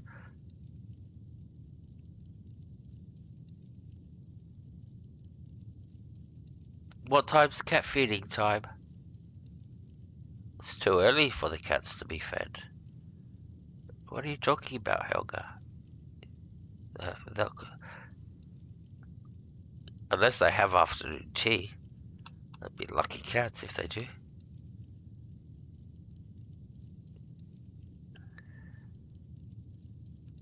Yeah, the Spellbreaker, it's the best shield in the game.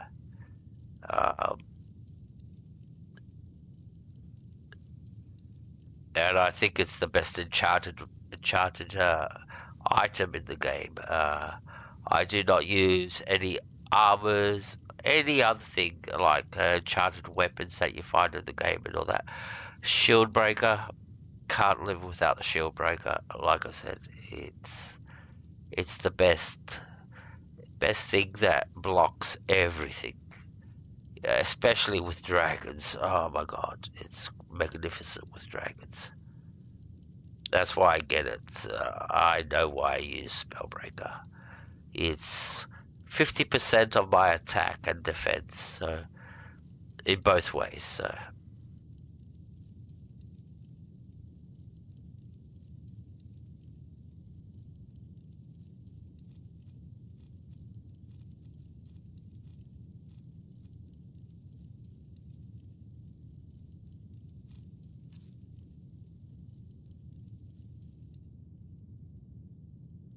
Hope to see you again soon. The problem with the Spellbreaker is, you'll see, it's going to take me a long time before I get it. Because it's a bitch of a quest. I hope you have coin to spend and you're not just here to gawk at my goods. It's not an easy quest to complete. And the boss is ruthless at the end. If you don't get it right, you're dead. And the thing is, you're facing all the accursed.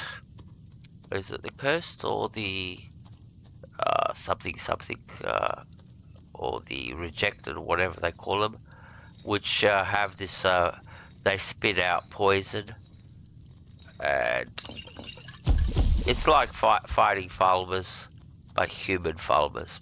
Not as deadly as Falmers, but they still do a considerable amount of damage with their poison. Alright.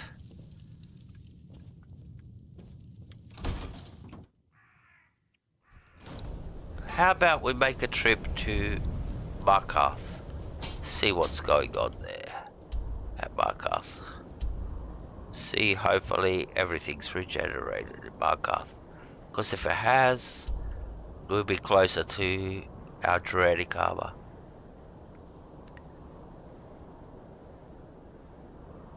At 4 o'clock it gets dark. Wow, that's amazing. At 4 o'clock it's dark.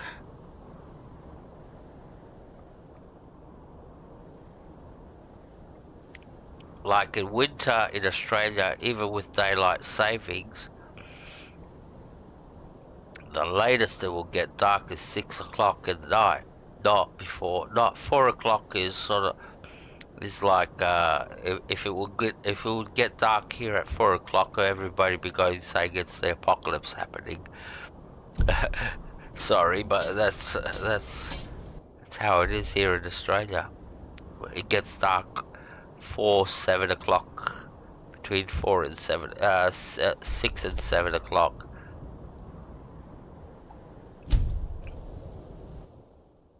And like I said, if it did get dark at 4 or 3 o'clock in the afternoon, everybody would be going, it's the apocalypse happening.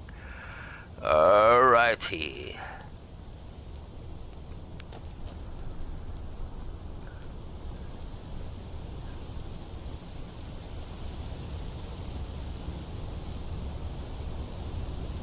So this is Markarth.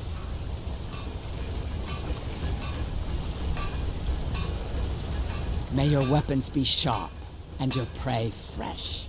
Thank you. What do you got for sale? What have you got for sale? Blades, helmets, pretty much anything to suit your needs. What do you got? After all. Crap. No, I don't want this. Like, I'd go for this, but I'm gonna be coming out of this armor soon, so it's pointless. She's got nothing here of value.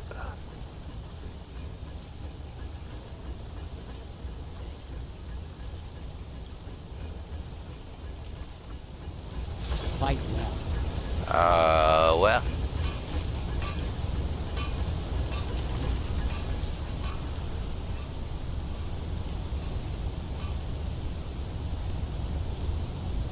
What I want to see is if all the Dwemer stuff has regenerated.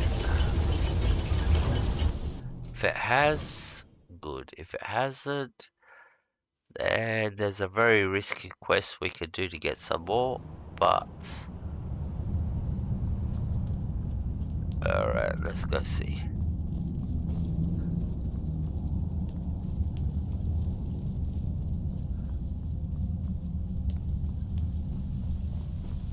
Nope, nothing's regenerated. Alright. Nothing's regenerated here, but sometimes the times difference between the upper and the lower is different. So sometimes in here it's all regenerated, and outside it hasn't, so we'll just check. Yep, I'm correct. In here it's all regenerated, all the stuff is regenerated, so we'll pick all this up, and that way we can do a little bit more smithing. Not enough to get us to 90, but enough to get us a little bit higher.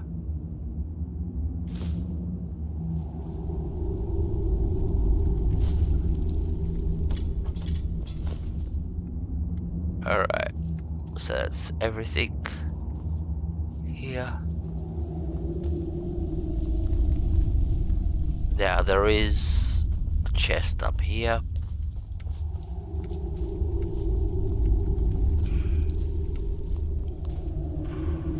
There's a chest. And usually you get something very good in here, like this has got archery. We've already got archery, so we can sell that.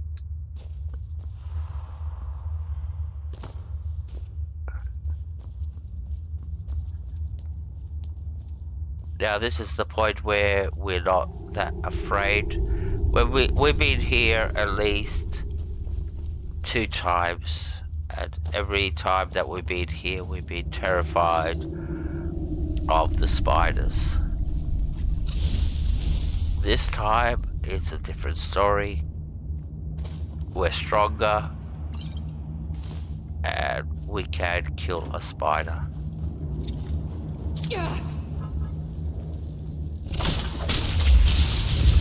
See what I mean? Where's Fidel? Come on, bud. There's 2 more spiders.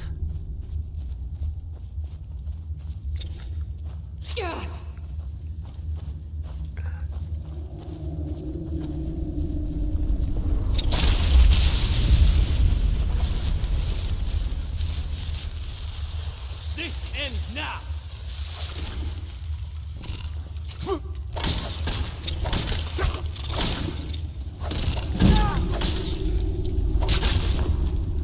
Alright, I got what I wanted. I wanted that level 60.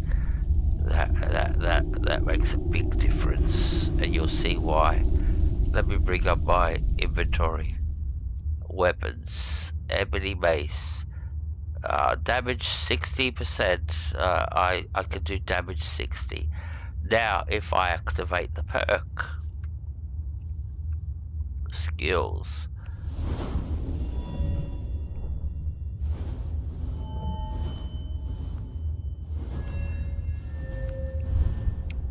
That's an extra 20%.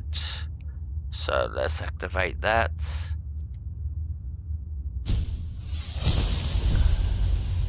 And let's have a look at our mace. Inventory. Our ebony mace now is 68. We took 8 points plus. Now this increases with all the smithing you do on this actual mace. So if you, at the moment it's epic. When it becomes legendary, when I upgrade it to legendary, the multiplier will actually affect this, and it will become very powerful, where we'll eventually get our Draconic mace out. When we make our Draconic mace, we'll eventually get it to 400 points of damage. At the moment we can't barely get past 100, so but yeah, our Draconic mace will be able to get it to 100 once we do all the work, smithing, everything.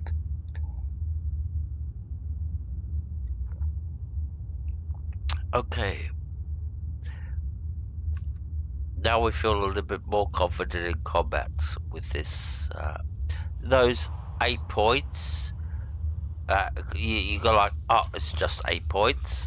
Yeah, they make a lot of difference.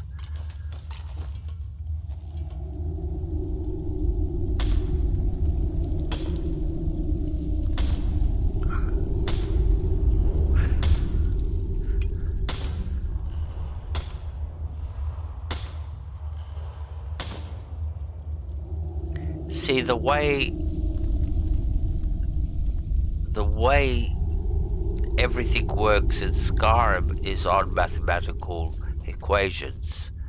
And I'm not joking. There are mathematical equations which determine everything you do in the game. For example,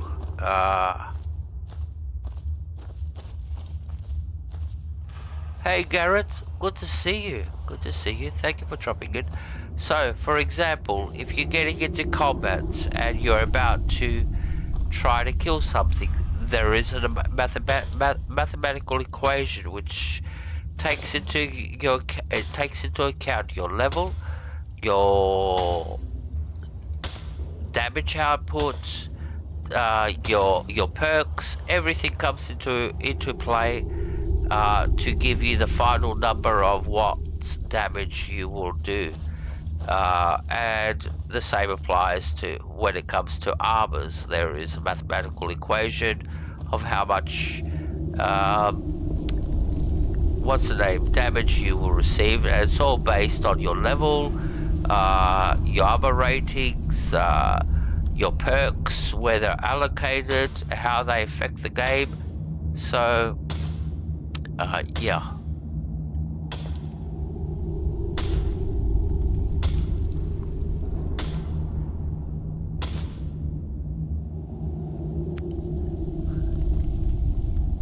Good morning to you. Whereabouts is it morning in the world for?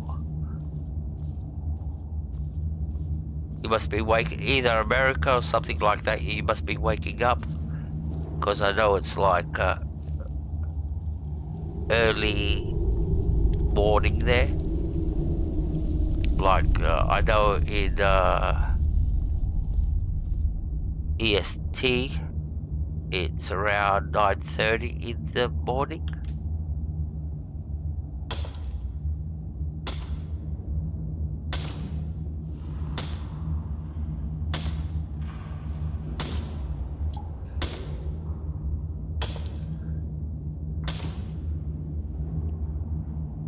Alright. So we gathered everything we could here. Unfortunately, we're overcumbered and we're going to have to do the walk of shame.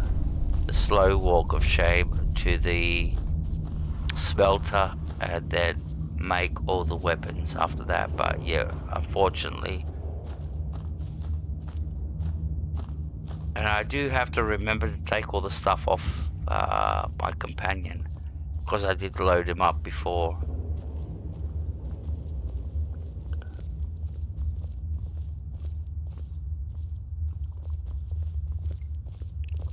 Knoxville, Tennessee. Wow. Okay.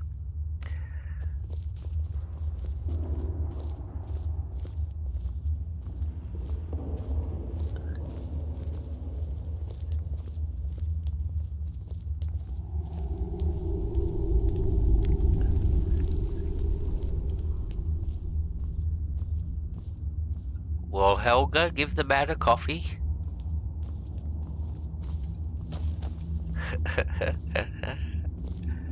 Yes, Helga's our barista.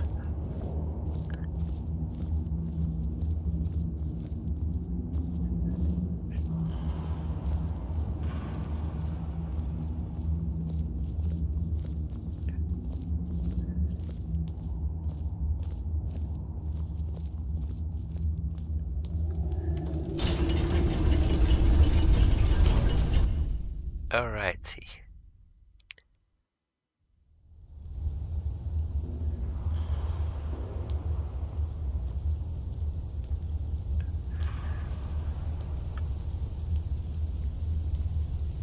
We got a little bit of walking to do. You don't drink coffee, alright. Or give the man a beer.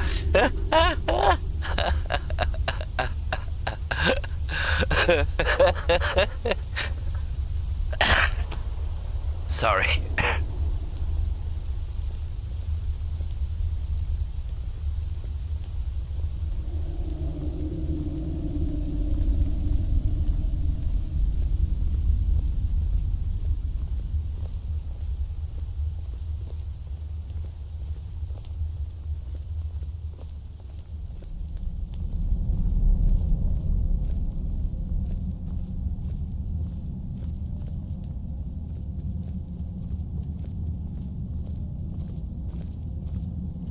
Yeah, just to make sure you got it right.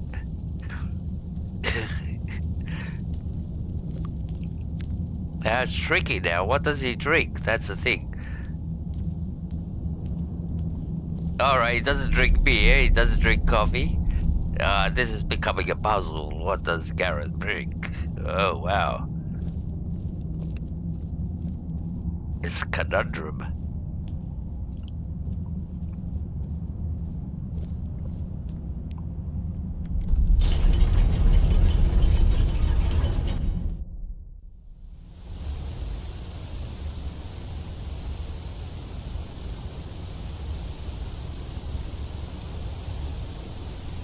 Alright, we're off to smelter to go and turn this into ignits so we can make some bows.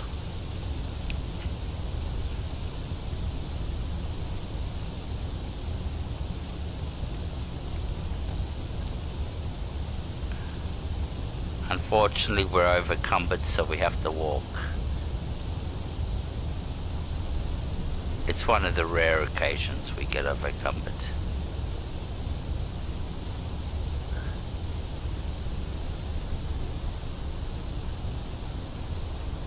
Ah, I love milk.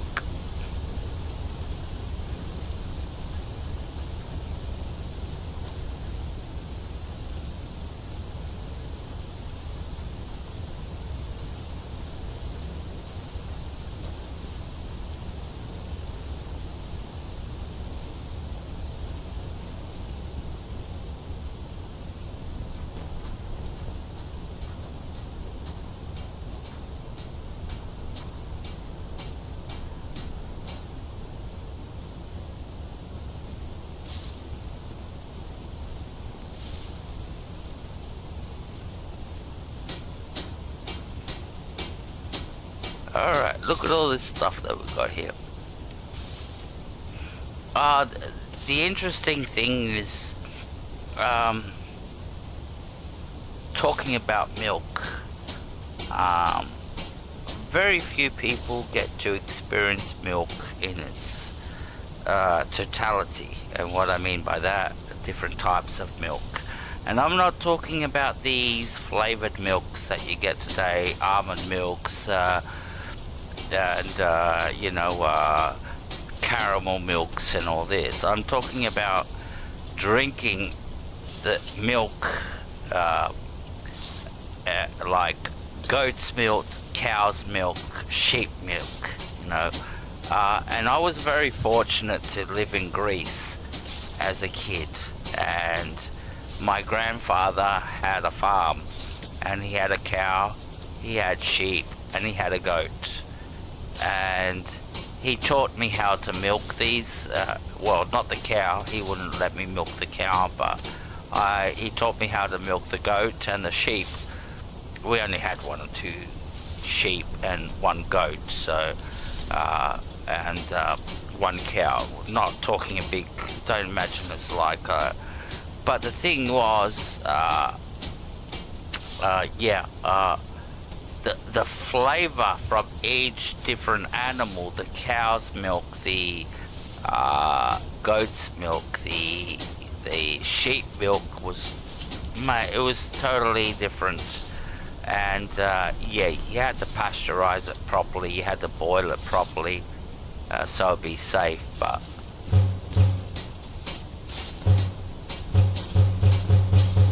and every milk was used for something different, like the goat's milk would be used for feta cheese, the sheep's milk would be used for a different type of cheese, and the cow's milk would be used for drinking, basically, and, you know, like cornflakes and stuff like that. Alrighty, their memories. Long time ago.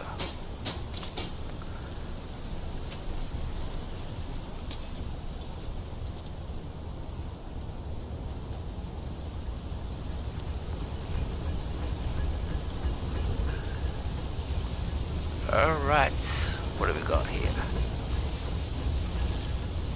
Get out of the way, Fidel. Out of the way, buddy. Oh. Yeah, oh, yeah, out of the way. Huh? Ah, yeah. Alright, now we can make some things.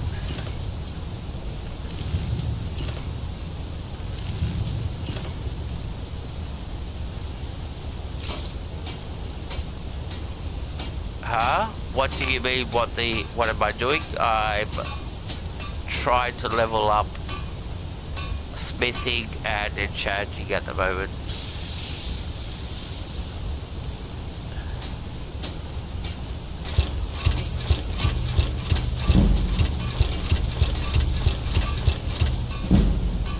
And the whole idea is to be able to get into Draconic armor. We are playing Legendary, and we have to navigate everything and do everything from scratch. So at the moment, let me show you. Alright, skills. The whole idea is, alright, we've been working on our one-handed. At the moment, blocking and heavy armor, very, very weak.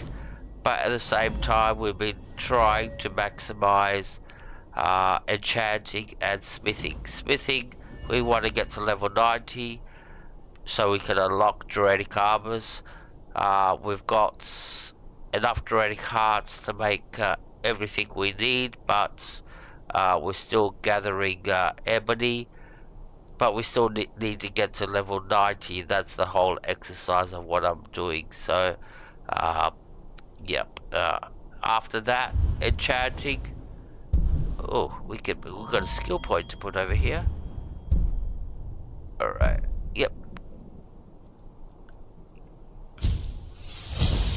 The whole idea with enchanting is it to get to this extra effect, where it allows you to put two enchantments on your armor or weapons.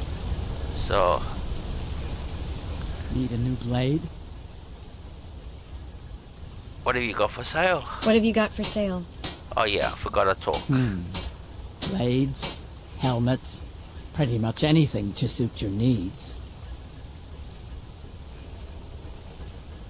I'm surprised this talking, you know how my character, because in Skyrim your character can't talk, it's mute.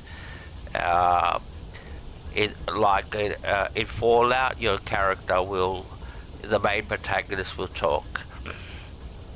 So, but in Skyrim your character's mute, and somebody made this mod, which is basically AI generated, that lets your character read any dialogue option that's available in the game to talk back to any NPC that talks to him. I'm surprised this hasn't been passed into Starfield. I'm really surprised. Anyways, so what do you got for sale? You got crap. Let me sell some stuff. I could sell all these bows to you. How much money have you got? Yep, I'll sell all these bows.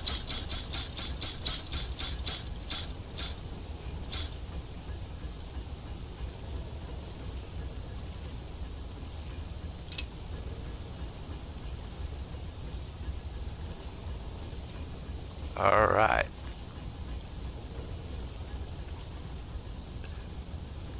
Yeah, she is beautiful, isn't she?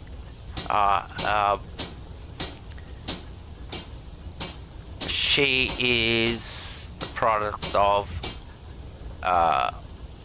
8 years of editing the same character over and over and over. I always, for the last 8 years, I've edited not major differences, but I always change something about her, and I've been fine-tuning her looks for the last 8 years to get to what she looks like today. So it's just a project, just an obsession. Let me know if you need something forged. And I've only played Sa. Just about every single playthrough I do, regardless of game I play. If I play Fallout, she's there. Or as a female character. Starfield, the same, she's there. I only play a character called Sa, and it's almost like Doctor Who, where she can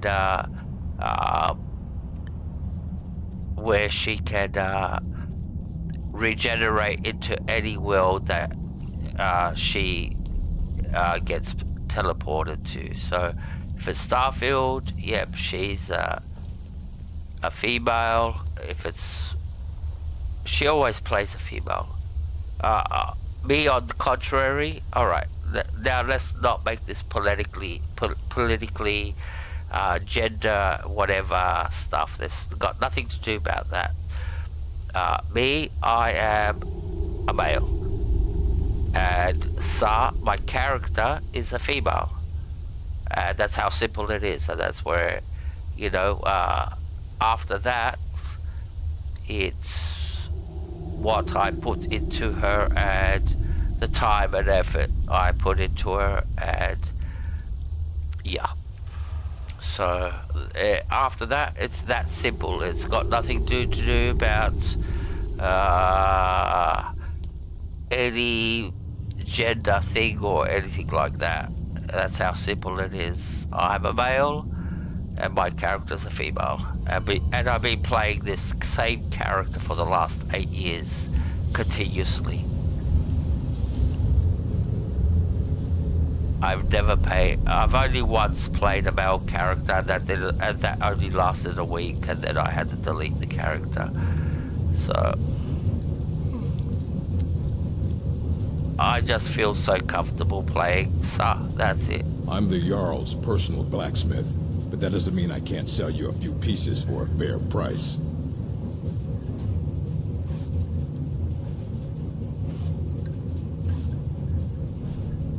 Yes, I know you subscribed. Thank you very much. I appreciate it. I really appreciate it. You were at, what's the name? You were in the stream this morning on Ronin's channel, I think, or what's that? Gnome's channel. We spoke there, and I think that's where I saw you. So, which is a great channel, by the way. That I really enjoy my time there. The chat is one of the best chats you could have. I think it's amazing how everybody talks together there and all that. They all bond and everything. All right, what do you got for sale? What have you got for sale? Take a look. Oh, can I have a look? Nobody's got what I need. That's the problem. Alright, what can we sell? Nothing. Nothing.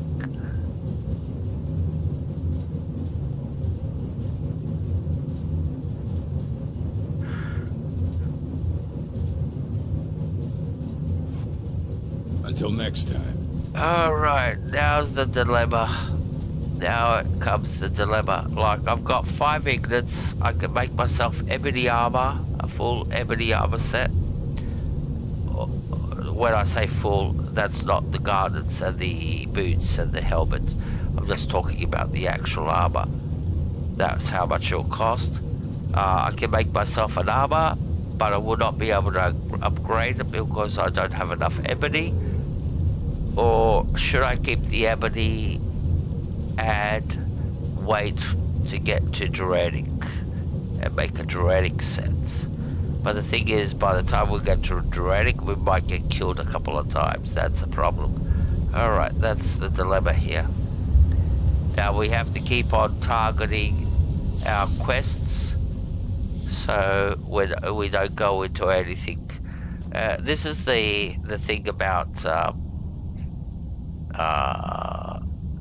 when you play the same game over and over and over. There is the concept of metagaming.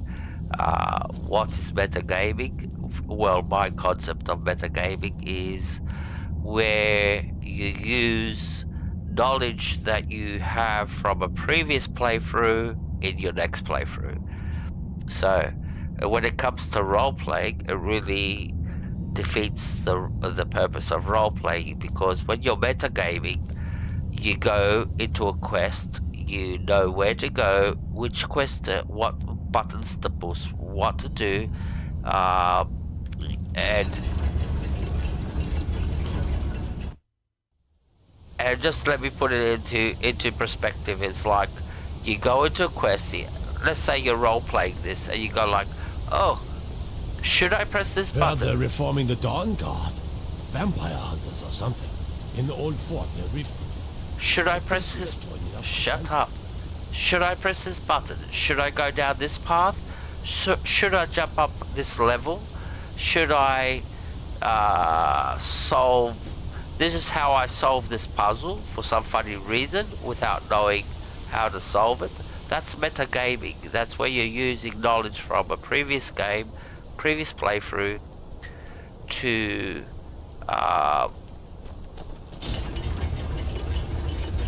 in your next playthrough.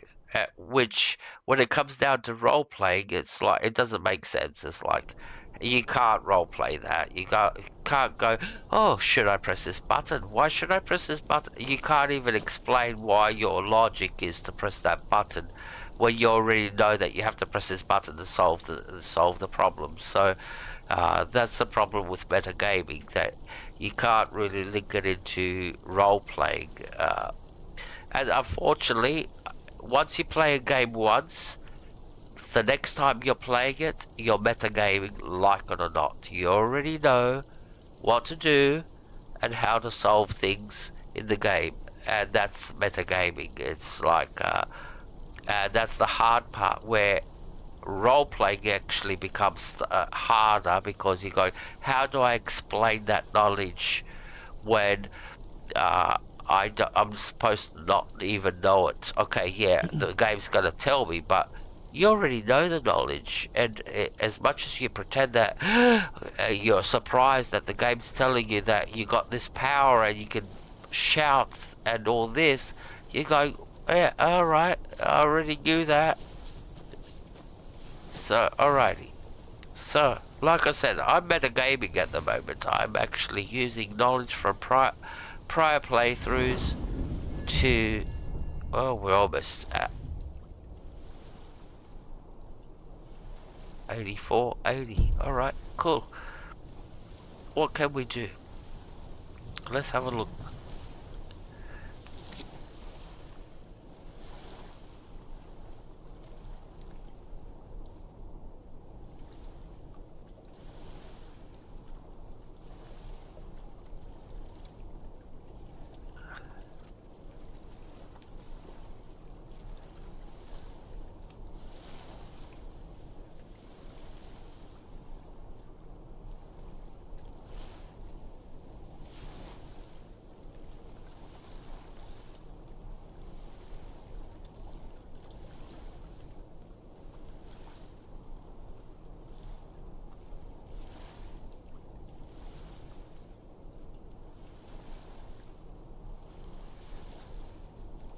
Oh god, all these will get me killed. All these will get me killed on Legendary.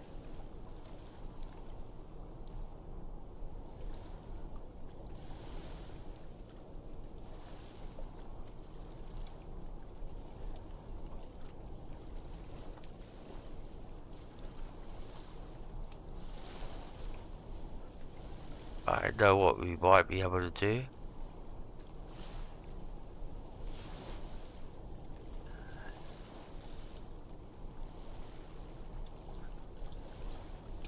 Let's start the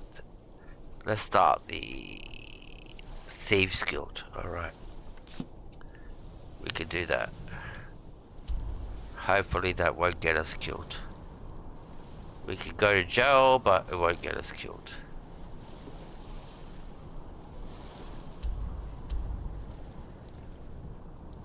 And we do have to join the Thieves Guild anyway, so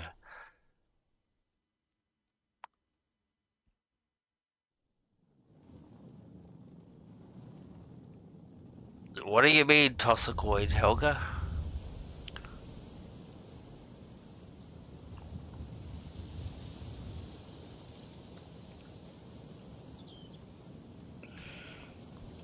You're sounding like DM.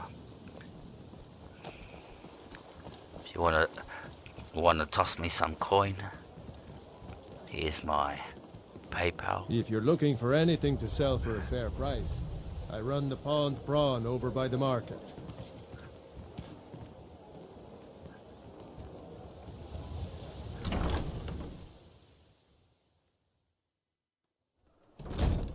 If you've got the coin, you've come to the right place. Yeah, see, everybody's talking about money. You got the coin?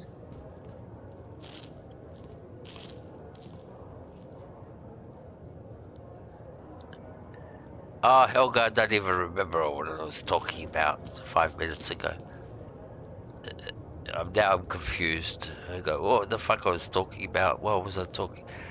I'm trying to link coin to what I was talking about. So forget about it. Don't try to explain it. It's all over in the past. Moved on. But yeah. If you want to toss me some coin, here's my PayPal. I got to say that.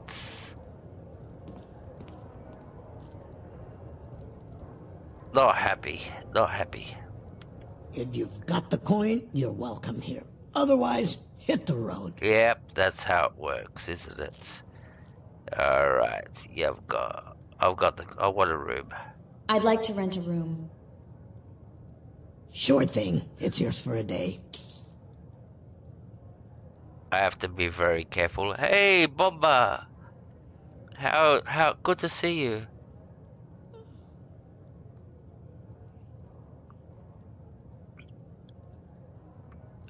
I'll show you to your room. Right this way. Alright, I know the way. What you're doing. I know the way. Hey, bring you off. Glad to see you finally came to your senses. Ready to make some coin? Yeah. I want to become a member of Thieves Guild. What do I have to do? What do I have to do?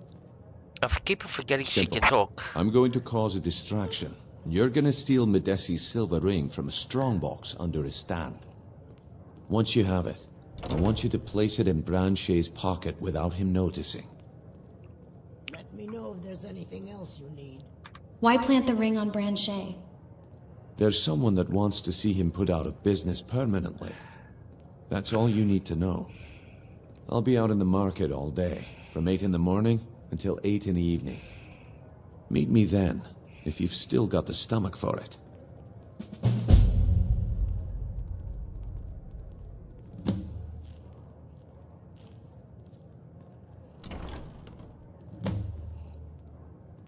I'll be at the market come morning. You better be there too.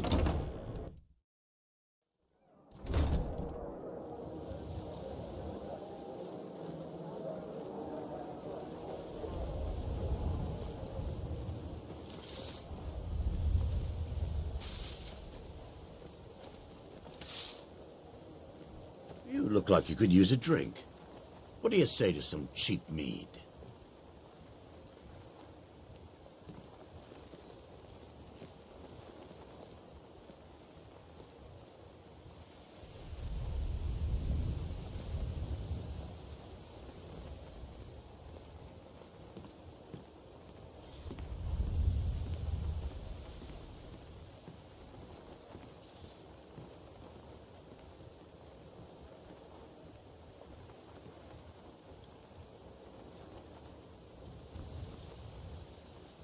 You're a stranger here too, huh?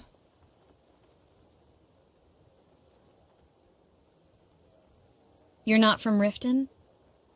I've been adventuring across Tamriel since I was a fresh-faced young woman barely able to swing a blade.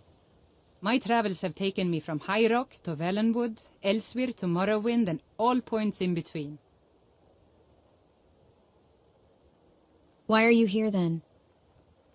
Many years ago I lost my blade, Grimsever, within a Dwemer ruin. I took it as a sign that I was wasting my days in search of wealth. You and I are alike. We seek challenge and great fortune. But for me, that's where the similarities end. You see, Riften is my great beast to be slain, and my fortune comes from gratitude and trust.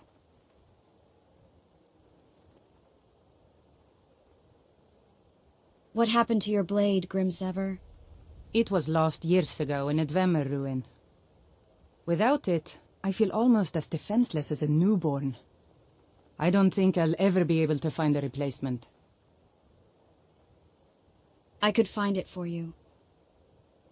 I couldn't ask you to undertake such a treacherous journey. It would be a fool's errand. But I see that spark in your eye, and I know better than to warn you away.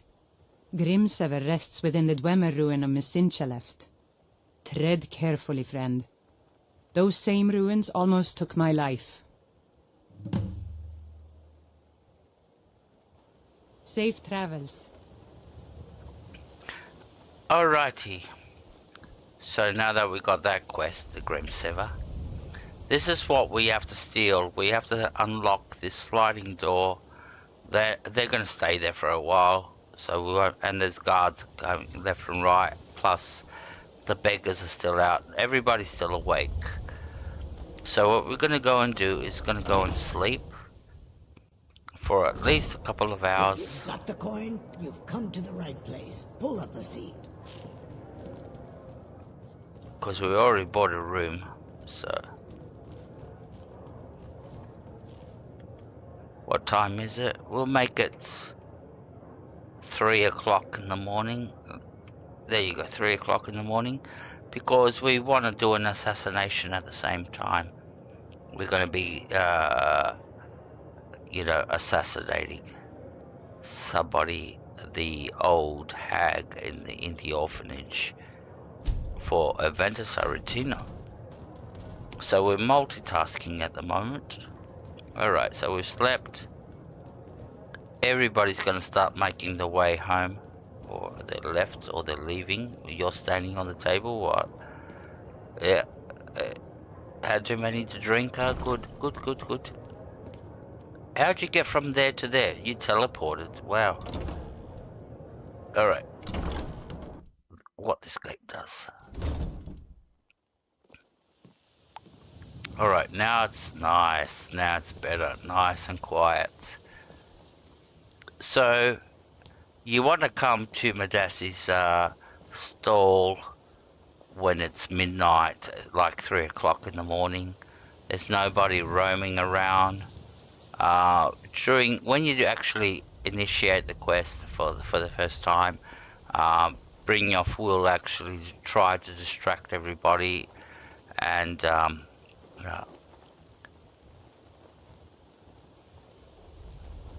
so yeah.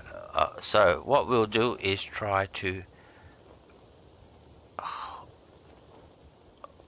get the ring now while everybody is asleep. So all we have to do is after that is just plant the ring.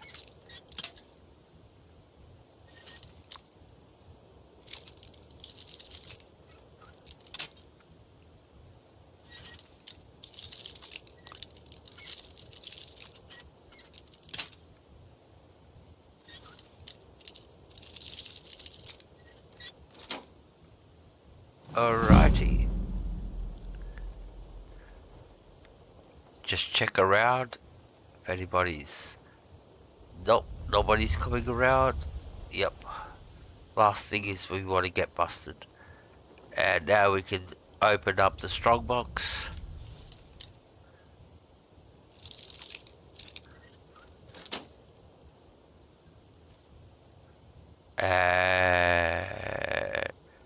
It's not the strongbox I wanted to open up. There's another strongbox in here.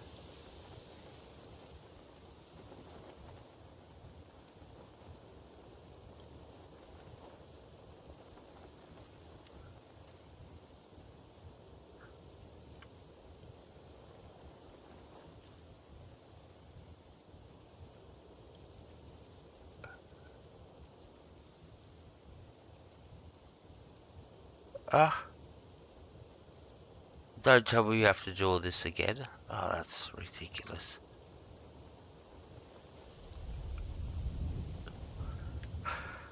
Alright, let's go and have a nap, and we'll get up in the morning and we'll do it.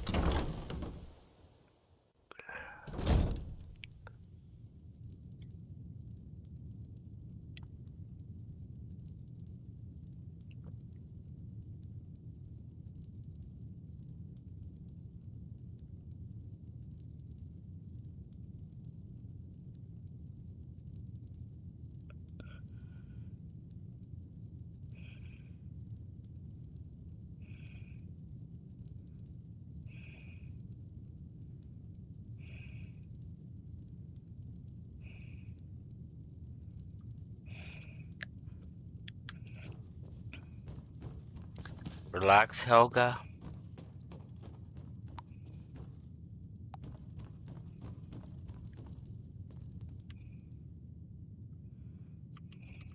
Alright, 5 hours should do it.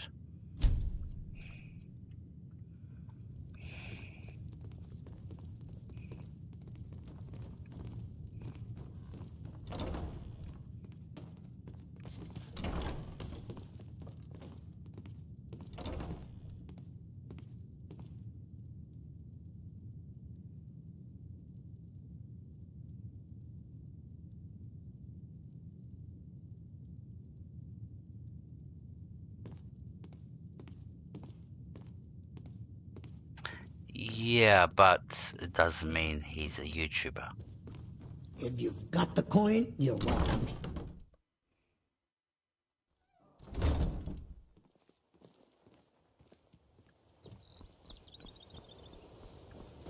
Alrighty. Hey, Brynjolf, ready to start? Okay, lass. Ready to make some coin. Looking to stay alive? Why take a Okay. chance? How am I supposed to do all of this? Do you want me to hold your hand as well? Yeah. You're going to have to sneak over to Medesi's stall and use your lockpick on the strongbox. I did that last Then, night. when you have the ring, you pickpocket Branchet and leave it behind. There's no ring. Alright, I'm ready. Let's get started. I'm ready. Let's get this started. Good. Wait until I start the distraction, then show me what you're made of. Everyone, gather round. I have something amazing to show you that demands your attention. This way, everyone. Over here. Oh, don't tell me you're gonna fucking stand there. No, no, no, no, no, no, no. This way, everyone. Over here. No, no, no, no, no. Come on, move. And who's that? You need to hear this. She's the one from Iverstead. Oh, fuck's sakes. Gather round, all. Come on, Brynjolf. What is it this time? Patience, Branchet. This is a rare opportunity, and I wouldn't want you to get left out. That's what you said about the wisp essence. And it turned out to be crushed nerm root mixed Oh, with water. this is bad karma. That was a simple misunderstanding. But this item is the real thing. Lads and lasses, I give you Falma Blood Elixir. Oh, come on. Are you talking about the snow elves? The one and only. Mystical beings who live in legends. And were masters of great magic. Imagine the power that coursed through their veins. How did you get that then? She's No part one's of seen the, in years. My sources you know, must the, remain secret from, for their own protection, but I can promise you Iverstead, that the lovers. contents are genuine. Alright, so One we have sip to of the get here. elixir and your This is wishes the will hard be part granted. now. Great wealth, everlasting life.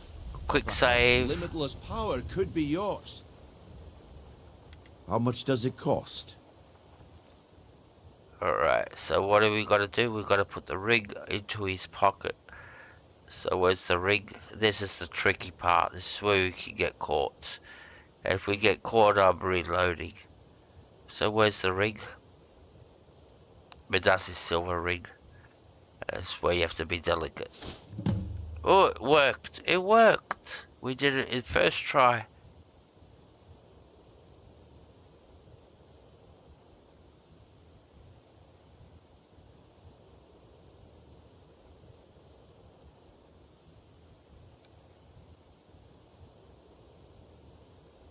Well, I see that my time is up. Come back tomorrow if you wish to buy. What a waste of time. Damn. I knew I shouldn't have waited. At the moment, I'm on 5 hours and 12 minutes, and I feel like I'll be going a little bit more, so if you want to sit back and watch, all good. So, we're on our way. To tell about it. We just joined the Thieves Guild. Looks like I chose the right person for the job. Yes, you did. And here you go. Thank Your you. payment, just as I promised. Thank you. The way things have been going around here, it's a relief that our plan went off without a hitch. All meat guaranteed, clean and free from rock joint. What's been going on? Nah, my organization's been having a run of bad luck. But I suppose that's just how it goes. But never mind that. You did the job, and you did it well. Best of all, there's more where that came from. If you think you can handle it. Vegetables as crisp as a winter's morning. I can handle it. All right then. Let's put that to the test. The group I represent has its home in the Ratway beneath Riften, a tavern called the Ragged Flagon. Get there in one piece, and we'll see if you've really got what it takes. Rare trinkets and the finest oddities from Morrowind.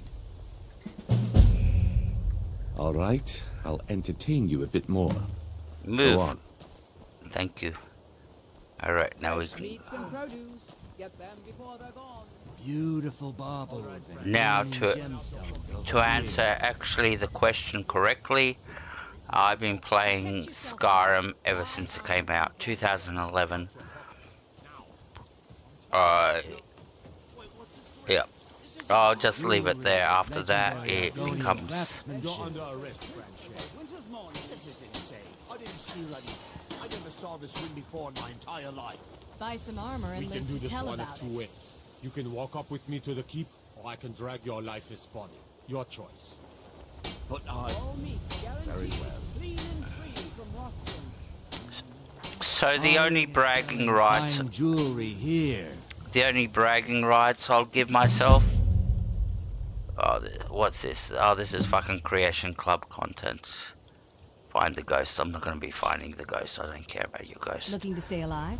But when it comes to bragging rights, I have played Skyrim. Now there's a lot of versions of Skyrim that came out. There was Skyrim, the plain Skyrim, the first 2011 Skyrim. It was just called Skyrim. And I played that. Then I played Skyrim Legendary. That came out right after that. Skyrim Legendary came out after that. And then I played Skyrim Special Edition, Skyrim Anniversary Edition, and I think I'm actually just playing at the moment Skyrim Special Edition. Skyrim Special Edition was the best version of the game, not Anniversary. Yep. But so yeah, if that answers your original question, I've played all the versions of Skyrim. Now, I will not do bragging rights on how I actually play the game. That's unfair. Why? If you watch my videos, you'll understand. I do not like talking about my combats and how good I am and all that. I let people decide that decision, make that decision. Alright. Now I could go get myself fucking killed. And alright. I knew it. Is someone there? Hello?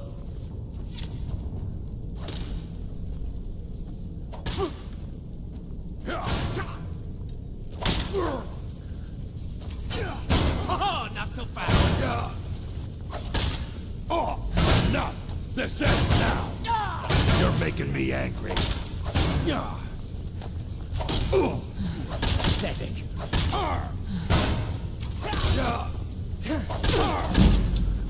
Show me what you got. Weren't expecting that, were you? Not like this. No! No more. I yield. I yield. Ugh. What are you doing? Damn you!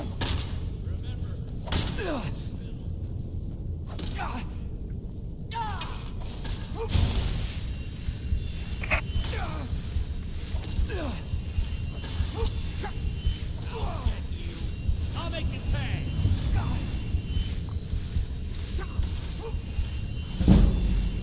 Alright, we've got a level on restoration, that's good. Okay, cool. Back to our shield. Let's go finish him off. Where are you?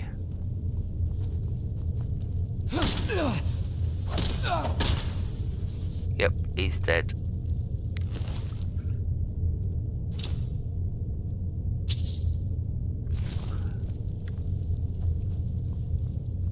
Where's the other guy?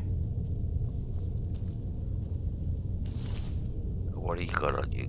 Gold, steel shield, blah blah blah, nothing.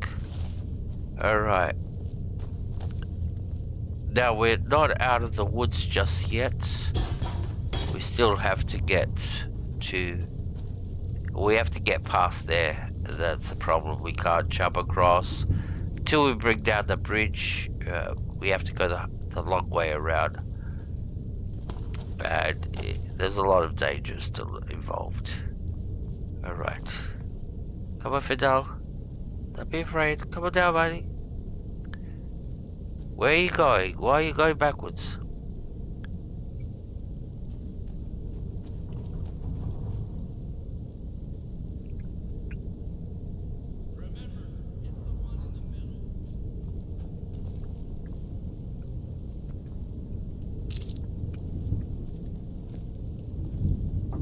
Where's Fidel? That's what's worrying me. Where's Fidel gone? He's done a runner. Where are you, buddy? And the problem is I can't go up there now. I can't get back up. I can hear him running around, but... Oh, there you finally decided to join me. Good boy. Good boy. Because I'm gonna need you.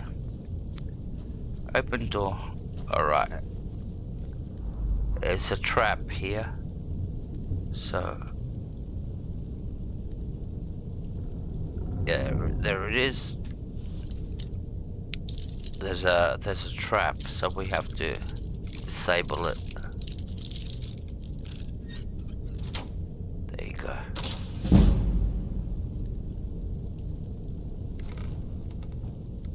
And now there's a very nasty guy in there. Everybody pushes me around. Well, no more.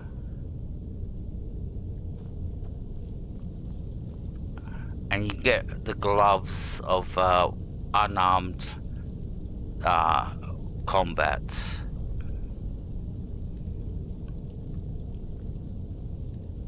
Stand still.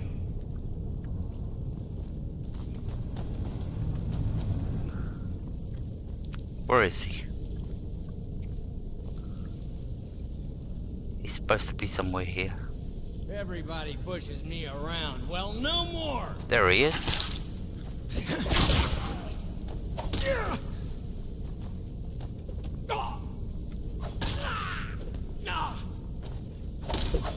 I'll kill you. That's all you got. Stand. So we got him, and he's got these pair of gloves on him. He's got these, he's got the Ring of Restoration, but this is a unique item that only this character carries. This is one unarmed combat. It's the only way you can get unarmed. The buff of unarmed combat is by getting these gloves. What you do is, if you want to put them onto 4 items, you could go destroy them and then enchant for 4 different items: rig necklace, gloves, and I'm not sure what the 4th item is. It's either boots or something like that, but yeah, boots or, you know, a tunic or something like that, but yeah. And that's what you do, and you can get 20% on each, so you got 80% in unarmed combat if you enchant 4 items. Keep in mind that you have to use Grand Soul Gems. So yeah, we'll take all this stuff. Yeah, we'll take the drink too. And we're almost at the Thieves Guild. Almost. Now, it's very important. We still got one more enemy to face.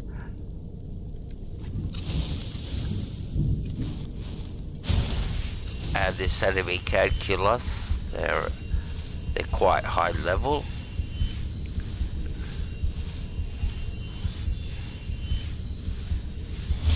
Now, all the enemies we are facing so far, when we face them a second time and all this, when we level up and we get into Draconic armor, we'll be killing these guys like they're fucking flies. Yeah, it's at the moment, it's where they can kill us. That's the problem.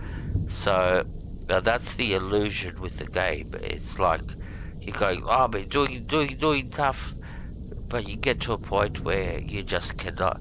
You're taking on 3-4 Death Lords, and oh well. I don't think normal people can take on 3-4 Death Lords at the same time. You have to be weird to do that. And I don't think anybody has done stuff like that. Who would take on 3-4 Death Lords at the same time? You have to be insane to do something like that. But yeah, we'll get there. We'll take on 3-4 Death Lords at the same time. We've been playing without our helmets. How stupid is that? Alright, let's go. So we came from there, this way. Get out of the way. And that's what we're building to. We're building a character that can take on 3-4 Death Lords at the same time. And we're doing it in a way where it's not cheating or using any... Oh, there's a ghost in there. What are they there? Oh, this is Creation Club. I've never done this before, so... Find the ghost in the rat way. Where's she gone? Follow the ghost. No, I'm not following the ghost. I want to go to the... what's the name? Ragenflagon.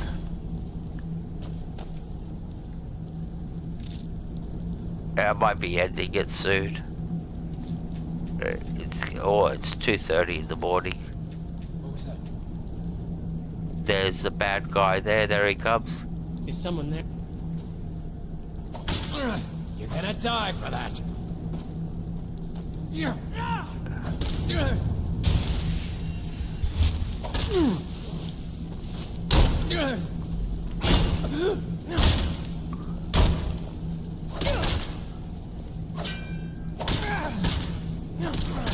Do your worst.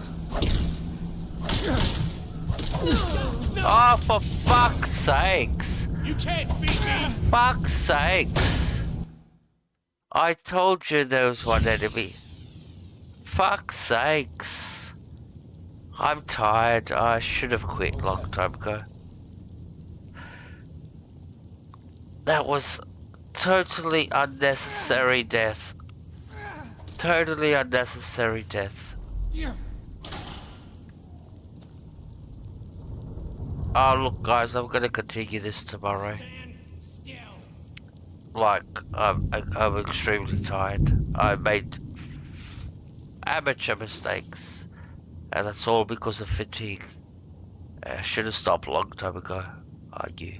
Anyways, alright guys, thank you very much. I'll continue this tomorrow. That death doesn't count. Yes it does. Alright. Thank you very much. Thank you very much Helga, Claude,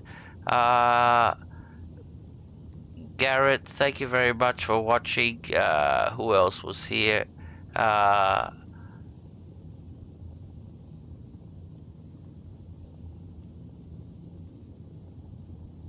Bomda. So welcome. Thank you very much, guys, and I'll catch you. I'm actually tired. It's almost 3 o'clock in the morning. So, all right. Take care, and thank you very much for watching. And I'll continue this tomorrow. All right. No, don't be sorry. These are basically mistakes that you make. That you know that you're getting tired and you're sitting there just for the sake of the stream and just continuing the stream when you know that your fatigue's going to catch up with you. And that's what happened. I just got too tired and it just caught up with me. And like, yeah, you just want to... Alright guys, thank you very much. Love you all. Thank you. And really appreciate it. I had a real great stream. I had a real happy time. It's one of those good ones. So take care and bye.